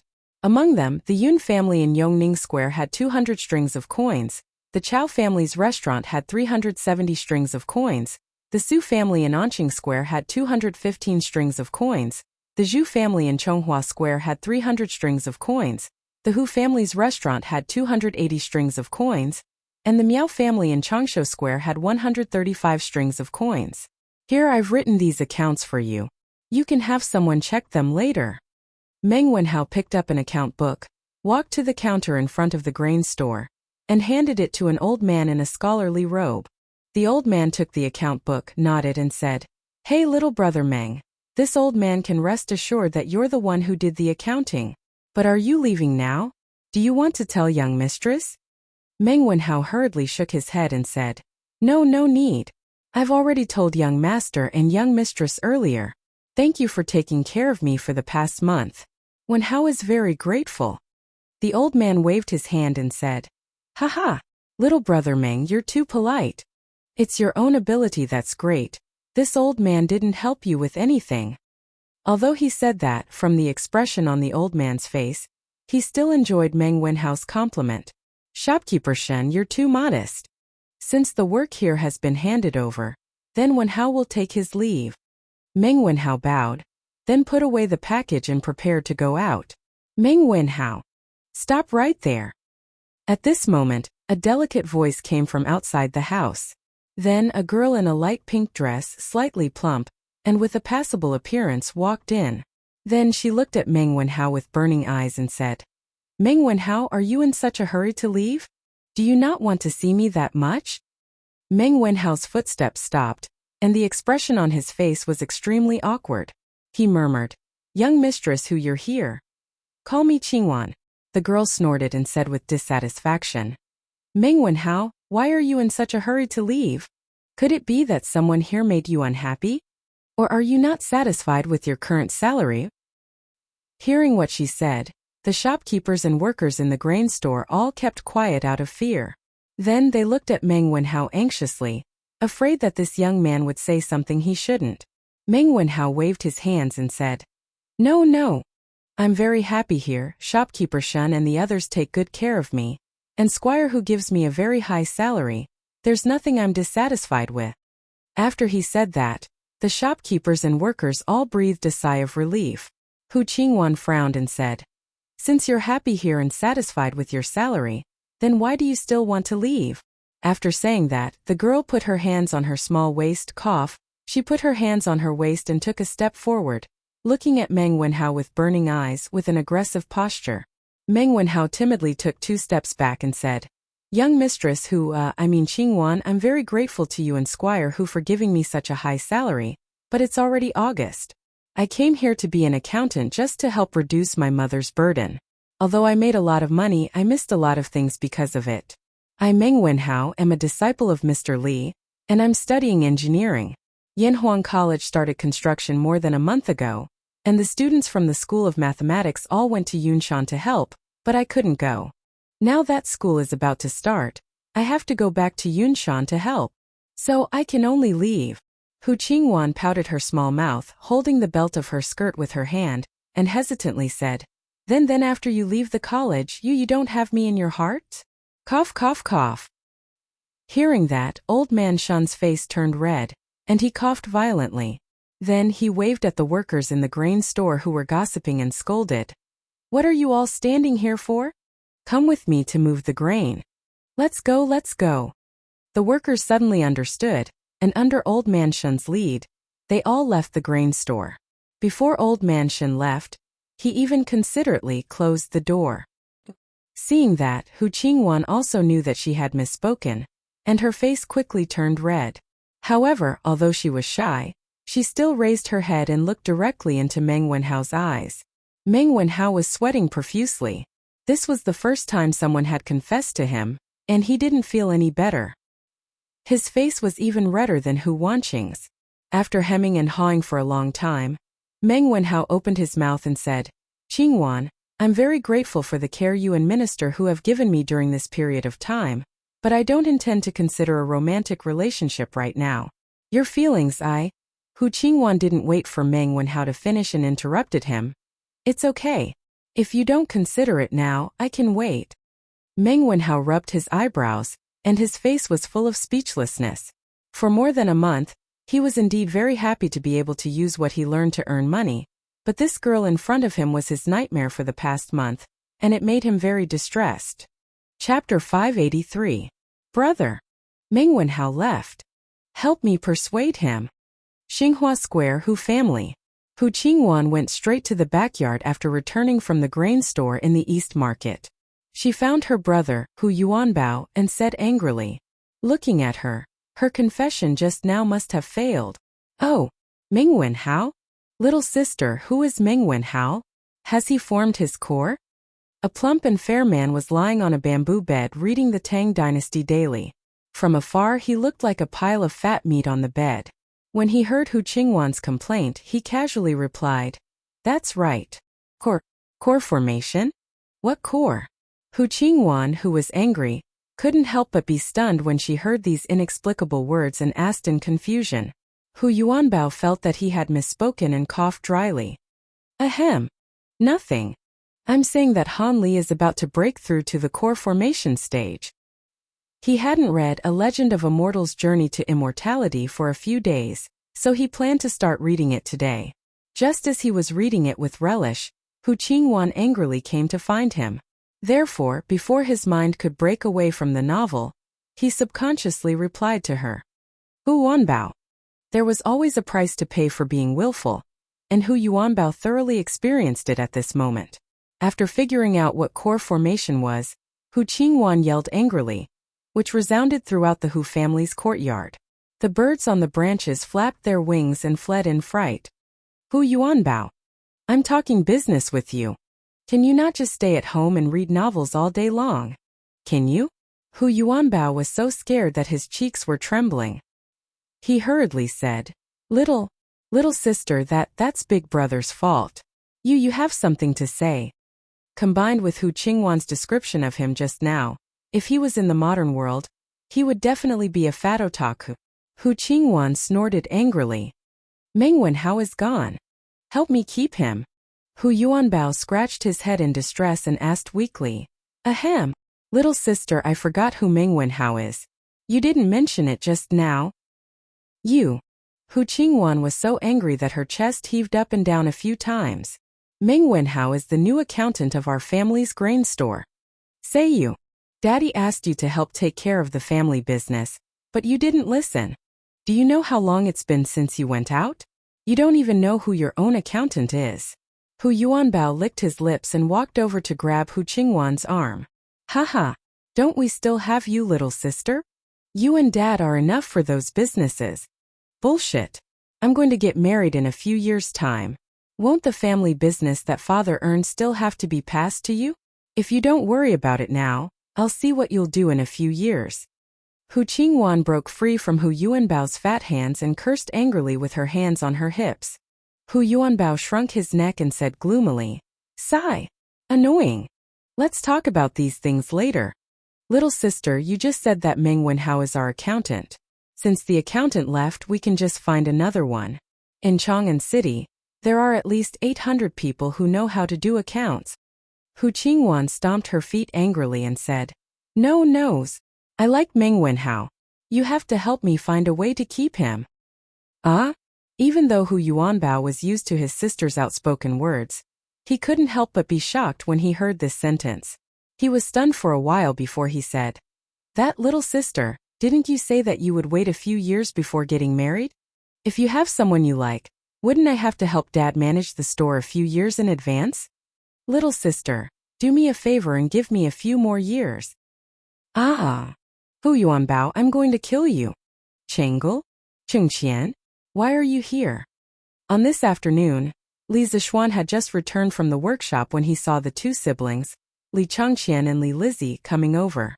Chengel was talking to Han Yushi, but Li Changqian awkwardly didn't have anything to talk about. His eyes kept looking outside.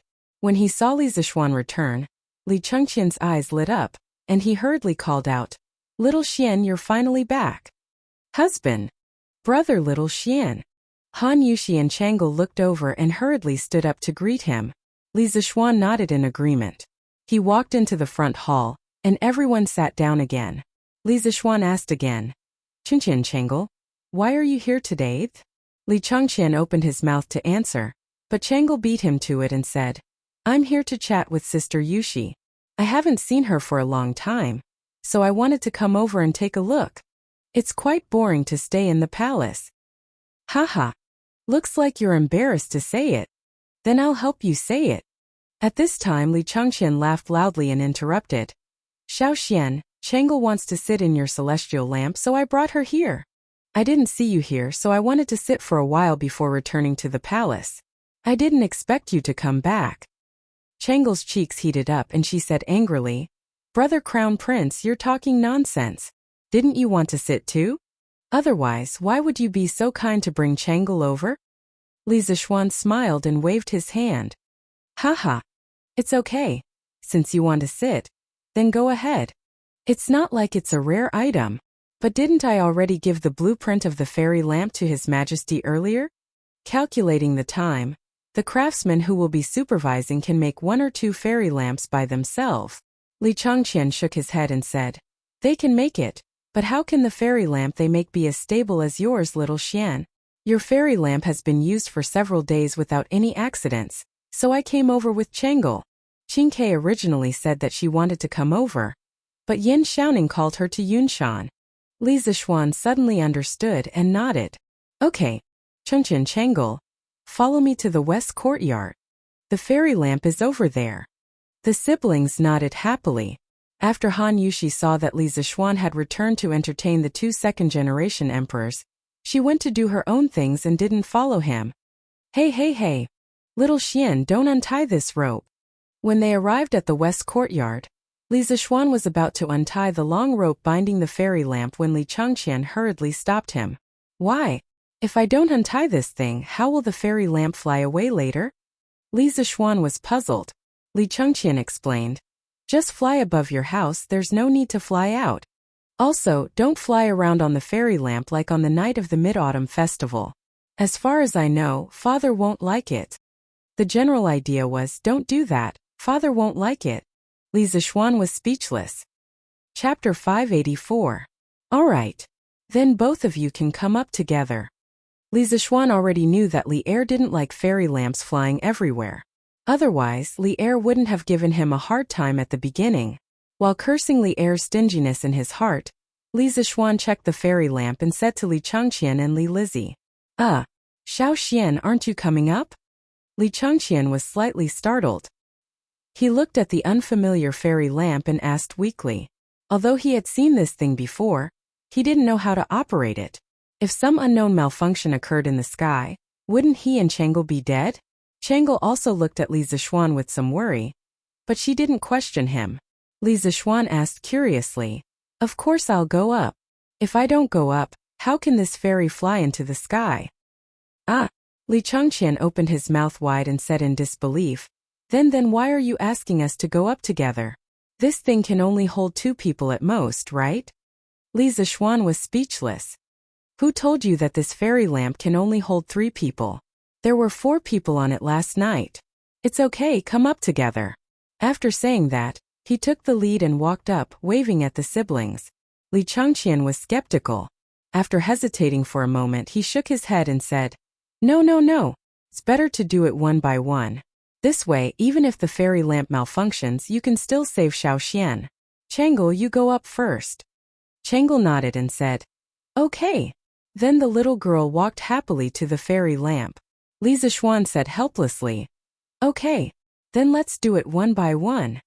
However, he muttered in his heart, the richer and more powerful people are indeed afraid of death. After a series of operations, the celestial lamp slowly rose into the sky. Because there was a rope between the bamboo basket and the ground, the celestial lamp could only rise up to the height of a 4- or 5-story building. Moreover, the flying range was limited to the western courtyard. Facing the afternoon breeze, Li Zishuan's exhausted body and mind were greatly relaxed at this moment as he looked at the 108 streets of Chang, and in picturesque disorder. If it weren't for Changle and Li Changqian beside him, he would definitely roar a few times to relax. The main thing was that there were too many things to do recently. Li Zishuan had never felt so tired, mentally and physically. Wow! Chang'an City looks so beautiful from the sky. It's so beautiful.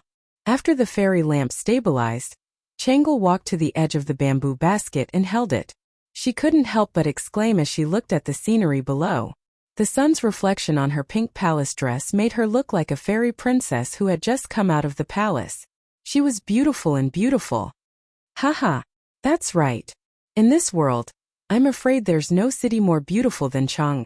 When Li Zishuan heard this, he sighed faintly and said, "Those who were born in this era were very lucky.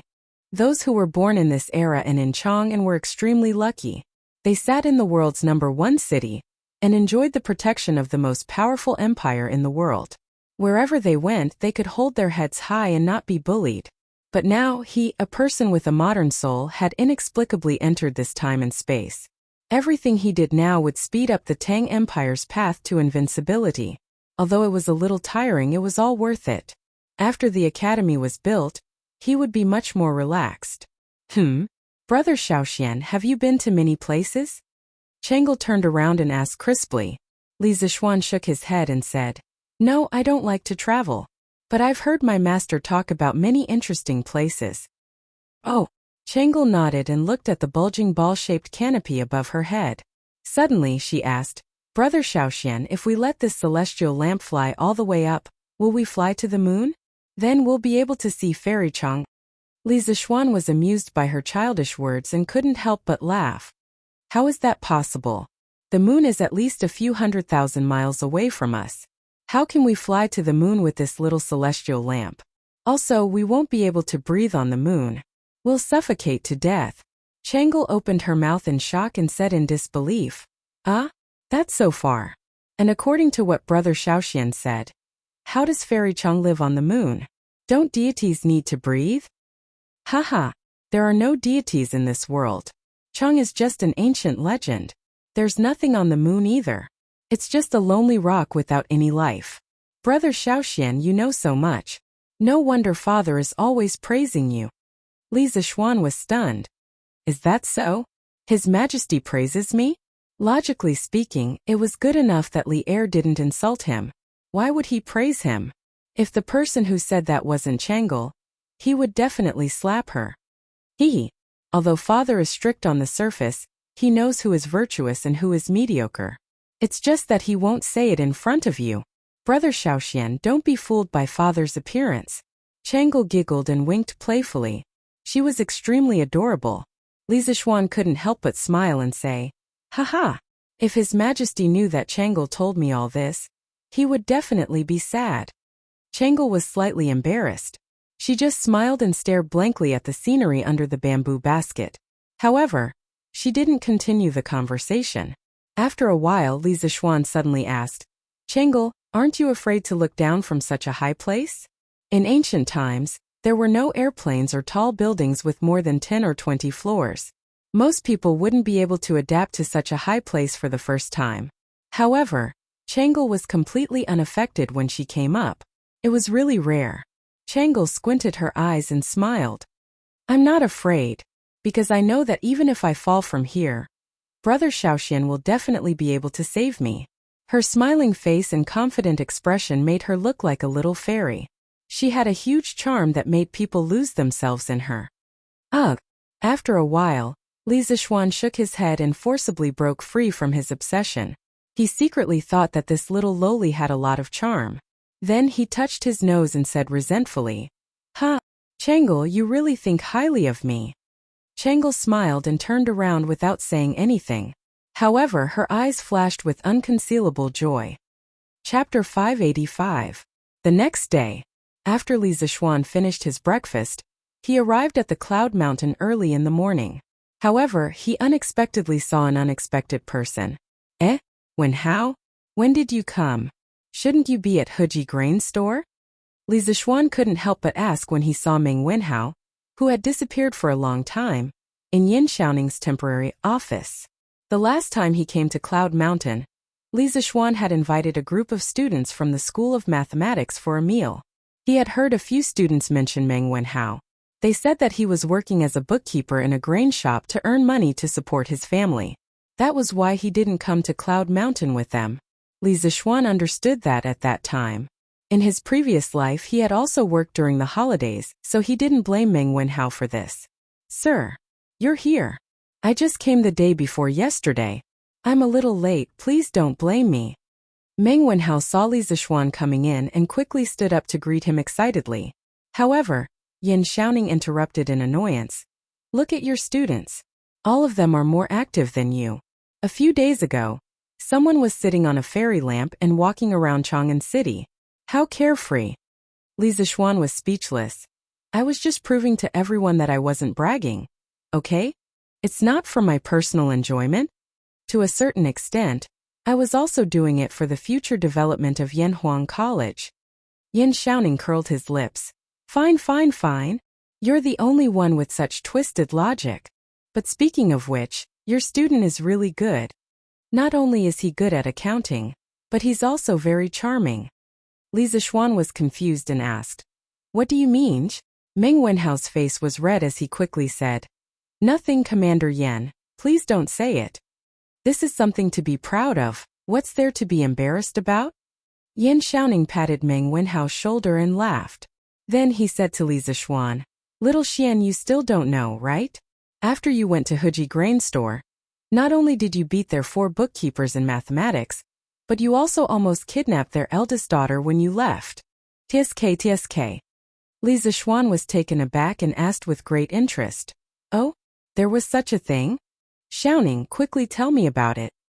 After saying that, this guy quickly moved a stool over and sat in front of Yin Xiaoning. He looked like he was eager to hear some gossip. He didn't look like a gentleman at all. Meng Wenhao's eyelids twitched as he watched. He was speechless. Yin Xiaoning, on the other hand, was used to Li Zixuan's impulsive personality. He also sat down and began to tell Li Zixuan about Meng Wenhao's romantic affairs. Thus, the 2 men in the room began to gossip while the half-grown young man was sitting awkwardly at the side. After a few minutes, Li Zixuan understood the whole story. He stood up and laughed. "Wenhao, you're really something. You haven't even graduated and you've already learned how to flirt. Haha. Not bad, not bad." Meng Wenhao was embarrassed. Although he didn't know what flirting meant, he could roughly guess. He muttered, "Sir, I just want to use what I've learned to earn some pocket money. I don't intend to provoke anyone." Li Zixuan waved his hand and said, "Haha. You don't have to explain to me. I still believe in your character. But why didn't you accept the eldest daughter of the Hu family?" This. Meng Wenhao scratched his head in embarrassment. He didn't know how to answer. Li Zixuan looked at Yin Xiaoning and asked, "Is it because of her appearance?" "Xiaoning, what does the eldest daughter of the Hu family look like?" Yin Xiaoning held back his laughter and said, "Her facial features are all right. It's just that her figure is slightly plump. There's nothing bad about it." "Oh." Li Zixuan replied with a meaningful, "Oh." Meng Wenhao quickly said, "Sir, it's not because of her appearance. It's just that I'm still young and haven't considered marriage." Yin Xiaoning curled his lips and said, "Tisk, pretentious. If it wasn't because of her appearance, then it would be weird." "Oh right." Li Zixuan suddenly thought of something and asked, "Xiaoning, don't you like girls with plump figures?" He remembered that many books in his previous life wrote that the Tangs viewed plump people as beautiful. Logically speaking, since Miss Hu's facial features weren't bad and her figure was slightly plump, such a girl should be more popular nowadays. But looking at them now, it was obviously not the case. Yin Xiaoning said in disdain, "Go? Who said that I like girls with plump figures? I don't see you like girls like that. Why do we have to like them? Wenhao, do you like girls like that?" Meng Wenhao hesitated for a moment but still shook his head. Li Zixuan sweated and thought to himself, "Did I remember wrongly again?" He didn't remember wrongly, he was just misled. In his previous life, the saying that the Tangs viewed plump women as beautiful had been around for a long time and was widely spread. Some experts, after some research, asserted that the Tangs did view plump women as beautiful. They also pointed out several reasons why the Tangs viewed plump women as beautiful. The Tang's economy was prosperous, and people had the means to eat well and wear warm clothes to maintain healthy and plump bodies. The Tang's culture was open and inclusive, and they were generous and fat. The Tang's Xianbei bloodline in the Tang's royal family made them innately fond of women with strong bodies. In reality, this saying was wrong, or at least not accurate. The reason why people thought that the Tangs viewed plump women as beautiful was mainly based on Yang Guifei's body shape, and the images of women in the Tang's palace paintings and paintings. In fact, as long as one looked carefully at the famous Tang's Yan Liban's walking carriage painting and Zhou Feng's flower hairpin painting, it was not difficult to find that the palace maids and ladies in the paintings were not plump at all. The 9 palace maids in the walking carriage painting clustered around Li Shimin as they walked slowly. Some were carrying the carriage, some were holding umbrellas, and some were holding fans. They all seemed to have some strength and were definitely not sickly beauties who could not stand a gust of wind. However, looking at their figures, they were all quite slender. The women in the flower hairpin painting were probably of noble status and slightly older. Their figures were slightly plump, but their standing posture was graceful, as light as the spring breeze brushing the willows. There was no doubt that their figures could be described with the word slender. Regarding Yang Guifei, there were records in the literature that she was fat and afraid of heat. For example, the legacy of Kaiyuan Tianbao said that she was fat and hot until summer. However, Yang Guifei's fat body was definitely not as plump as people said today. At most, he had some muscles, which was what the outside biography of Yang Taizhen called just a little bit of muscle. A person who was good at dancing, the rainbow-colored feather dance was her representative work, would definitely do a lot of physical exercises, so it was normal to have a bit of muscle. Yang Guifei's fear of heat was actually not because she was fat, but because of her physique. According to the legacy of Kaiyuan Tianbao, Yang Guifei often went to the back garden in the early hours of the morning to suck on the flower to moisten her throat. In order to moisten her lungs, Yang Guifei would have a piece of cool jade fish in her mouth every day in the summer. Moreover, there were no historical records that showed that Yang Guifei was favored by Emperor Ming of the Tang dynasty because she was fat or plump. According to the old and new Tang books about Yang Guifei was favored mainly because of her good aptitude. Specifically, it included good at singing and dancing, good at music, wise and alert, welcoming and understanding. The new Tang book. That was, she had literary skills, was smart and understood others. In addition, poet Saint Du Fu described in the poem Beauty's Walk, her posture is deep and true, her skin is delicate and even. That was gorgeous, dignified, temperament and delicate skin.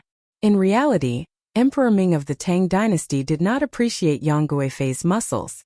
According to the biography of Yang Taizhen, Emperor Ming of the Tang dynasty was reading the biography of Emperor Chang of Han in the Baihua courtyard. After Yang Guifei saw it, she asked him what he was reading. Emperor Ming of the Tang dynasty smiled and said, "Don't ask. You will feel bad if you know." Yang Guifei snatched the book and saw that it said, Emperor Chang of Han obtained the flying swallow, and his body was light and unable to withstand the wind. Fearing that he was floating, the emperor made a crystal plate and ordered the palace servants to dance and dance. At this time, Emperor Ming of the Tang dynasty joked with her and said, "You can withstand the wind more than her." Yang Guifei was not convinced and confidently expressed that her rainbow-colored feather dance surpassed Zhao Fian's.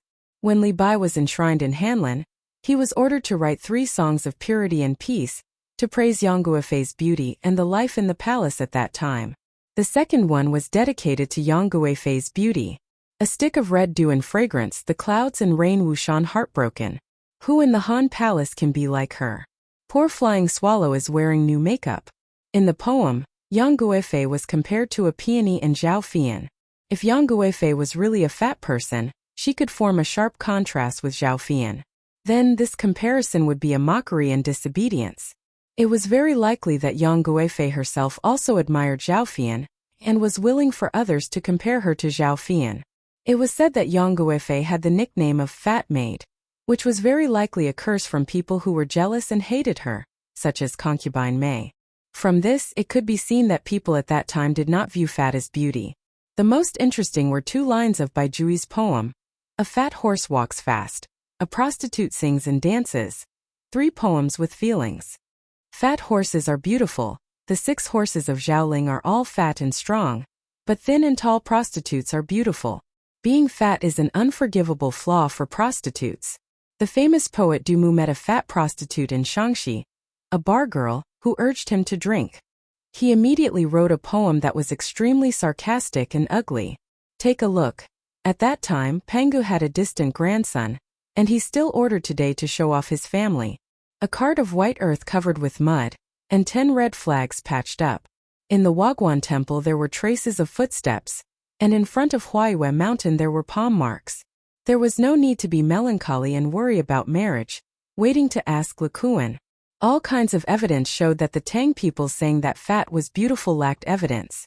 Moreover, this was the first year of Zhengguan, and the Tang dynasty had only been established for less than 10 years. Even if the Tang dynasty had a trend of fat being beautiful, it certainly hadn't been completely established yet. At the very least, Empress Zhongsun and Princess Chang'e were not fat, and were very slim. There's a problem here. Li Zishuan muttered to himself.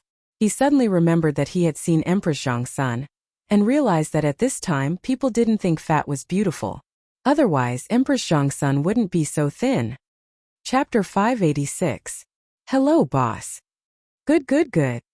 How are you guys? Is there any difficulty in harvesting the food at home? Hi. No difficulty. I asked my wife to ask the 3 uncles to help us harvest the food, so there's no problem. On the other hand, it's us who have taken too much money from you, boss. We feel a little ashamed. Haha. What's there to be ashamed of? This is all earned through your own sweat and hard work. Just take it with a peace of mind. Don't tire yourself out too much. It's not worth it if you get a heat stroke. Hey, don't worry, boss. We're not that delicate. Besides, Commander Yen doesn't let us work in the afternoon. We won't get a heat stroke even if we want to. After teasing Meng Wenhao in the house, Yin Xiaoning brought Li Zishuan to inspect the construction site. Li Zishuan looked at the tall buildings that rose from the ground and casually chatted with some of the workers by the roadside. Although it was called chatting, it wasn't really chatting. There was a lot of evidence that proved that a leader's occasional concern for his subordinates was very useful in improving the overall work efficiency. This couldn't be called showing off but encouraging. Ever since Li Zishuan had brought the first crane to Yunshan, more and more people had discovered the huge advantage that machines had over humans. In response to Yen Xiaoning's strong request, the workshop had sent more than 20 cranes one after another. This was a sharp weapon that was ahead of the times. In addition to the large number of workers, it directly led to the construction speed of the academy to be greatly improved once again. Now, the situation on Yunshan was really changing day by day. Xiao Xian. A few old masters and I estimated that the main building of Yanhuang College, the bishop, canteen, dormitory, bathhouse and library, will be completed by the end of this month. Walking on the hard and flat cement road, Yin Xiaoning felt quite emotional. He had never seen such a cement road and such high-rise buildings before, but now he had built them, which filled him with a sense of achievement. Perhaps with this academy, he could be ranked as a top master architect like his father. At this time, the 2 of them arrived at the back of the college. Yin Xiaoning said to Li Zishuan. Li Zishuan heard it and said in surprise, "So fast?" Yin Xiaoning laughed and said, "Heh, it's not that fast. Little Xian, on your way here, you should be able to see that many of the buildings are about to be completed. In the future, I plan to divide these 10,000 people into 3 groups. One group will do the interior decoration of these buildings, another group will build other buildings, and the other group will follow your previous plan to create scenery for the academy. They will transplant trees and flowers, build fake mountains, dig lakes, and also build that sports field you want to build." Li Zishuan thought for a while and agreed. "Yeah, we'll do as you say. After the main building of the academy is completed, don't be in a hurry to dismiss the craftsmen and commoners. The later construction of the academy has been completed, and I don't lack money now. Also, in addition to the buildings that I have planned earlier, I need you to send a group of people out to help me build some independent buildings behind the academy. I will give you the blueprints later." Yin Xiaoning asked curiously, "What do you want these small buildings for?" Li Zishuan laughed and said, "Xiaoning, didn't you read the newspaper earlier? The academy will assign some professors to their own houses. Although the academy doesn't have any professors now, I have to prepare these houses in advance. You can't go back on your words. The environment here in Yunshan is beautiful, and I believe many people will be willing to live here. Later, I will find a good location here and build a house for myself. Yin Xiaoning was speechless and said, I think you have too much money and nowhere to spend it. If you build a house here, how many days can you stay in a year? Li Zishuan didn't think much of it and said, That's hard to say. Who knows, maybe I will always live here. Hey Xiaoning, don't you want to consider building one too? The house I want to build is different from the one we are living in now. You will definitely be jealous when you see it. Yin Xiaoning was actually a little tempted. He thought for a while and said, Cough cough. Little Xian, look at how hard I have worked for the academy these 2 months. Aren't you going to give me a house for free? Li Zishuan sneered and said, Che, in your dreams. At most I will give you a 20% discount based on the cost of the house. The rest will be from me. Yin Xiaoning said angrily, F***CK. You are too much, aren't you? If you are like this, I will quit. You can go find whoever you want. Hey. Don't. Let's talk about it. How about I give you a 40% discount? Not good. 50%? How about 50%? Hee. Then I will go back and pack my luggage. Hey. Don't. Consider it my bad luck to have such a bad friend. I will give it to you for free. After some bickering, Yin Xiaoning emerged victorious and obtained a Cloud Mountain villa that had yet to be built for free. Although Li Zishuan looked angry on the surface, he wasn't angry at all in his heart. Firstly, he didn't really care about this little bit of money. Secondly, Yin Xiaoning had a share in the first batch of Cloud Mountain villas. What he said just now was just a joke. Xiaoning, how do you think the academy will solve the water problem in the future? Li Zishuan came to Yunshan today not only to inspect the progress of the academy's construction, but also to solve the academy's water problem. However, after walking around Yunshan for so long and even walking around the forest behind the academy, he still did not see a waterfall or a river. This made him a little disappointed, so he asked. Yin Xiaoning was happy that he finally got some benefits from the miser Li Zishuan. When he heard this question, he could not help but be stunned and answered subconsciously. What's so difficult about that? There are so many wells in Plum Village and the Han family village at the foot of the mountain. Also, there is the Ba River beside Plum Village. Is there a lack of water? We just have to find some people to carry water up every day. Li Zishuan shook his head and said, This is not a long-term solution. The scale of the academy will definitely get bigger and bigger, and there will be more and more students. When that time comes, how can the academy's daily water consumption be met by just carrying water up the mountain? Yin Xiaoning was helpless and said, Then what do you think? Li Zishuan thought for a while and asked, Xiaoning, do you think we can use a water wheel to carry water up the mountain? Things like water wheels didn't require a lot of technology. Tubular water wheels had already appeared in the Sui dynasty. Many protagonists in time travel novels who went to ancient times relied on water wheels to become famous. This was more or less inappropriate. Li Zishuan still had some knowledge of this common knowledge, so he asked directly. Oh. Chapter 587. Xiaoxian, are you talking about the water tanker? Yin Xiaoning looked at Li Zishuan on Yunshan Mountain and asked. Li Zishuan nodded. Yes, it's the water tanker. If this water tanker doesn't work, I can design a new water tanker with more power and a longer transmission distance. He had several water tanker models in his mind, but he wasn't familiar with them. He didn't know if they could be used in Yanhuang College. If it weren't for the fact that the power system wasn't easy to solve, he would definitely build his own water tanker. For him, it was easy to build a water tanker, but the difficult part was the problem of the power required for the water tanker. He still lacked the materials for an internal combustion engine, and he didn't have a stable power supply system for an electric motor. Therefore, he could only rely on the water tanker. Although Yin Xiaoning was confident in Li Zishuan's creativity, he still shook his head and said, I don't think it's possible. Yanhuang College is too far away from Ba River, and the terrain is too high. It's impossible to use a water tanker to transport water. Even if it can be transported up, it can't be too much. Even if you can make a water tanker with more power, I think it's still useless and not worth the loss.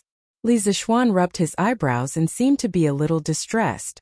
After hesitating for a while, he gritted his teeth and said, "How about this, Xiaoning? Help me find a group of well builders and ask them to find a suitable place on Yunshan Mountain and dig a few wells for me. In the early stage of the college, let's transport water from the foot of the mountain." Yin Xiaoning opened his eyes wide and said, "Are you crazy? Yunshan Mountain is so high, how can you dig a well?" However, Li Zixuan shook his head and disagreed. "Xiaoning, you're wrong. Although Cloud Mountain is relatively high, the trees on the mountain are dense and there's plenty of rain all year round. Some places can still be dug out. When the time comes, you can find an experienced craftsman, and you should be able to find a few good spots. There's a saying that it's futile to dig a well on the mountain. Many people think that it's impossible to dig underground water because of the high terrain on the mountain. This is a misconception. In fact, there are places on the mountain where underground water can be found. Underground water didn't only exist on flat land, but also on high mountains. Sometimes there was no water at all in places lower than the horizon.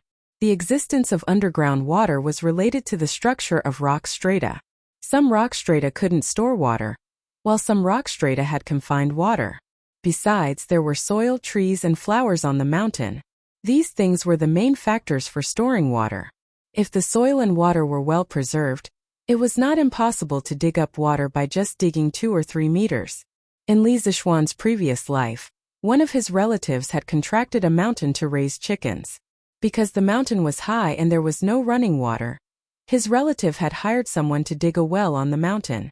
In the end, they only dug 5 meters before they found water.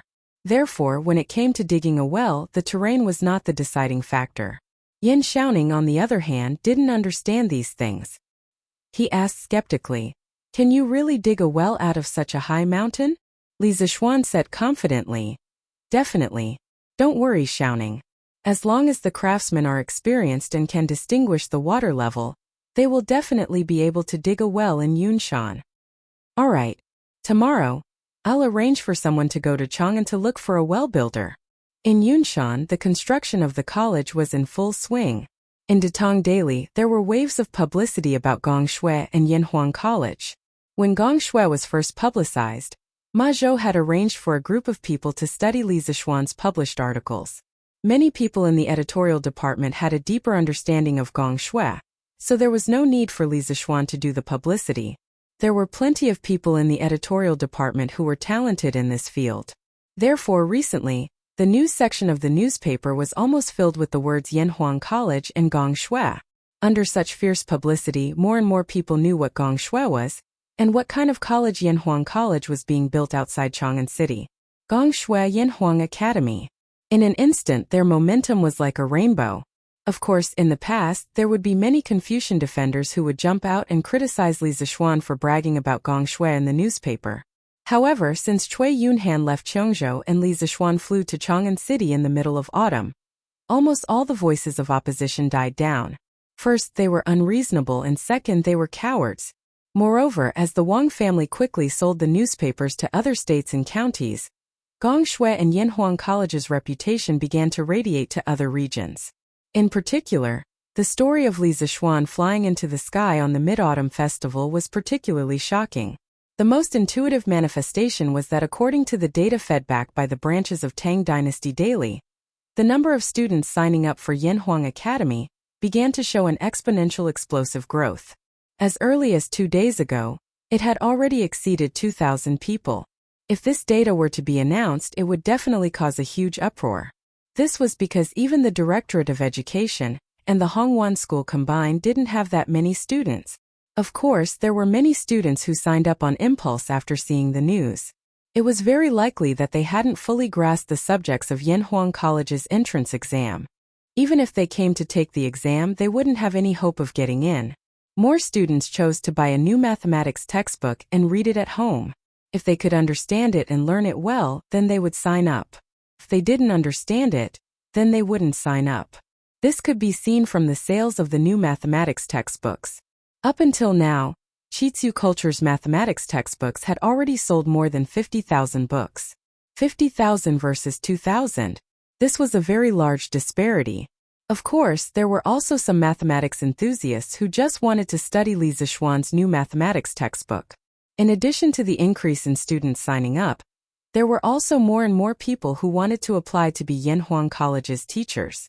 First, it was because Li Zixuan's salary was too generous. Second, it was because Gongshui and Yanhuang College couldn't be more popular now. If they came to teach here, they could gain both fame and fortune. Only fools wouldn't come. First, there were some famous scholars in Chang'an. They were the first to come to Li Zixuan for an interview. These days, Li Zixuan held 10 interviews, but he only hired one person, and it was an old acquaintance. When he was in the Directorate of Education, Assistant Professor Mao, who sat opposite him in the office, followed closely behind Su Hongji and also wanted to change jobs. The rest of the people were either too deeply influenced by Confucianism, or they didn't have any teaching skills at all. They were the type that completely followed the script. Li Zixuan said that he couldn't even listen to such boring lectures, so how could his future students be willing to listen? Therefore, of the 10 teachers who came to apply, only one was successful. The low acceptance rate of Yanhuang College's teachers gradually spread out. Chapter 588. On August 26, the first year of Zhengguan, Yanhuang College's main buildings, including the cafeteria, the library, the dormitory, and the bathhouse, were all completed. The magnificent cement skyscraper stood at the top of Yunshan Mountain, silently showing the world the majesty of Yanhuang College. Those who were observant had already discovered that there was a giant on Yunshan Mountain. On this day, many people saw that Yanhuang College's skyscrapers had been completed. Many people called their friends and came to Yunshan Mountain to watch the fun. Tsk. Li Xianji is really rich. He built so many skyscrapers just like that. And he built it so quickly. He probably hired a lot of people, right? I heard that he hired tens of thousands of people. Our neighbor Fatty Pan has been hired, and the pay is not ordinary. Hey, old Nyo, why weren't you invited? Is it because your body is weak and you weren't chosen by Lord Li? Hehe. Could it be that Shui Nyang emptied your body last night? Ahahaha. A certain frivolous man made a frivolous joke, which made the people around him burst into laughter. The young man who was mocked blushed and then said angrily, "LV Dazhuang F** King bullshit. Do you want to fight? Come on, I'm not afraid of you. Hey, don't embarrass yourselves here. This is a place for educated people to study. How can you fight like this? That's right, that's right. This is outrageous. Hey, old Meng, look at the road on this mountain. It's completely different from the bluestone road at the foot of the mountain. It's hard and flat. I wonder what material it's made of? Oh, I heard from the Han family village that it's called cement. Cement can be used to make roads when mixed with sand and stone. And look, it's not just the road. Yanhuang College's walls are also covered with cement. They're using cement to replace glutinous rice mortar. An old man with coarse white hair, holding a walking stick and stroking his beard, slowly told the truth. Cement? What's cement? Where can I buy it? Looks like it's pretty useful. The house built with this looks quite sturdy, but I wonder how much more expensive it is than glutinous rice mortar. The coarse-clothed old man shook his head and laughed. Hee. Many people want to buy it, but it's not on sale yet. Why is that? Is there anything money can't buy? What's so strange about that? It was said that this cement was invented by Lord Li himself. Of course, he would use it for his own academy first. It's not like Lord Li lacks money. Oh, so that's how it is. Lord Li has really put in a lot of effort for this academy. Tsk. Yanhuang College's skyscraper looked so imposing. Which family's kid would be lucky if he could get in? I heard that there's no tuition fee here. And you can even learn Lord Li's skills. That's right. My child is already preparing for Yanhuang College's entrance exam. If he doesn't pass this year, he'll take the exam next year. Tsk. How can your stupid son get into Yanhuang College? Why is it impossible? For the first time, Yanhuang College's image was more complete in front of the world. The people who came to watch the fun saw this magnificent and mysterious academy. The older people with children of the right age were all thinking of ways to send their children to Yanhuang College. The younger people were thinking about how to persuade their parents so that they could apply for Yanhuang College. Excuse me. Please make way. At this moment, dozens of ox carts suddenly appeared on the mountain road. The person in the lead was Li Tai. When the little fatty saw that so many people came to watch the academy today, he couldn't help but frown and ask the people to disperse. When the crowd heard the shout, they subconsciously opened up a path. However, when they saw the contents of the car, their eyes almost popped out of their sockets. Hiss! This is colored glass? This is top-notch colored glaze.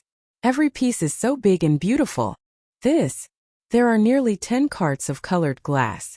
Why did Yanhuang College bring so much colored glass? Who knows? Maybe we can use it in one of the houses. Yanhuang College's architecture can't be estimated with common sense. Oh my God, how much is this?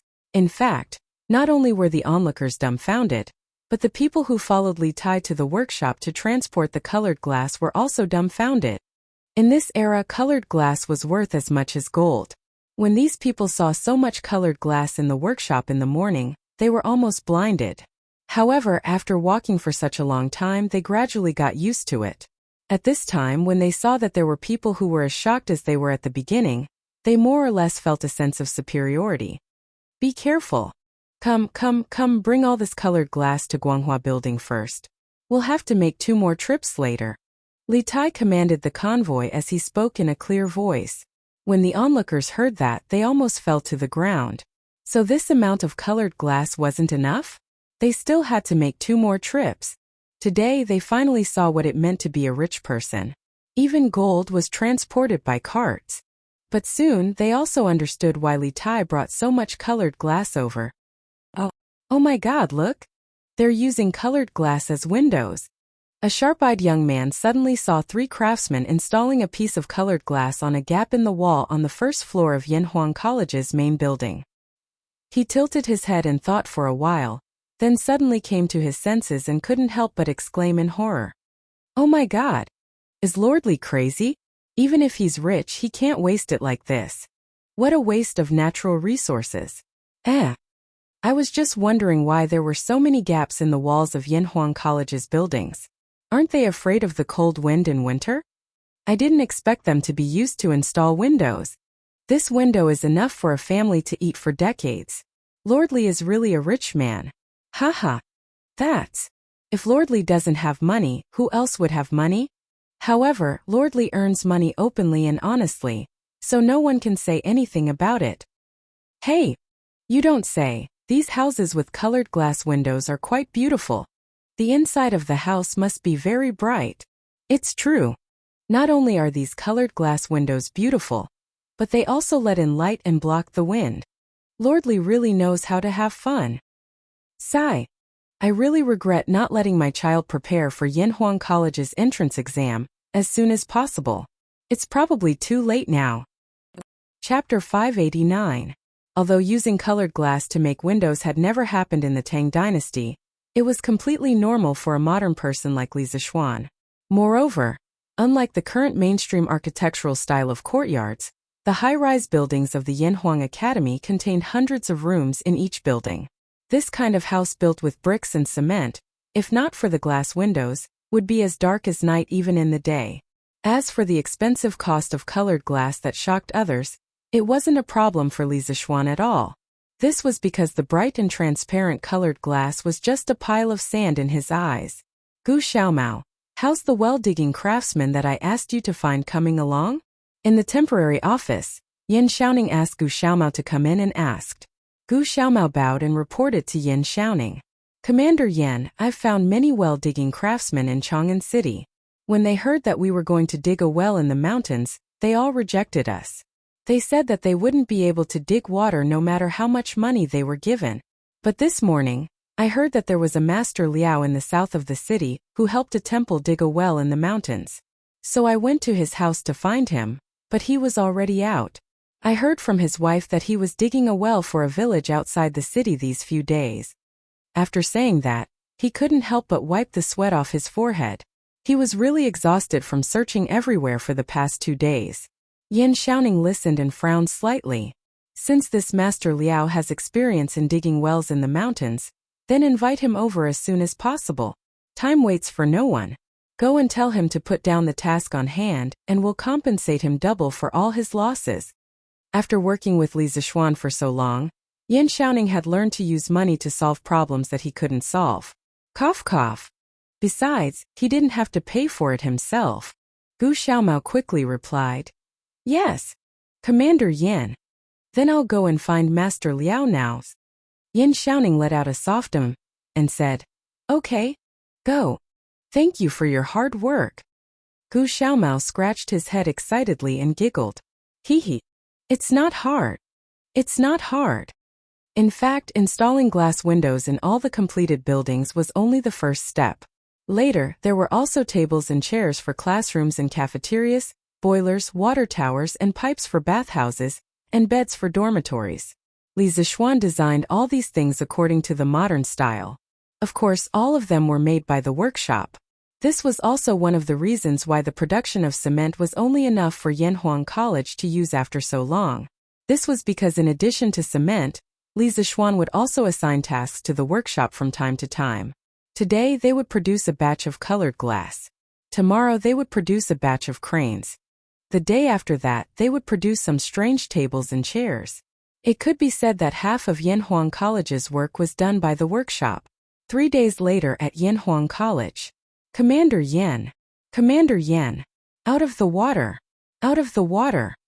Yan Xiaoning was sorting out the recent assessment results of various engineering teams in the office, when he heard Gu Xiaomao rushing in from outside while shouting, "What's out of the water?" Gu Xiaomao's words were very ambiguous, and Yan Xiaoning was dumbfounded. Huff huff. Commander Yan, it's Master Liao and the others who dug out water in the east of the college. Gu Xiaomao bent over and panted heavily. Yan Xiaoning's eyes widened. He said in disbelief, "How is that possible? It hasn't even been 3 days. How can they dig out water?" Gu Xiaomao said anxiously, "It's true. If you don't believe me, you can follow me to take a look." "Xiaomao, bring me to take a look first." Yan Xiaoning nodded. After pressing some of the information on the table with an ink slab, he followed Gu Xiaomao out of the door. Not long after, they arrived at a flat ground in the east of the college. This place was filled with dense trees and was very cool. At this time, many people had gathered to watch the show. Yan Xiaoning took a step forward and saw a deep well. However, he couldn't see if there was water in it. "Master Liao, I heard that you guys dug out water?" Yan Xiaoning glanced at the excited old man beside him and asked aloud. How can it be fake? Zhangde, put down a rope and bring up a bucket of water. Prove to Commander Yan that we're not bragging." The old man showed off proudly and then instructed the tanned brawny man beside him. "Yes, got it, Master Liao." The brawny man laughed and then threw a wooden bucket tied with a rope into the well. Then there was a plop sound. Although the bucket wasn't out yet, Yan Xiaoning no longer had any doubts at this moment. After the tanned brawny man brought out a bucket full of well water, everyone exclaimed. Yan Xiaoning cupped his hands and said to the old man, "Master Liao is really capable. You can dig out a well in the Cloud Mountain in such a short time. I'm impressed." The old man grinned and waved his hand. It's nothing. It's nothing. We've agreed before." Yan Xiaoning smiled and said, "Don't worry, Master Liao. We agreed on 10 strings of coins. You won't be short of a single cent. I just don't know if you can tell us how you know that water can be dug out from this position?" The old man's face turned serious and said seriously, "It's not that difficult. The branches and leaves here are luxuriant, clear and smooth. Its momentum is slightly higher than that of the white tiger on the right peak. It echoes with the white tiger, circling left and right, protecting the Ming Tang. It's like a green dragon emerging from the water. If you dig 5 feet down from here, there will definitely be water." The onlookers were so surprised that their jaws almost dropped. They never thought that a well-digging master would know feng shui. Did he have to be so professional? Yan Xiaoning was also shocked. He opened his mouth and asked after a while, "Master Liao, you know feng shui too?" The old man laughed and revealed his mouth full of teeth. Then he said, "Haha. When I was young, I was a Taoist priest in the Taoist temple for 7 to 8 years. Later, the Taoist temple was destroyed in the war, so I left the mountain. I only know a little about feng shui." Yan Xiaoning's mouth twitched slightly. A Taoist priest actually became a well digger. No matter how he thought about it, it didn't seem reliable. But no one expected that the combination of the two would have such a miraculous effect. Then Master Liao helped me dig 3 more wells. The price is the same as before. Yin Xiaoning exhaled a few times and said, Yanhuang College covered a huge area. 1 well was definitely not enough. Yin Xiaoning didn't expect this old man to be so efficient at digging wells. He decided to let him dig a few more wells while he was at it. With that, the Yanhuang Academy was basically ready. All that was left was for the final push. Chapter 590. While the construction of Yanhuang College was in full swing, Li Zixuan was not idle either. In fact, he was very miserable. Sigh. This speed is not good. It's been almost half a month, and I've only written 2 textbooks. It's a bit difficult to continue at this speed. Li Mansion West Courtyard Study. Li Zixuan looked at the 2 textbooks, Mathematics, Volume 2, and Physics, Volume 1, on the table inside. If someone heard this sentence, they would definitely beat him up. One must know that compiling textbooks was a task that was done by a learned scholar. It would be good if he could compile 1 textbook in a year. But this guy had only compiled 2 in half a month, and he was still not satisfied. He wanted to go to heaven. However, Li Zixuan was not satisfied at all. The textbooks he wrote were all related subjects that he had learned in school in his previous life with abnormal mental strength. Naturally, others could not compete with him in terms of speed. But even so, Li Zixuan still felt that it was too slow because the academy would start in half a month. At first, he planned to open 4 courses for the students, but now there were still 2 textbooks that he had not written, chemistry and geography. Of course, the textbooks he wrote were not all mechanically copied. It was not that the first grade in Yanhuang College would learn what the first grade in the modern world learned. The 2 schools had different academic systems, which determined that the content of each stage of study was different. When he first wrote Mathematics, Volume 1, in Yanhuang College, the content in it already covered the first and second grade of primary school. But the students in the School of Mathematics had already learned almost half of the mathematics in Volume 1, so Li Zixuan wrote the mathematics in Volume 2. As for the 2 textbooks that were still missing, chemistry was not bad, but it would be very troublesome to teach because the chemical symbols in it were read according to the English alphabet in his previous life. But now it was the Tang Dynasty. One could imagine the scene when the time came. Students, this is the chemical formula of water molecules, H2O. H2O. Come, remember it well. 2333333. This scene was simply too beautiful to imagine. As for the geography textbook, Li Zixuan did not know where to start, because he did not know the current territory of Tang Dynasty. How could he make it up? Not to mention half a month, even if he was given half a year, he would not be able to make it up. However, he had no choice but to set up this course. Setting aside the issue of territory, there were many concepts in geography that were very useful. For example, the concept of scale in a map, the concept of up north and down south, the concept of left, west, right and east, the concept of latitude and longitude, contour lines, and so on. Ancient maps were not based on north and south, left, west and right. Many ancient maps of China adopted the setting of north and south, left, east and right. This might have something to do with the fact that the emperor sat in the north and faced the south.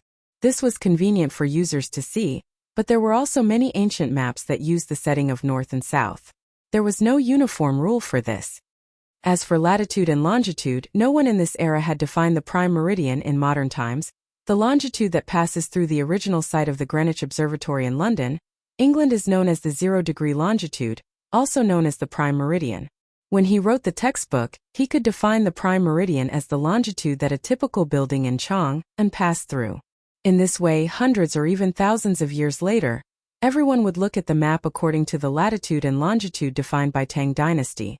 Besides these, the most important use of geography was to allow students to clearly understand the world, to let them know that the Great Tang only occupied a palm-sized piece of land on the world map. This would be extremely useful in the era of great voyages in the future. Sigh. How should I compile this geography textbook?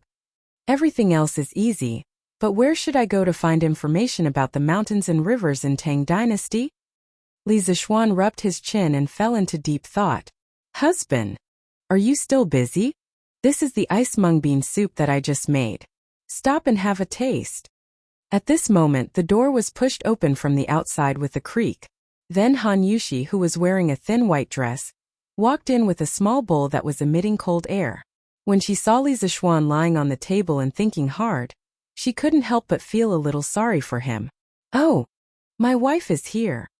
Li Zixuan came back to his senses, then stood up and looked at Han Yushi and said, "Heh, my wife, why are you wasting your energy on such a hot day? Look at how hot you are. Let the people below do this work.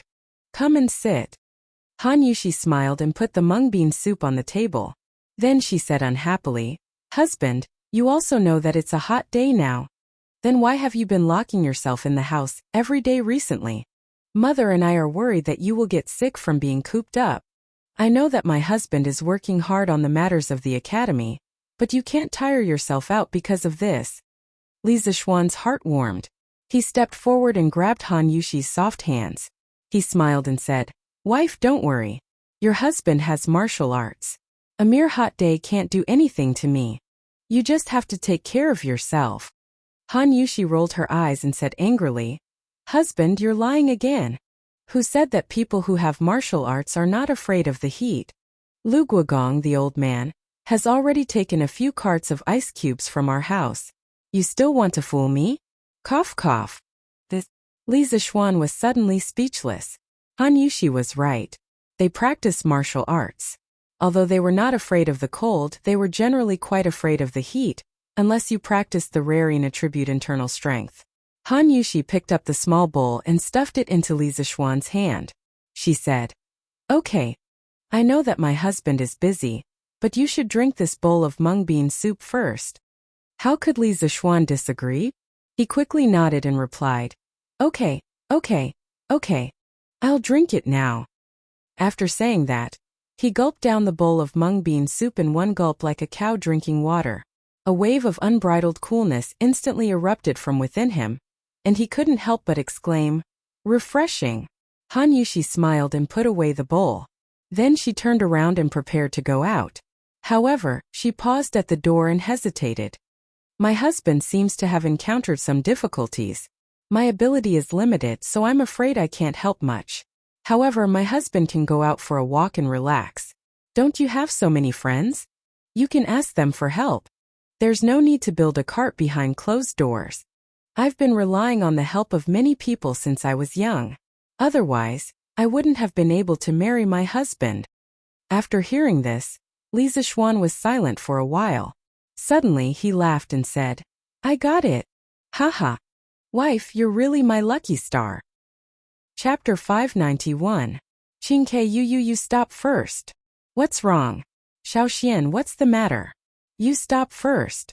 Gu Xiaomao, from now on you'll be the leader of the 8th team of the 1st Regiment. You'll be in charge of all the missions on Qingke." That afternoon, Li Zixuan went straight to Yunshan. After asking a craftsman, he found Li Tai, who was teaching others how to use the crane. He cut to the chase and went straight to the point. Li Tai, on the other hand, was dumbfounded. "Little Xian, what are you doing now? Why did you remove me from the team leader position for no reason?" Li Zixuan couldn't be bothered to talk nonsense with this little fatty under the hot sun. He dragged him away and said, "What do you mean by removing you from the team leader position? You brat, are you addicted to playing here? Come back to Chang'an with me." Li Tai tried to break free but couldn't. He could only ask, "Why are we going back to Chang'an? Did my father ask you to call me back?" Li Zixuan was furious. "I'm not a eunuch who delivers messages to Second Master Li. Why would I come all the way here to deliver an imperial decree for Second Master Li?" He paused and said angrily, "No, I'm here to promote you. How can a mere team leader be worthy of you, Qing?" Li Tai was overjoyed and quickly asked, "Haha, that's good. That's good. Xiao Xian, are you going to promote me to a regiment commander?" "Sai. Wait, why are you bringing me back to Chang? And if you promote me to a regiment commander? Hey, stop it. Bam. Get in. Why are you talking so much nonsense? Sanbao, start the car." Li Zixuan tossed little fatty into the carriage with one hand and jumped onto the carriage himself. He then instructed Sanbao. Luckily, Li Tai was still young. Otherwise, when he was in his 20s, he probably wouldn't even be able to enter the carriage. Luckily, Don't Touch Me was sturdy. Otherwise, with the little fatty's current weight, an ordinary carriage wouldn't be able to withstand his weight. Sigh. No, little Xian, what exactly do you want me to do? After returning to Chang'an, Li Zixuan directly brought Li Tai to the inner west courtyard of the mansion. Li Tai, who was following behind them, could not help but burst out in anger. Li Zixuan smiled and said, "Didn't I just tell you? I'm here to promote you. From now on, you have been promoted from the captain of the construction corps to the deputy editor of the geography teaching materials of the academy. Before school reopens, you should just stay in Chang'an City and write books." That's right. Li Zixuan's idea was to capture Li Tai and make him an able-bodied man. Although this little fatty was arrogant and a bit of a jerk, he was impeccable in terms of knowledge. The history book's evaluation of him was, Li Tai is brilliant, intelligent, and has a love for literature. He has collected thousands of books. The most important point was that Li Tai had once presided over the compilation of the famous book, Jiao Di, in the original history books. The book was divided into 358 states according to the 10 paths of Zhengguan. Then with each state as a unit, it described the history, geography, names, mountains, cities, historical sites, myths, legends, and major historical events of each county. The extensive collection preserved many precious information from the geography books of the 6 dynasties, which had a deep impact on the later generations. Therefore, it was more than appropriate to get this little fatty to help write the geography teaching materials. Moreover, Li Tai had a literature center in his hands. Everyone there was a knowledgeable scholar. With these resources, it was simply half the work and twice the result. At that moment, Li Tai was puzzled and asked, "Geography? Deputy editor? I definitely can't do that." Li Zixuan smiled and said, "Geography is similar to Shangshu Yugong and the classic of mountains and seas, but there are some new concepts added in it. You just need to be responsible for completing the part about the Tang Empire." The classic of mountains and seas was written in the pre-Qin dynasty, and Shangshu Yugong was written in the Warring States period. This was considered the earliest famous geography book in our country. The author of Shangshu Yugong used geography as the basis for his ideal political division. He divided the world into 9 states, namely Ji, Yan, Qing, Su, Yang, Jing, Yu, Liang, and Yong. He also recorded all kinds of geographical phenomena in the country. It was a model of early regional geography research in China.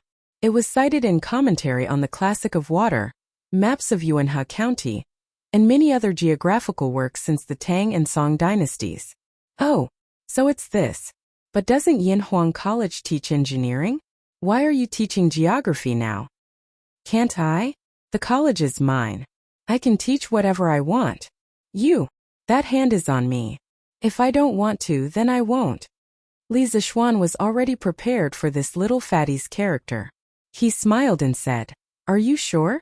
There are many benefits to being a compiler." "What benefits can there be?"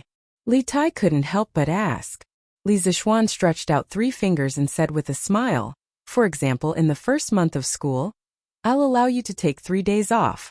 Take note, in the first month of school, I plan to let all the students undergo intensive training. Those days will be unbearable. TSK. Chinke, you have to think about it." Li Tai felt Li Zixuan's devilish smile and couldn't help but feel his scalp tingle. He paused and said, "Only 3 days? No way. It has to be 5 days." Li Zixuan snorted and said, 3 days means 3 days. If you don't want to do it, I'll find someone else. 3 days is already the limit of my tolerance." Li Zixuan knew very well that when dealing with people like this little fatty, he couldn't give in at all. Otherwise, this guy would definitely take advantage of him. Sure enough, Li Tai saw that Li Zixuan wasn't willing to budge. After hesitating for a while, he gritted his teeth and said, "Fine, 3 days it is. Tell me, how should we compile this geography textbook?" Li Zixuan shook his head and said, "You don't have to worry about this first. When you go back, gather all the scholars in your mansion to help you collect all the mountains and rivers in the Tang Empire. Then about 7 days later I'll send you a book. In this book, except for the part about the Tang Empire that has problems, the rest of the book and all the concepts in the book are all correct. When the time comes, you just need to make some adjustments on this foundation. This was also the most reasonable method that Li Zixuan came up with at the moment. First, make a complete copy of the modern geography book, then deduct the domestic part and give it to Li Tai to fill in. He believed that with this little fatty's understanding and ability, he could complete the whole book. Li Tai nodded thoughtfully and said, "Okay, then I'll go back to the mansion to gather people. When your masterpiece comes, we'll start." "That's great." Chapter 592. After the little fatty left, Li Zixuan began another round of closed-door training. In the blink of an eye, another 7 days had passed. It was now September. In these 7 days, the renovations of the buildings that were previously completed in Yanhuang College had been completed. There were doors, windows, blackboards, tables, chairs, and lecterns in the classrooms. There were bunk beds, windows, and candlesticks in the dormitories. There were also small windows in the cafeteria that were similar to modern school cafeterias. There were also rows of neatly arranged tables and chairs. There were also rows of showerheads in the bathhouse. The current appearance of Yanhuang College was infinitely similar to that of a modern university. Other than the lack of electrical, multimedia, and other high-tech equipment, the gap between the two was getting smaller and smaller. From this point of view, Li Zixuan had spent a lot of money to buy a feeling of modernity. If a modern person were to transmigrate and see Yanhuang College, they would definitely think that they had transmigrated back. It was a pity that Li Zixuan had been busy compiling the teaching materials and did not see this scene at the first moment. "Feiji, send this book to the Prince of Wei's residence now. You must deliver it personally. Do not lose it on the way." In the Li residence, Li Zixuan walked out of the west courtyard with a haggard expression. He handed a book to Pang Feiji and solemnly instructed him. Of the 4 teaching materials, the one that required the most effort was undoubtedly geography. Other than the names of various places that needed to be corrected, there were also many maps. It was very troublesome to draw. Even with Li Zixuan's abnormal mental strength, he was still somewhat exhausted after so many days of work. If not for the fact that this college was the foundation for his family to establish themselves in the Tang dynasty, he would not have worked so hard even if he was given a mountain of gold and silver. Speaking of which, when the geography was printed in the future, the workshop would have to spend a lot of effort. This was because the text could be directly printed with movable type. However, the maps and the like would have to be carved by a master carver before they could be printed. The cost of this would be much higher. "Yes, Lord Zhu." Seeing Li Zixuan's serious expression, Pang Feiji knew that this book was very important. He put the book into his pocket and cupped his fists towards Li Zixuan. Go." Li Zixuan rubbed his forehead and waved his hand. Logically speaking, he had spent so much effort on this book. Of course, he attached great importance to it. If it weren't for the fact that he was too tired, he would have gone there personally. However, when Pang Feiji was handling things, he was very assured. At least, Brother Chicken had never made any mistakes. Pang Feiji brought the plain-looking textbook out of Li Zixuan's house. Other than feeling a little reluctant to give away the textbook that he had worked so hard to write, he did not really care about anything else. What he didn't know was that the book he didn't care about had caused a huge commotion in the imperial court. "Ha ha ha, little Xian. I heard that you've been staying at home recently. Are you practicing martial arts in seclusion again?"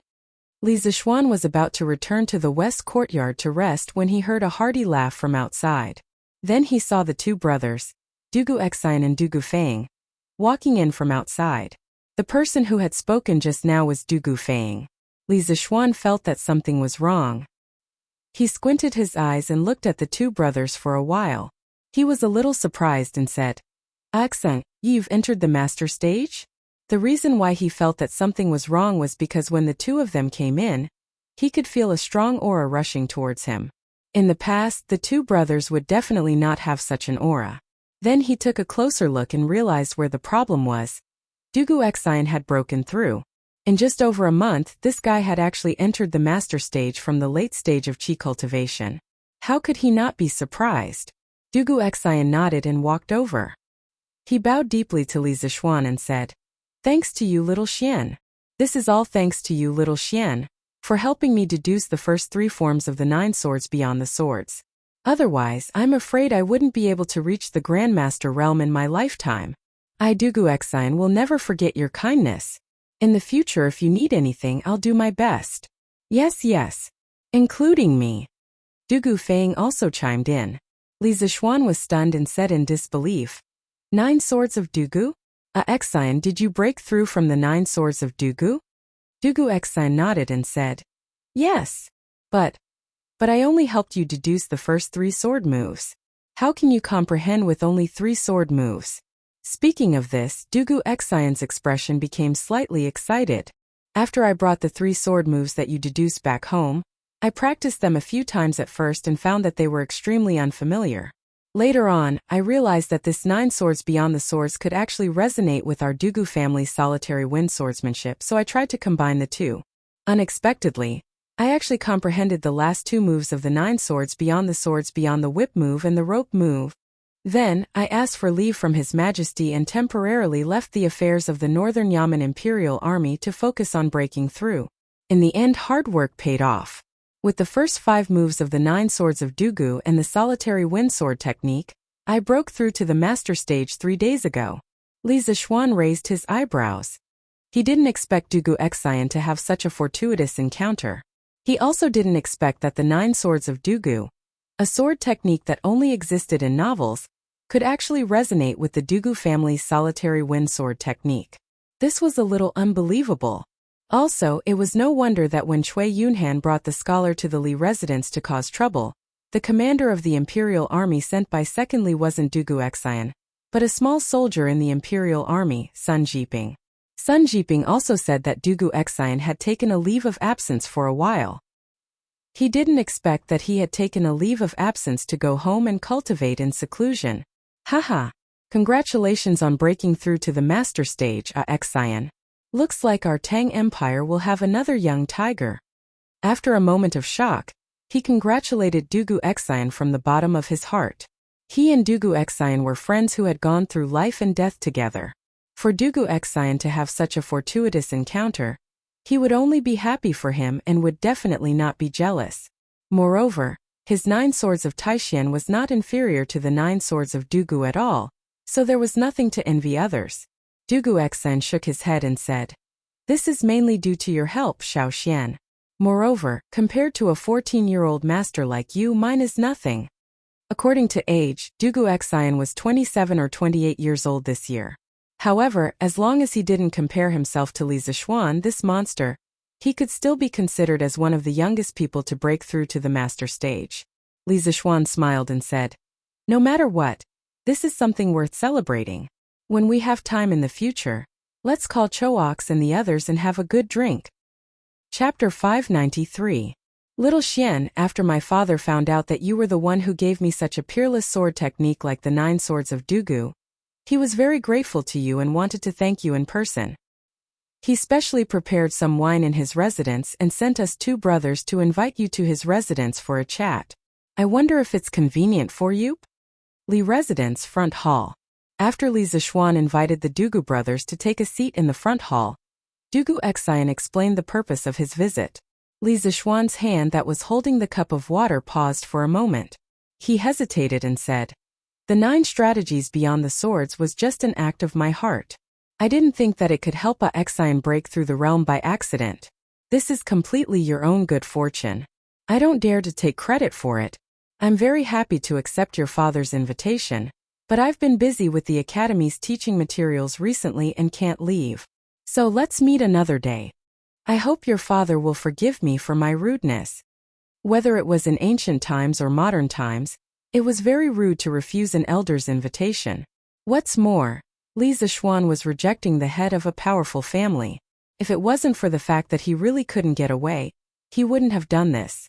Dugu Exine came to a sudden realization. He glanced at Li Zishuan and said, No wonder I heard that you've been cooped up in the manor recently, little Xian. So it's because of your Yanhuang College. It's okay. Your academy matters more. My father definitely won't blame you. Dugu Exine knew quite a bit about Yanhuang College. First of all, Li Zishuan had put a lot of effort into this college. Secondly, Li Zixuan also had high hopes for this college. Therefore, after hearing Li Zixuan's reason, he understood quite well. Li Zixuan smiled and said, "Thank you for your understanding. When I'm free in the future, I'll definitely pay your father a visit in person." Dugu Xian nodded and got up to leave. Suddenly, he seemed to have thought of God. He stopped in his tracks and pulled out a small booklet with a blue cover. He handed it to Li Zixuan and said, "Li Zixuan, Xiao Xian, this is our Dugu clan's solitary wind sword technique. Take it." Li Zixuan was stunned. "Huh? Isn't this lonely wind sword technique your Dugu family's heirloom sword technique? Why are you giving it to me?" Dugu Xian nodded. "The solitary wind swordsmanship is indeed our family's swordsmanship. Logically speaking, it should not be passed to outsiders. However, you did not hesitate to pass the 9 swords beyond the swordsmanship to me. Without a doubt, the 9 swords beyond the swordsmanship is a better and more exquisite swordsmanship than the solitary wind swordsmanship. The solitary wind swordsmanship is almost equivalent to the introduction to the 9 swords beyond the swordsmanship. The solitary wind swordsmanship is almost equivalent to the introduction to the 9 swords beyond the swordsmanship. After obtaining the 9 swords beyond the swordsmanship, our Dugu family owes you a big favor. Therefore, my father has decided to give the solitary wind swordsmanship to you." When Li Zixuan heard this, his heart palpitated with eagerness, but he still refused. "No. This is too valuable. I can't accept it."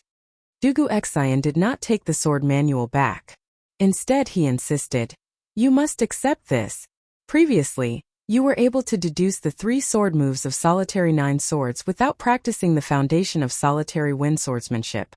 This means that your talent in swordsmanship is far higher than mine. Now that the facts have proven that the solitary wind sword technique is helpful in comprehending the 9 swords of Dugu, Xiao Xian, you must try to practice it. Who knows, you might be able to deduce all 9 sword moves of the 9 swords of Dugu." Seeing Li Zixuan's hesitation, Dugu Feiying chimed in. "That's right. Little Xian, this is my father's wish, quickly accept it. At most, you can wait until you have deduced all the 9 strategies beyond the swords, then share your insights with my big brother." Dugu Xian's expression changed, and he immediately interrupted. "Flying Eagle. Shut up. Exchanging the first 5 moves of the solitary wind swordsmanship for the solitary wind swordsmanship is already a bargain for us. How can we be greedy for other things?" Dugu Feiying smiled embarrassedly. Actually, he was just trying to persuade Li Zixuan to accept the lonely wind swordsmanship. He didn't have any bad intentions. Li Zixuan hurriedly waved his hand and said, "Don't. Xian, why are you still being so polite with me? Feiying is right. How about this? I will accept this solitary wind swordsmanship, and I will definitely not teach it to outsiders. If I can comprehend all the sword moves of the 9 swords of Dugu in the future, I will share them with you." "Absolutely not. This way won't I owe you more and more?" Li Zixuan laughed. It's fine. There's nothing between us brothers that we owe each other."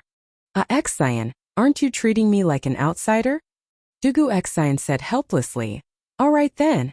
It's getting late, we'll take our leave first." Li Zixuan nodded and personally sent the 2 of them out. Before Dugu Feiying left, he said, "Xiao Xian, does your academy teach martial arts? If it does, I'll enroll in it later." "Teach martial arts? Well, it's not like it's impossible." After sending the 2 brothers off, Li Zixuan rubbed his chin and thought to himself, "Who said that the academy can only teach knowledge? Cultivating both literature and martial arts is not bad. Sigh. No. This bunch of kids are already fixed in their bones. It's too troublesome to teach them." This kind of unreliable thought came and went quickly. After a while, Li Zixuan threw it to the back of his mind and turned his attention to the manual of the solitary wind swordsmanship. F***CK. There's a mountain of treasures in the air, but I can't go in to see it. School was about to start soon, and he had to finish the last textbook, chemistry. He had no time to study swordsmanship.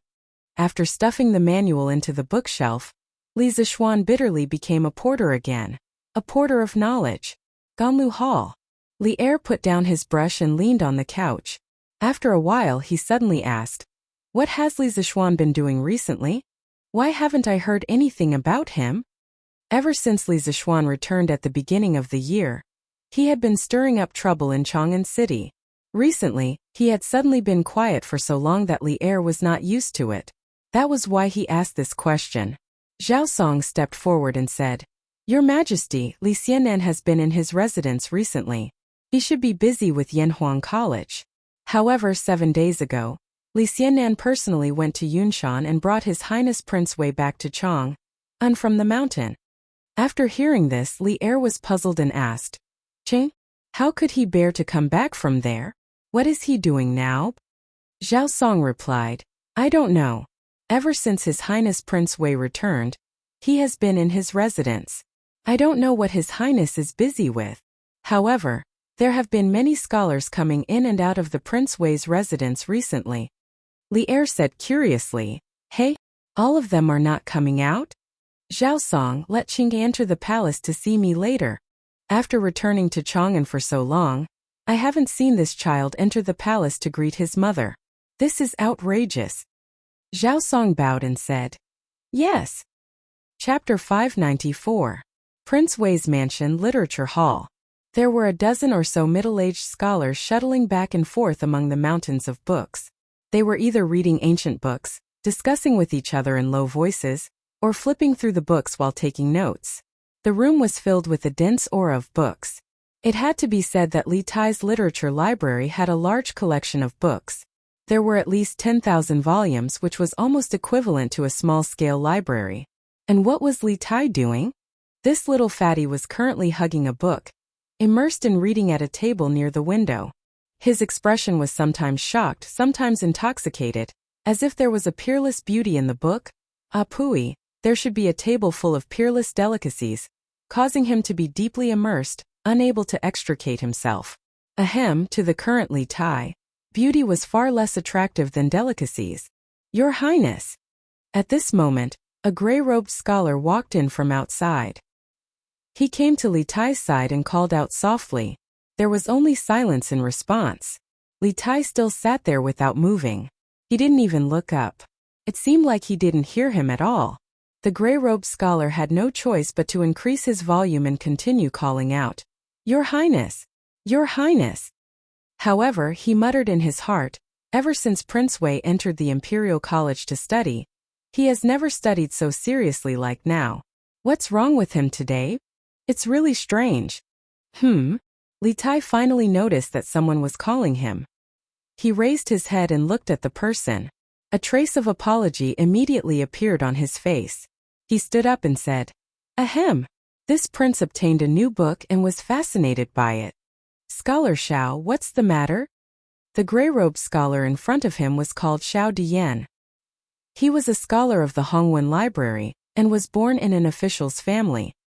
His father and grandfather were high-ranking officials of the Chun Kingdom during the Southern Dynasty. During the Wuda era, they served as the Eastern Palace's subordinate, the crown prince, and washed his horse. This person belonged to the kind of person who spent his life pursuing the truth of knowledge. He was not interested in fame, fortune, or official struggles. My ambition is to study from day to night without rest. Every time you want to open the 5 classics, you have to tie your belt, wash your hands, and sit still. If history developed according to the normal trajectory, in a few years, Xiao Diyan would become one of the main contributors to Li Tai's Kuodiji. Your Highness. His Majesty just sent someone to pass on a message, saying that he wants you to make a trip to the palace. Of course, Xiao Diyan wouldn't get angry with a child like Li Tai. Seeing that Li Tai had returned to his senses, he hurriedly replied, Oh, I'll go now. Li Tai reluctantly closed the book, tidied his clothes, and left. As for the book, of course he couldn't carry it around with him. Instead, he left it on the table. The literature hall was his. What was there to worry about if he put his book in there? What book is this? This old man has read all the books in the literature hall. Why have I never seen this book before? After Li Tai left, Xiao Diyan was about to turn around and busy himself with his own matters. However, he was suddenly attracted by the book on the table that Li Tai had just closed and didn't have a single word on the cover. He stood in front of the table and muttered to himself, This son pays his respects to father. In the Sweet Dew Hall, the rotund Li Tai walked in with small steps and bowed to Li Er. His appearance looked rather comical. No wonder Li Er had always doted on this son. Qing Ke is here? Rise. Li Er raised his head when he heard the voice and smiled. Li Tai straightened his body and cupped his hands. Thank you, father. Li Er smiled, then put down the memorial in his hand that he was reading halfway and asked, I heard that you haven't been to Yunshan for the past few days, Qing Ke? Replying to father, that's indeed the case. Since that's the case, why are you still in a hurry these past few days? I don't see you entering the palace to pay your respects to me and your mother? Li Er frowned and asked in a deep voice. Previously, after Li Tai went to Yunshan to help build the academy, Empress Zhongsun felt sorry for her son's tiredness from running back and forth every day. Thus, she exempted Li Tai from entering the palace to pay his respects every day. Now that Li Tai had returned from Yunshan for some unknown reason, he still hadn't entered the palace to pay his respects. This made Li Er a little unhappy. He could tolerate his son's lack of aptitude, but he couldn't tolerate them being disloyal and unfilial. Li Tai's fat face turned red. To be honest, he hadn't entered the palace to pay his respects for a long time and had forgotten about this. Of course, this was something that he couldn't say out loud. He had a legitimate reason. This is indeed this son's negligence. This son will go and pay his respects to mother later. This son has been too busy these past few days and has become muddle-headed.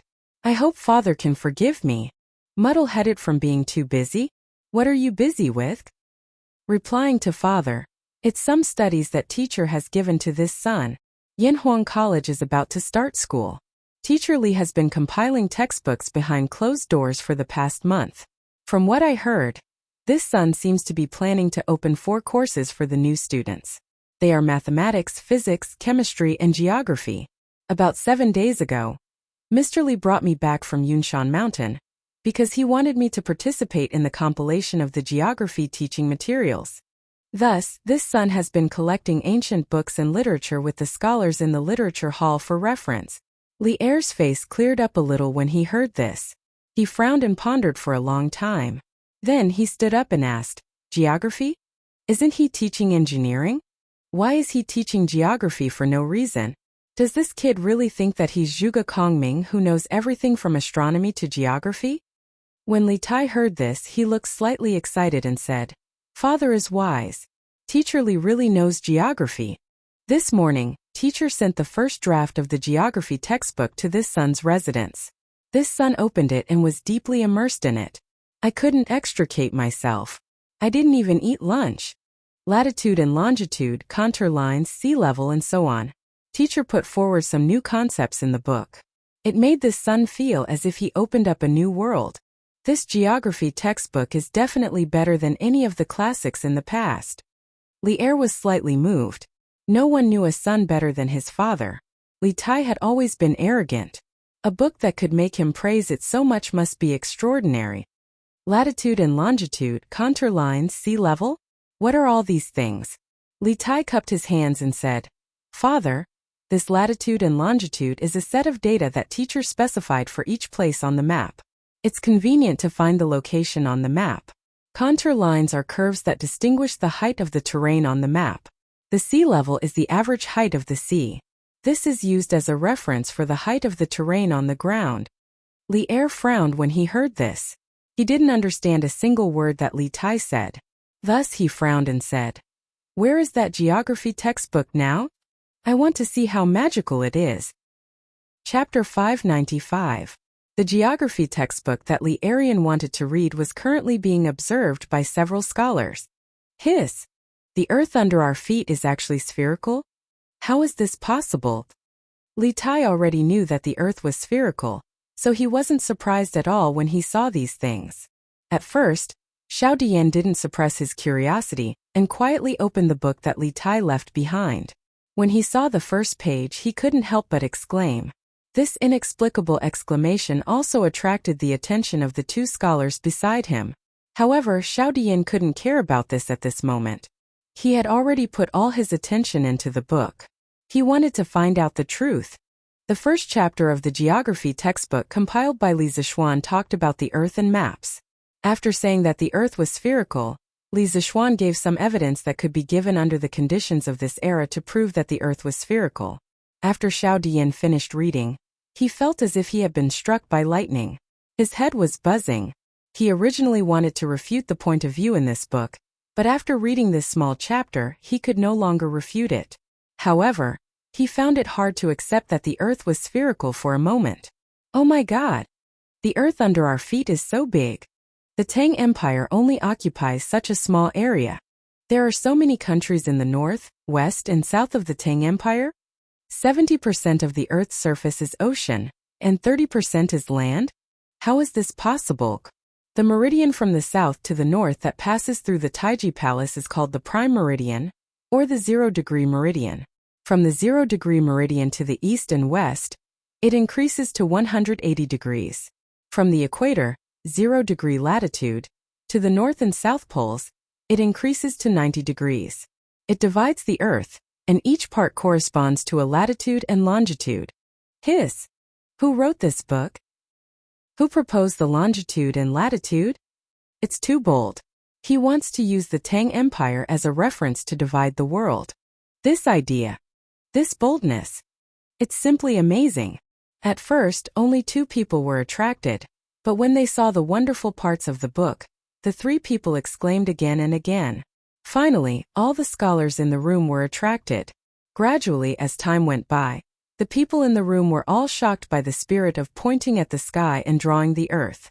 No one had ever told them that the earth was round, no one had ever told them how big the earth was, and no one had ever told them how big the earth was, or how many oceans and lands there were, and no one had ever divided the earth by latitude and longitude. Just by reading the first chapter of the book, these grand scholars felt that their worldview had been completely overturned, and they were still in a state of confusion. Scholar Xiao, His Majesty has sent someone here. He said that he wants to help Prince Wei take away the geography textbook that he was reading earlier. Just when everyone was shocked to the point of being speechless, a manservant walked in from outside and cupped his hands at Xiao Dian. Seeing that an outsider came in to escape from the Tang Empire, escape from the Tang Empire was to the Tang Empire to the Tang Empire to read the book. After all, this book was Li Tai's private book. It was against the rules for them to read it without permission. Xiao Dian's face turned red. He stood up and looked at the servant and asked, "Geography teaching material? What geography teaching material? Did His Highness say it clearly?" Although the servant felt that the atmosphere in the room was strange, he did not dare to raise any questions. He directly answered. His Highness said that it was the book that he read earlier. Xiao Dian suddenly understood. He picked up the book on the table and looked at it. He reluctantly handed it over and said, "Then it's this book. Take it and give it to the person sent by His Majesty." Yes. The servant took it solemnly and then left. Everyone in the room looked at each other. Xiao Dian sighed and said, "So this book is called geography. It's really a peerless book." Another scholar also sighed and said, "Yes. Let's not talk about whether the things in this book are correct or not.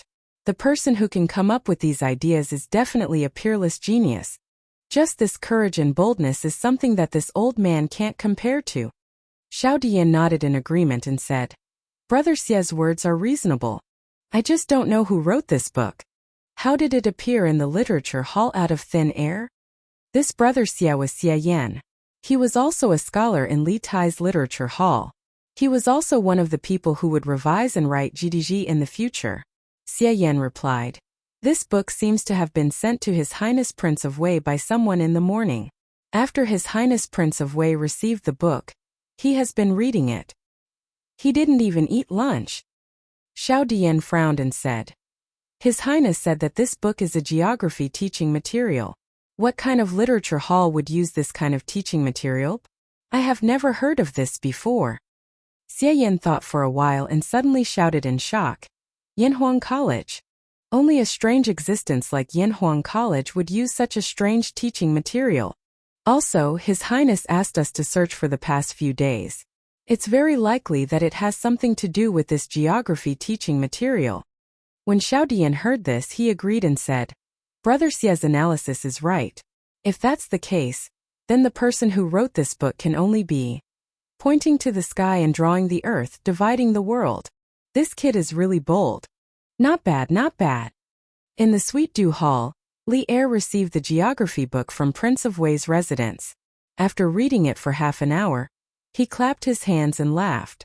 The reason why he said it was not bad was mainly because Li Zixuan defined the zero meridian as the meridian that passed through Taiji Palace. This made Li Er, who valued the holy name, very proud and satisfied. As for the theory that the earth was spherical, Li Tai had introduced it to him before. Now that he saw it written in the book, he wasn't too surprised. Is this a world map? Why does my Tang Empire only occupy such a small area? And why are there so many gaps in my Tang Empire's territory? Casually flipping through the teaching material, a large map instantly attracted Li Er's attention. After looking at it carefully for a while, Li Er raised his head and frowned. Li Tai coughed and explained, "Father, although the Tang Empire has a vast territory, it's really only so big on Earth. As for why there are gaps, it's because Mr. Li doesn't know much about our Tang Empire's mountains, rivers, provinces, and counties, so he handed the task of perfecting this book to me. After receiving the book today, I'm planning to start perfecting it." Li Er nodded and stared at the map for a long time. Then, he raised his head and an indescribable expression flashed in his eyes. He said to Li Tai, "Good. Then Qingke, you can go back. You must pay attention to the perfection of this book." Oh. Chapter 596. Eh? Scholar Xiao, Scholar Xia, you guys haven't left yet? Li Tai hugged the geography book. When he came back from the palace, he saw that no one was missing in the literature hall. He couldn't help but be surprised. When Li Er called him to the palace, it was already very late. At this time the sky would probably turn dark in a while, so Li Tai was surprised. Xiao Diyan went forward and chuckled. "We were all waiting for your highness to come back. May I ask your highness, why is his majesty looking for you?" Under normal circumstances, Xiao Diyan definitely wouldn't ask such an unruly question. But today, he was already stunned by the views in the geography book. Moreover, Li Er specially sent people to retrieve the geography book. This meant that Li Er looking for Li Tai today definitely had something to do with geography. He really wanted to know what Li Er thought of this book. Li Tai was startled. Although he felt that Xiao Dian's question was very impolite, he still answered, "And it's nothing big. This prince had already planned to do this long ago. It doesn't matter if Father Emperor sends a mission or not." Oh, damn. Speaking until here, Li Tai seemed to have suddenly thought of something. He slapped his head and said with regret, "AI? After getting the book in the morning, I was too engrossed in it, and actually forgot to tell everyone about proper business. AI. It shouldn't be. What proper business?" Xiao Diyan, Xie Yan, and the others asked in unison. Li Tai took out the book from his chest and said, "This book is called Geography. It's Yanhuang College's teaching material. This morning Mr. Li asked someone to send it to this prince. This teaching material was compiled by him, but there are some missing contents and needs to be supplemented. This is the reason why this prince gathered everyone to help collect the mountain and river records. AI. This prince has accidentally wasted another day." Xiao Dian's eyes lit up, and he said somewhat excitedly, "Does your highness mean that you want us to help perfect this geography book?" Xiao Dian had already guessed who the author of this book was, so he was not surprised at all. But now he was suddenly interested in the task that Li Tai was going to assign to them. To Xiao Dian, who had been pursuing knowledge and truth all his life, it was simply too blissful to have the opportunity to participate in the compilation of such a peerless book. Li Tai nodded and replied, Scholar Xiao is right. That is exactly what I meant. Next, I will have to trouble you all. My imperial father is also very concerned about this matter. Therefore, from tomorrow onwards, everyone will start to improve the contents of this book. We must hand over a complete textbook of geography within 7 days. When the time comes, I will reward you handsomely." When the scholars heard this, some frowned and some rejoiced. Xiao Dian thought for a while and asked, "Your Highness, isn't 7 days a little short?" Li Tai spread his hands helplessly and said, "That can't be helped. Yanhuang College will start school in half a month, so we must complete it as soon as possible." This prince will work hard with everyone in these few days. What's more, Mr. Li only spent 7 days to complete 90% of the book's contents. With so many of us, can't we complete the remaining 10% of the book in 7 days?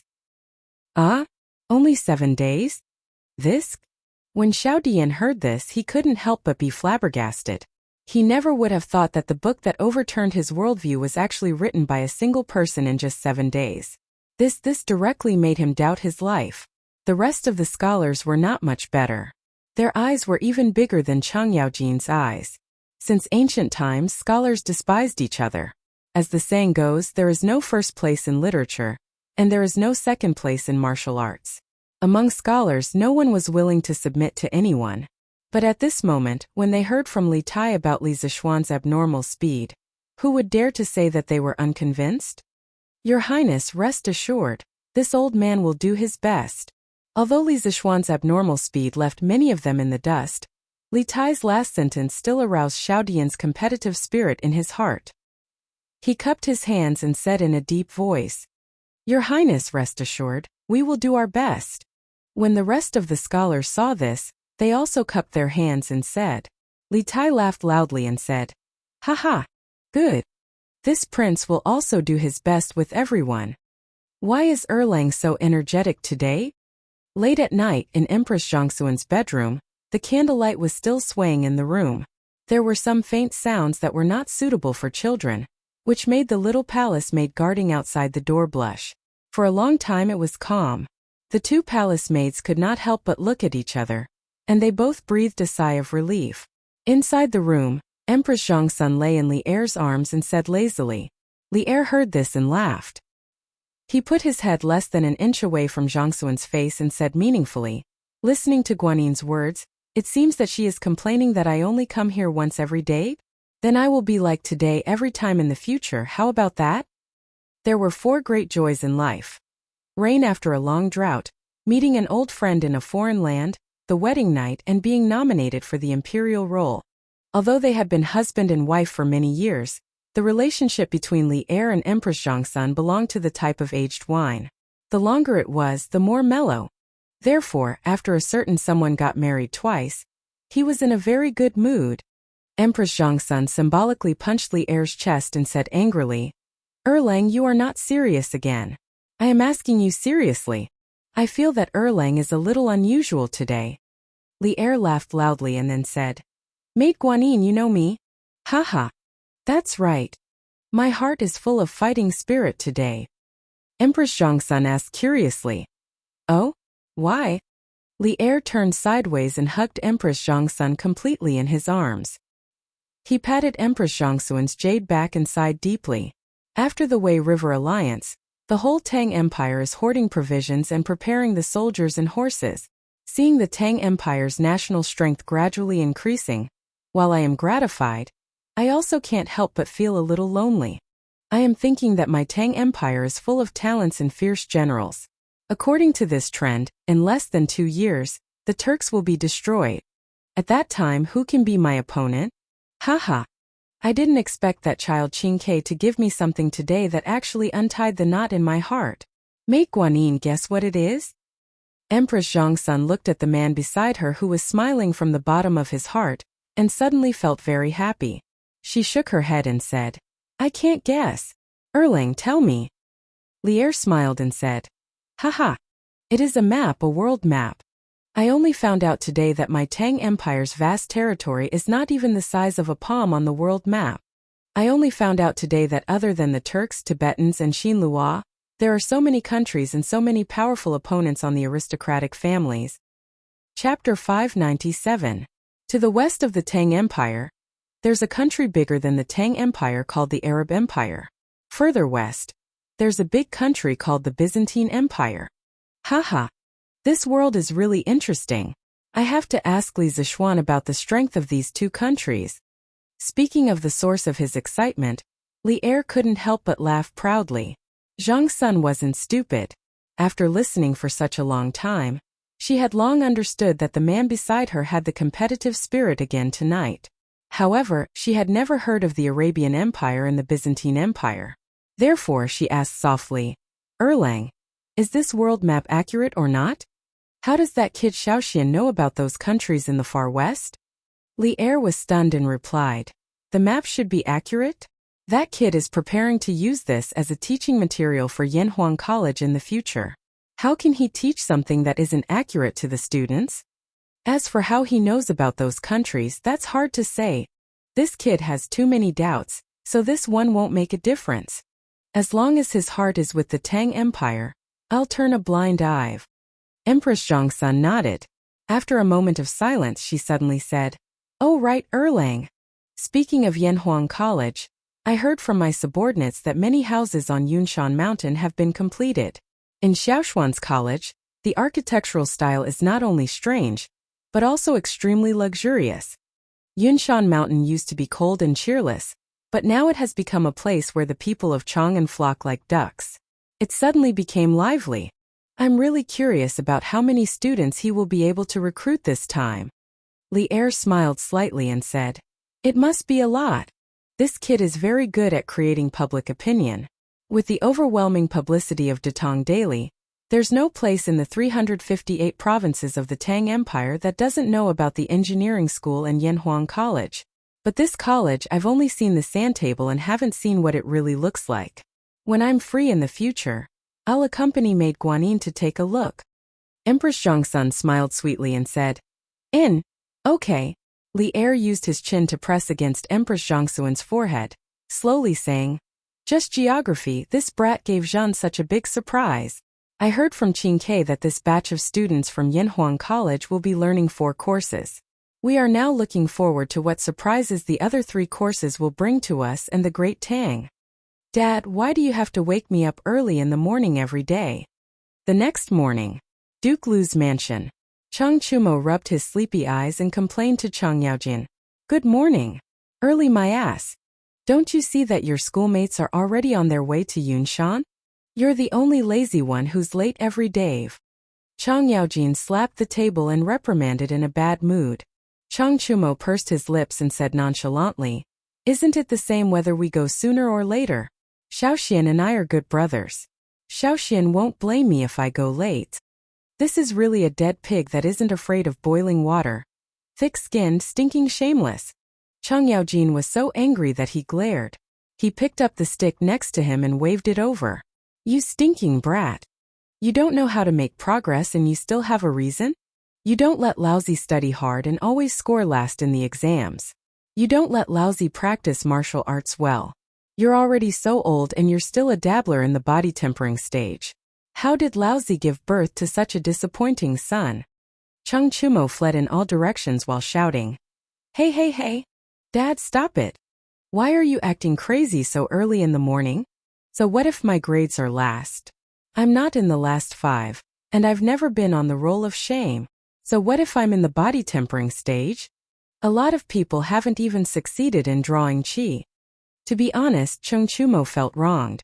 He knew what he was capable of and he also knew that he wasn't outstanding. However, he originally thought that his father would also know. He hadn't been outstanding for so long.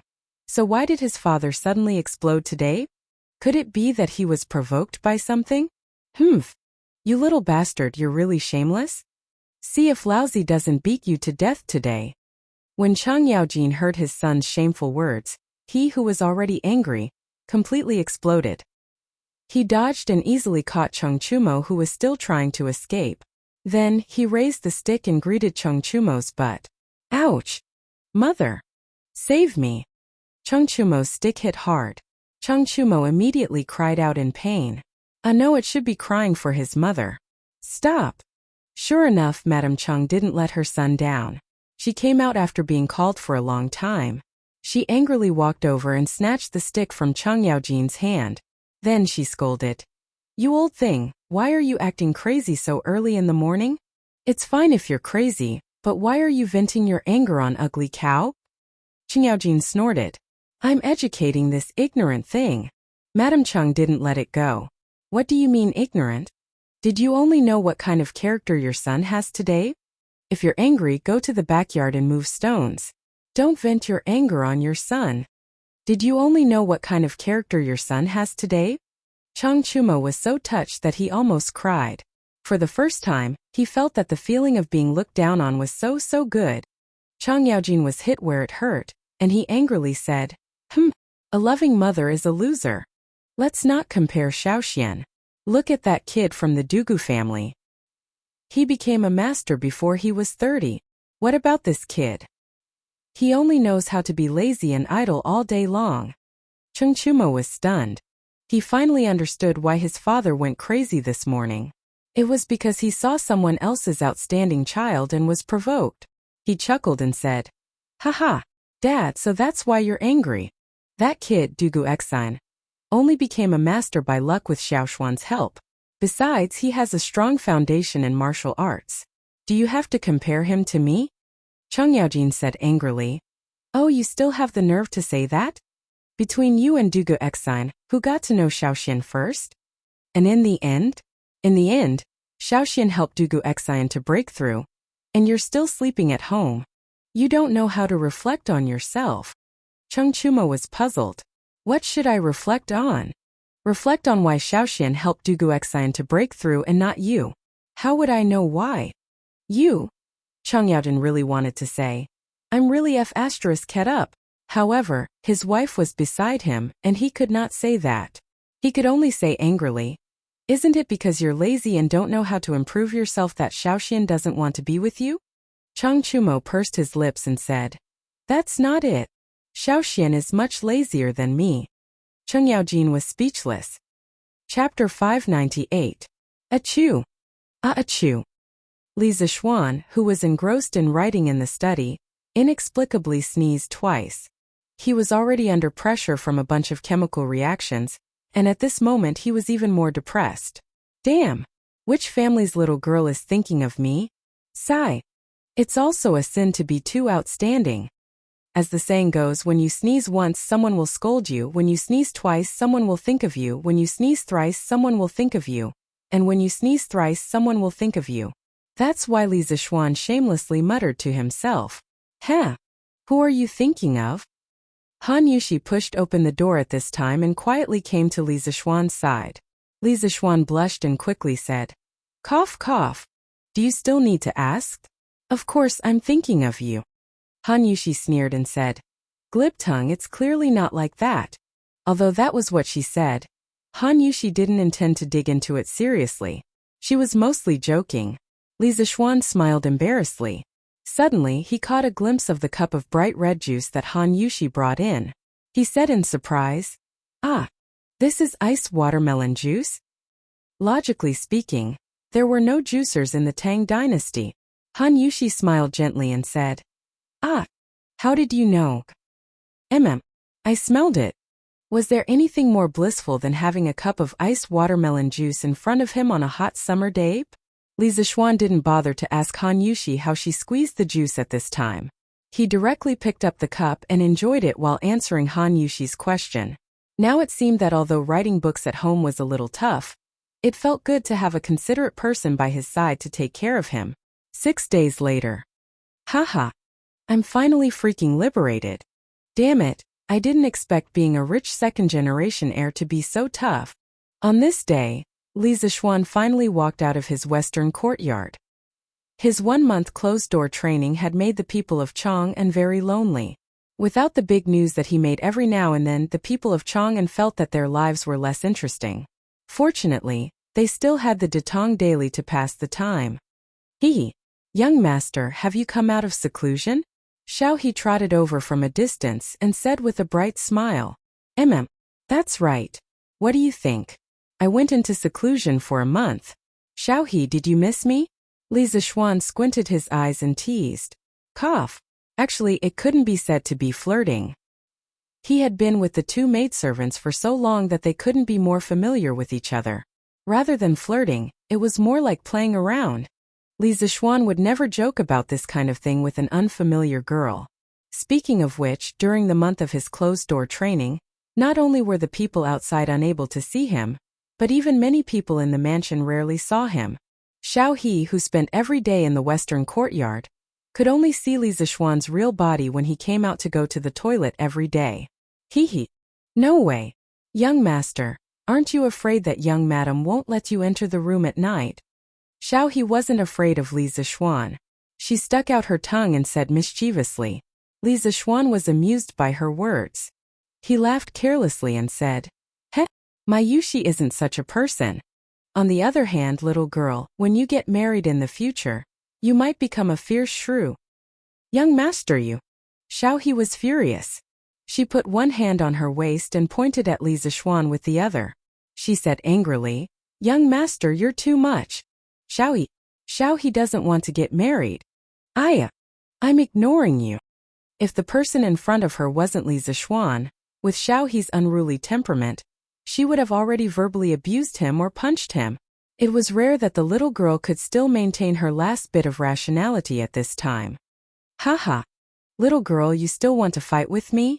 Li Zixuan looked at Xiaohe's back and muttered to himself happily. It seemed pretty good to be able to bicker with such an unruly little girl every day. "Husband, you're really too much. How can a girl like Xiaohe withstand your words?" Han Yushi walked in from outside the courtyard and complained to Li Zixuan slightly. Li Zixuan laughed and said, "Haha. It's fine. This little girl forgets everything after a meal and a nap." Han Yushi was speechless. She looked at Xiaohe's back and then turned to Li Zixuan and said, "By the way, Mother just said that the villagers of the Han family manor in Plum Village have begun to urge us to collect rent. It just so happens that you've finished your work, husband, so I won't participate." Li Zixuan was stunned. Only then did he remember that he was a big landlord. Under normal circumstances, he only needed to eat at home and wait for death. However, since ancient times, when would a villager take the initiative to urge the owner to collect rents? It was really strange. Shaking his head and throwing away the messy thoughts in his mind, Li Zixuan replied, "That's fine. I'll go on a trip. But wife, how's the harvest on the farm this year?" With his current wealth, of course, he didn't care about the rent. The quality of the annual harvest didn't affect him much, but the impact on the villagers was too great. That was why he asked this question. Han Yushi's face darkened when she heard this. She said softly, "There's little rain this year. I heard from my father that the harvest on the farm wasn't very good. Overall, it will be about 10 to 20% less than last year." The villagers of the Han family manor in Plum Village didn't have much of an impact because you gave them a discount on raising chickens. However, the villagers of the other farms probably didn't have it easy. Li Zixuan heard this and couldn't help but ask, "Didn't the imperial court also issue a decree to reduce the burden of raising chickens? Although it's not as strong as our families, it can at least reduce their burden?" Han Yushi rolled her eyes and said helplessly, "Husband, aren't you asking the obvious? Although the imperial court's decree can reduce the burden of some people, that's only for the villagers who have land to enjoy. Most of the villagers farm the land of the landlords. Those landlords can't wait to collect 100% of the rent. Why would they care about the lives of the villagers?" The Tang dynasty implemented a system of equalization of fields. Yongye fields and oral fields were divided. Yongye fields could be inherited and didn't need to pay taxes. Oral fields had to pay taxes and had to be returned to the country when they died. Every adult could be allocated 80 mu of oral fields and 20 mu of Yongye fields. Yongye fields could be bought and sold. When the year wasn't good, many people's oral fields weren't enough to pay taxes. They had no choice but to sell their Yongye fields. The landlords collected a lot of Yongye fields, but their oral fields were only 80 mu. They only needed to pay a small amount of taxes. What about the villagers who sold their Yongye fields? Although they received a large sum of money from selling their land, they still had 80 mu of oral fields to pay taxes. When the year wasn't good, they would still have to spend a lot of money. Therefore, many people eventually went to the landlords to rent land to make up for their income. Chapter 599. The land equalization system implemented at the beginning of the Tang dynasty was one of the means to cultivate the feudal landlord's annexation power and consolidate the foundation of the feudal regime. The law itself was to protect the landlord class, so of course it would be more lenient to them. The reason for this situation was mainly because the era was different. The sharpest contradictions in society were also different, so the policies implemented were naturally different. At the beginning of the Tang dynasty, when the country was just established, there were many things waiting to be done. A lot of land was wasteland, so there was no need to worry about land. On the other hand, the ruler had to cultivate a group of feudal landlords to consolidate the regime. But later, with the development of land annexation, farmers lost a lot of land, and rent adjustment could not continue to be implemented. The government's land tax income was greatly reduced, and financial difficulties. Therefore, during the Tang Dizong period, the tax system was reformed and implemented two tax systems. The biggest change was to change the tax based on the number of people to the tax based on the amount of land. This increased the country's land tax income and weakened the landlord's power. Li Zishuan sighed helplessly. "Ai, if you are poor, you should take care of yourself. If you are rich, you should help the world. Now I, Li Zishuan, can be considered to have a small fortune, but I am powerless to help the world." Logically speaking, he also felt that the current land tax system of the Tang dynasty was a trap. But what could he do? Although his rank was not low, he did not have much authority in the imperial court. With his strength alone, he could not change the situation at all. Han Yushi stepped forward and took the initiative to hold Li Zishuan's hand. She said, "Helping the world has nothing to do with one's personal wealth. No matter how rich husband is, it's impossible to support everyone in the world, right?" Laozi said, "Instead of giving a man fish, it is better to teach a man to fish. Instead of giving others money, it is better to teach them a survival skill. In fact, husband, what you are doing now is helping the world." Yanhuang College teaches and educates people. 10 years later, or even 100 years later, people will forget how glorious and rich our family is now. But there will definitely be a lot of people who will remember that our family's Yanhuang College has cultivated a large number of talents. Although husband did not go to the battlefield to kill the enemy and expand the country's territory, what husband did is more glorious than those generals on the battlefield. This concubine feels extremely honored to have married such an outstanding person like my husband. Han Yushi's words could be said to be true. That love that came from the depths of her heart. No one doubted that it was fake. After Li Zishuan heard this, he could not help but be stunned on the spot. Right now, he felt really comfortable in his heart. Cough cough. That's right, so comfortable. After living for 2 lifetimes, this was the first time he had a female fan, and it was a liquor. How could he not feel comfortable? Also, Han Yushi almost praised him as a saint. This made him a little smug. And such a real female fan, Pink? Li Zishuan wiped his nose and said, "Cough cough. Wife, you're praising me so much that I'm almost embarrassed. Come. Say a few more words." The words that were just about to come out of Han Yushi's mouth were immediately blocked by Li Zishuan's big turn of events. She almost choked. She was both angry and amused as she said, "I was serious just now, but you're being sarcastic again. Young master. When the husband and wife were flirting, Xiaoxi took small steps and ran in from outside. She bowed to Han Yushi and then said to Li Zishuan, "Young master, old Mr. Li Gang sent his little grandson to pass a message. He said that there's something important for you to go to his residence for a chat." "Oh?" Li Zishuan was stunned at first, then he reacted and said to Han Yushi, "Wife, looks like I have to go and get busy again. In the afternoon, let Uncle Wang go to the manor to collect the rent. Father-in-law is there to take care of it, so there shouldn't be any problems. You just rest at home." "Sigh. What's the matter? Husband?" Han Yushi asked in confusion, but Li Zishuan's figure had already disappeared. This made her a little depressed. "Xiaoxi, old Mr. Li, why are you looking for my husband?" Since the main character had run away, Han Yushi could only ask Xiaoxi, the witness. Xiaoxi's face was bitter as she shook her head and said, "Young mistress, even you don't know about this, how would I know?" When Han Yushi heard that, she felt that it made sense and felt slightly depressed.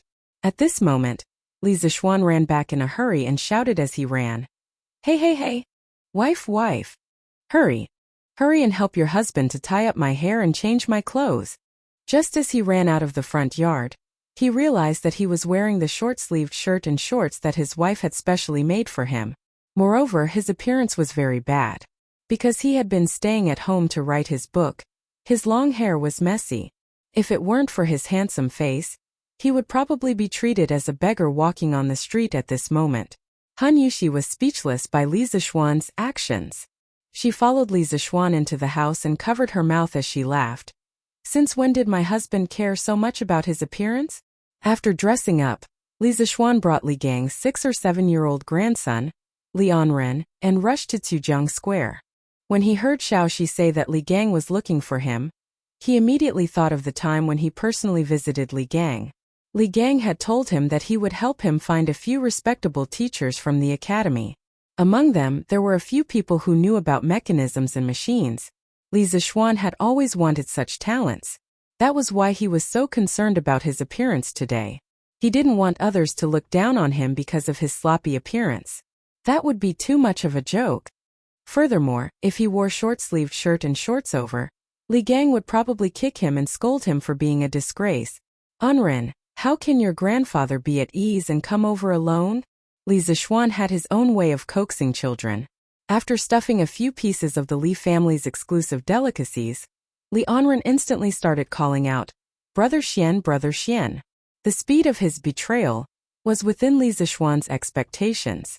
An old grandpa and 2 big brothers came over.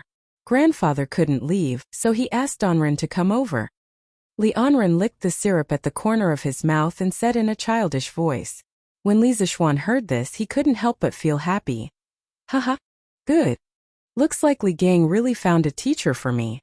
A teacher from Yanhuang College is here. When he thought of this, Li Zixuan patted Li Anren's head and smiled. Anren, let's go. Let's go see your grandfather. When he thought of the mysterious teacher that Li Gang mentioned who was proficient in machines, Li Zixuan couldn't help but feel unusually excited. Oh! Chapter 600. His family's carriage had just been pulled to the rear courtyard for a thorough cleaning this morning, so it shouldn't be dry yet. Li Gang didn't seem to be in a hurry either. From the looks of it, he should be freeloading at Li Zixuan's house for lunch. Therefore, Li Zixuan brought Li Anren with him and rushed to Crooked River Square on foot. For nearly a month they had not strolled outside like now. Li Zixuan looked at the people coming and going around. He felt that Chang'an City seemed to be more lively than before, but this was only a guess in his heart. He was not sure. Hey! Little brother, please wait. At this moment, a young man carrying a bookcase, who looked like a scholar going to the capital to take the exam, walked over quickly and greeted Li Zixuan. Li Zixuan looked around. After making sure that the scholar was asking him, he asked curiously, "Your Excellency, what's the matter?" The scholar smiled shyly, then cupped his hands and said, "I heard that Yanhuang College is spreading the knowledge of making mortals soar in the sky, and on the 18th of this month they are recruiting students. Therefore, I came all the way from Bingzhou to see this grand event. I am ashamed to say that I have just arrived in Chang, and am not familiar with the place. I have passed by several inns, but there are no vacant rooms. I don't know if there are any other inns where I can stay. I hope this little brother can give me some guidance." Li Zixuan was stunned. It turned out that the person in front of him had come all the way from Taiyuan to take the exam of Yanhuang College. Thinking about it, today was the 8th of September, and Yanhuang College's entrance exam would begin in 10 days. No wonder there were so many people in Chang'an City. Most of them should be candidates from other places. Thinking of this, Li Zixuan could not help but smile and said, "So you are here for Yanhuang College. Sorry for the disrespect. Brother, if you want to stay in a hotel, I recommend you to go to Chongren Square. There are all kinds of inns there, and I am sure there will be vacant rooms for you." Chongren Square in the northwest of the East Market of Chang, and was a place where inns gathered. To the west of this square was the Imperial City, where the government was located. It was very convenient to go there for the examination. To the southeast was the East Market, where it was convenient to go shopping. To the south was the Peace Square, where it was convenient to talk to the prostitutes. Because of these advantages, this square became the residence of scholars from other places who came to Chang, and for the selection of officials and the imperial examination. The service industry such as restaurants and restaurants that were attached to it were also very prosperous. It was noisy day and night and the lights were endless. It was just like the nightlife center of Chang'an.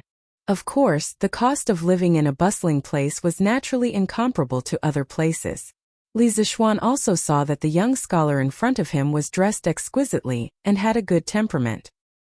He reckoned that his family background was not bad, so he recommended him to Chongren Lane. Now that so many examinees had gathered in Chang'an, Those cheap inns were almost full. Only high-end inns could satisfy the needs of this man in front of him. The young scholar asked, "Where is this Chongren Square? Little brother, please enlighten me." Li Zixuan felt his teeth ache. He thought that this scholar's speech was a little troublesome. He pointed to the north and said, "Brother, follow this road to the north. After passing through 4 residential squares, you will see Chongren Lane." The scholar's face lit up. He hurriedly cupped his hands and thanked, "Little brother, thank you for your advice. I am Di Jixuan. If fate allows us to meet again in the future, I will definitely invite you to drink and chat." Di Jixuan? Li Zixuan's heart skipped a beat. In his previous life when he read Young Di Renjie, there was 4 heroes of capital city. One of them was Di Jixuan, Di Renjie's father. However, he had been here for so long and was still a native of Chang'an. He had never heard of the 4 heroes of capital city. It was obvious that the stories in the novel were all fabricated. However, he did not expect to meet the future divine minister of Tang, Di Renjie's father. He really had the halo of a main character. "Brother Di, you are too polite. I believe that we will meet again in the future." "Brother Di, don't you have any relatives in Chang'an? Why do you want to stay in an inn?" Li Zixuan smiled faintly and asked with deep meaning. If he remembered correctly, Di Renjie's grandfather, Di Jixuan's father, should be an official in the imperial court. According to historical records, Di Jixuan's father, Di Xiaoxiu, had been the general manager of the army, the general, the left minister, the military envoy of Bian province, the golden-purple Guanglu Daifu, the scattered cavalry officer, and the provincial governor of Feng and Bian province. Later on, he was conferred the title of Liningnan and had a prominent position in the early Tang dynasty. Di Jixuan was Di Xiaoxiu's 5th son. He was a man of great talent. Since his father was a high-ranking official in the imperial court and his family was wealthy, Di Jixuan had received a good education from a young age.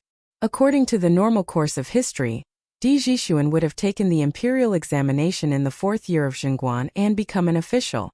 In the same year, he would have given birth to Di Renjie, the divine minister of Tang.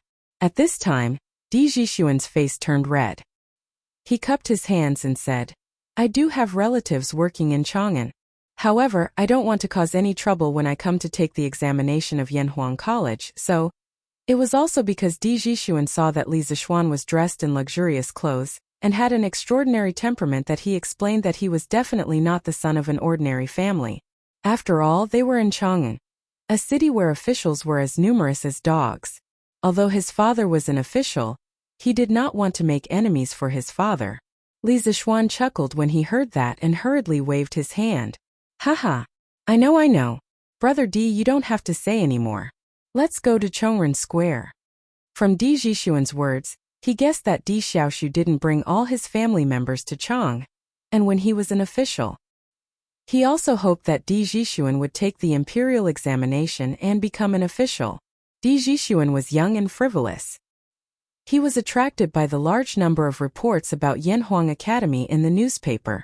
However, because of Di Xiaoxiu's opinion, he could only secretly come to Chang'an to take the examination. This was a rebellious young man who left the Li family without permission. Di Jixuan breathed a sigh of relief and said, "Haha, then I will take my leave. Thank you very much, little brother." Li Zixuan smiled and cupped his hands in return.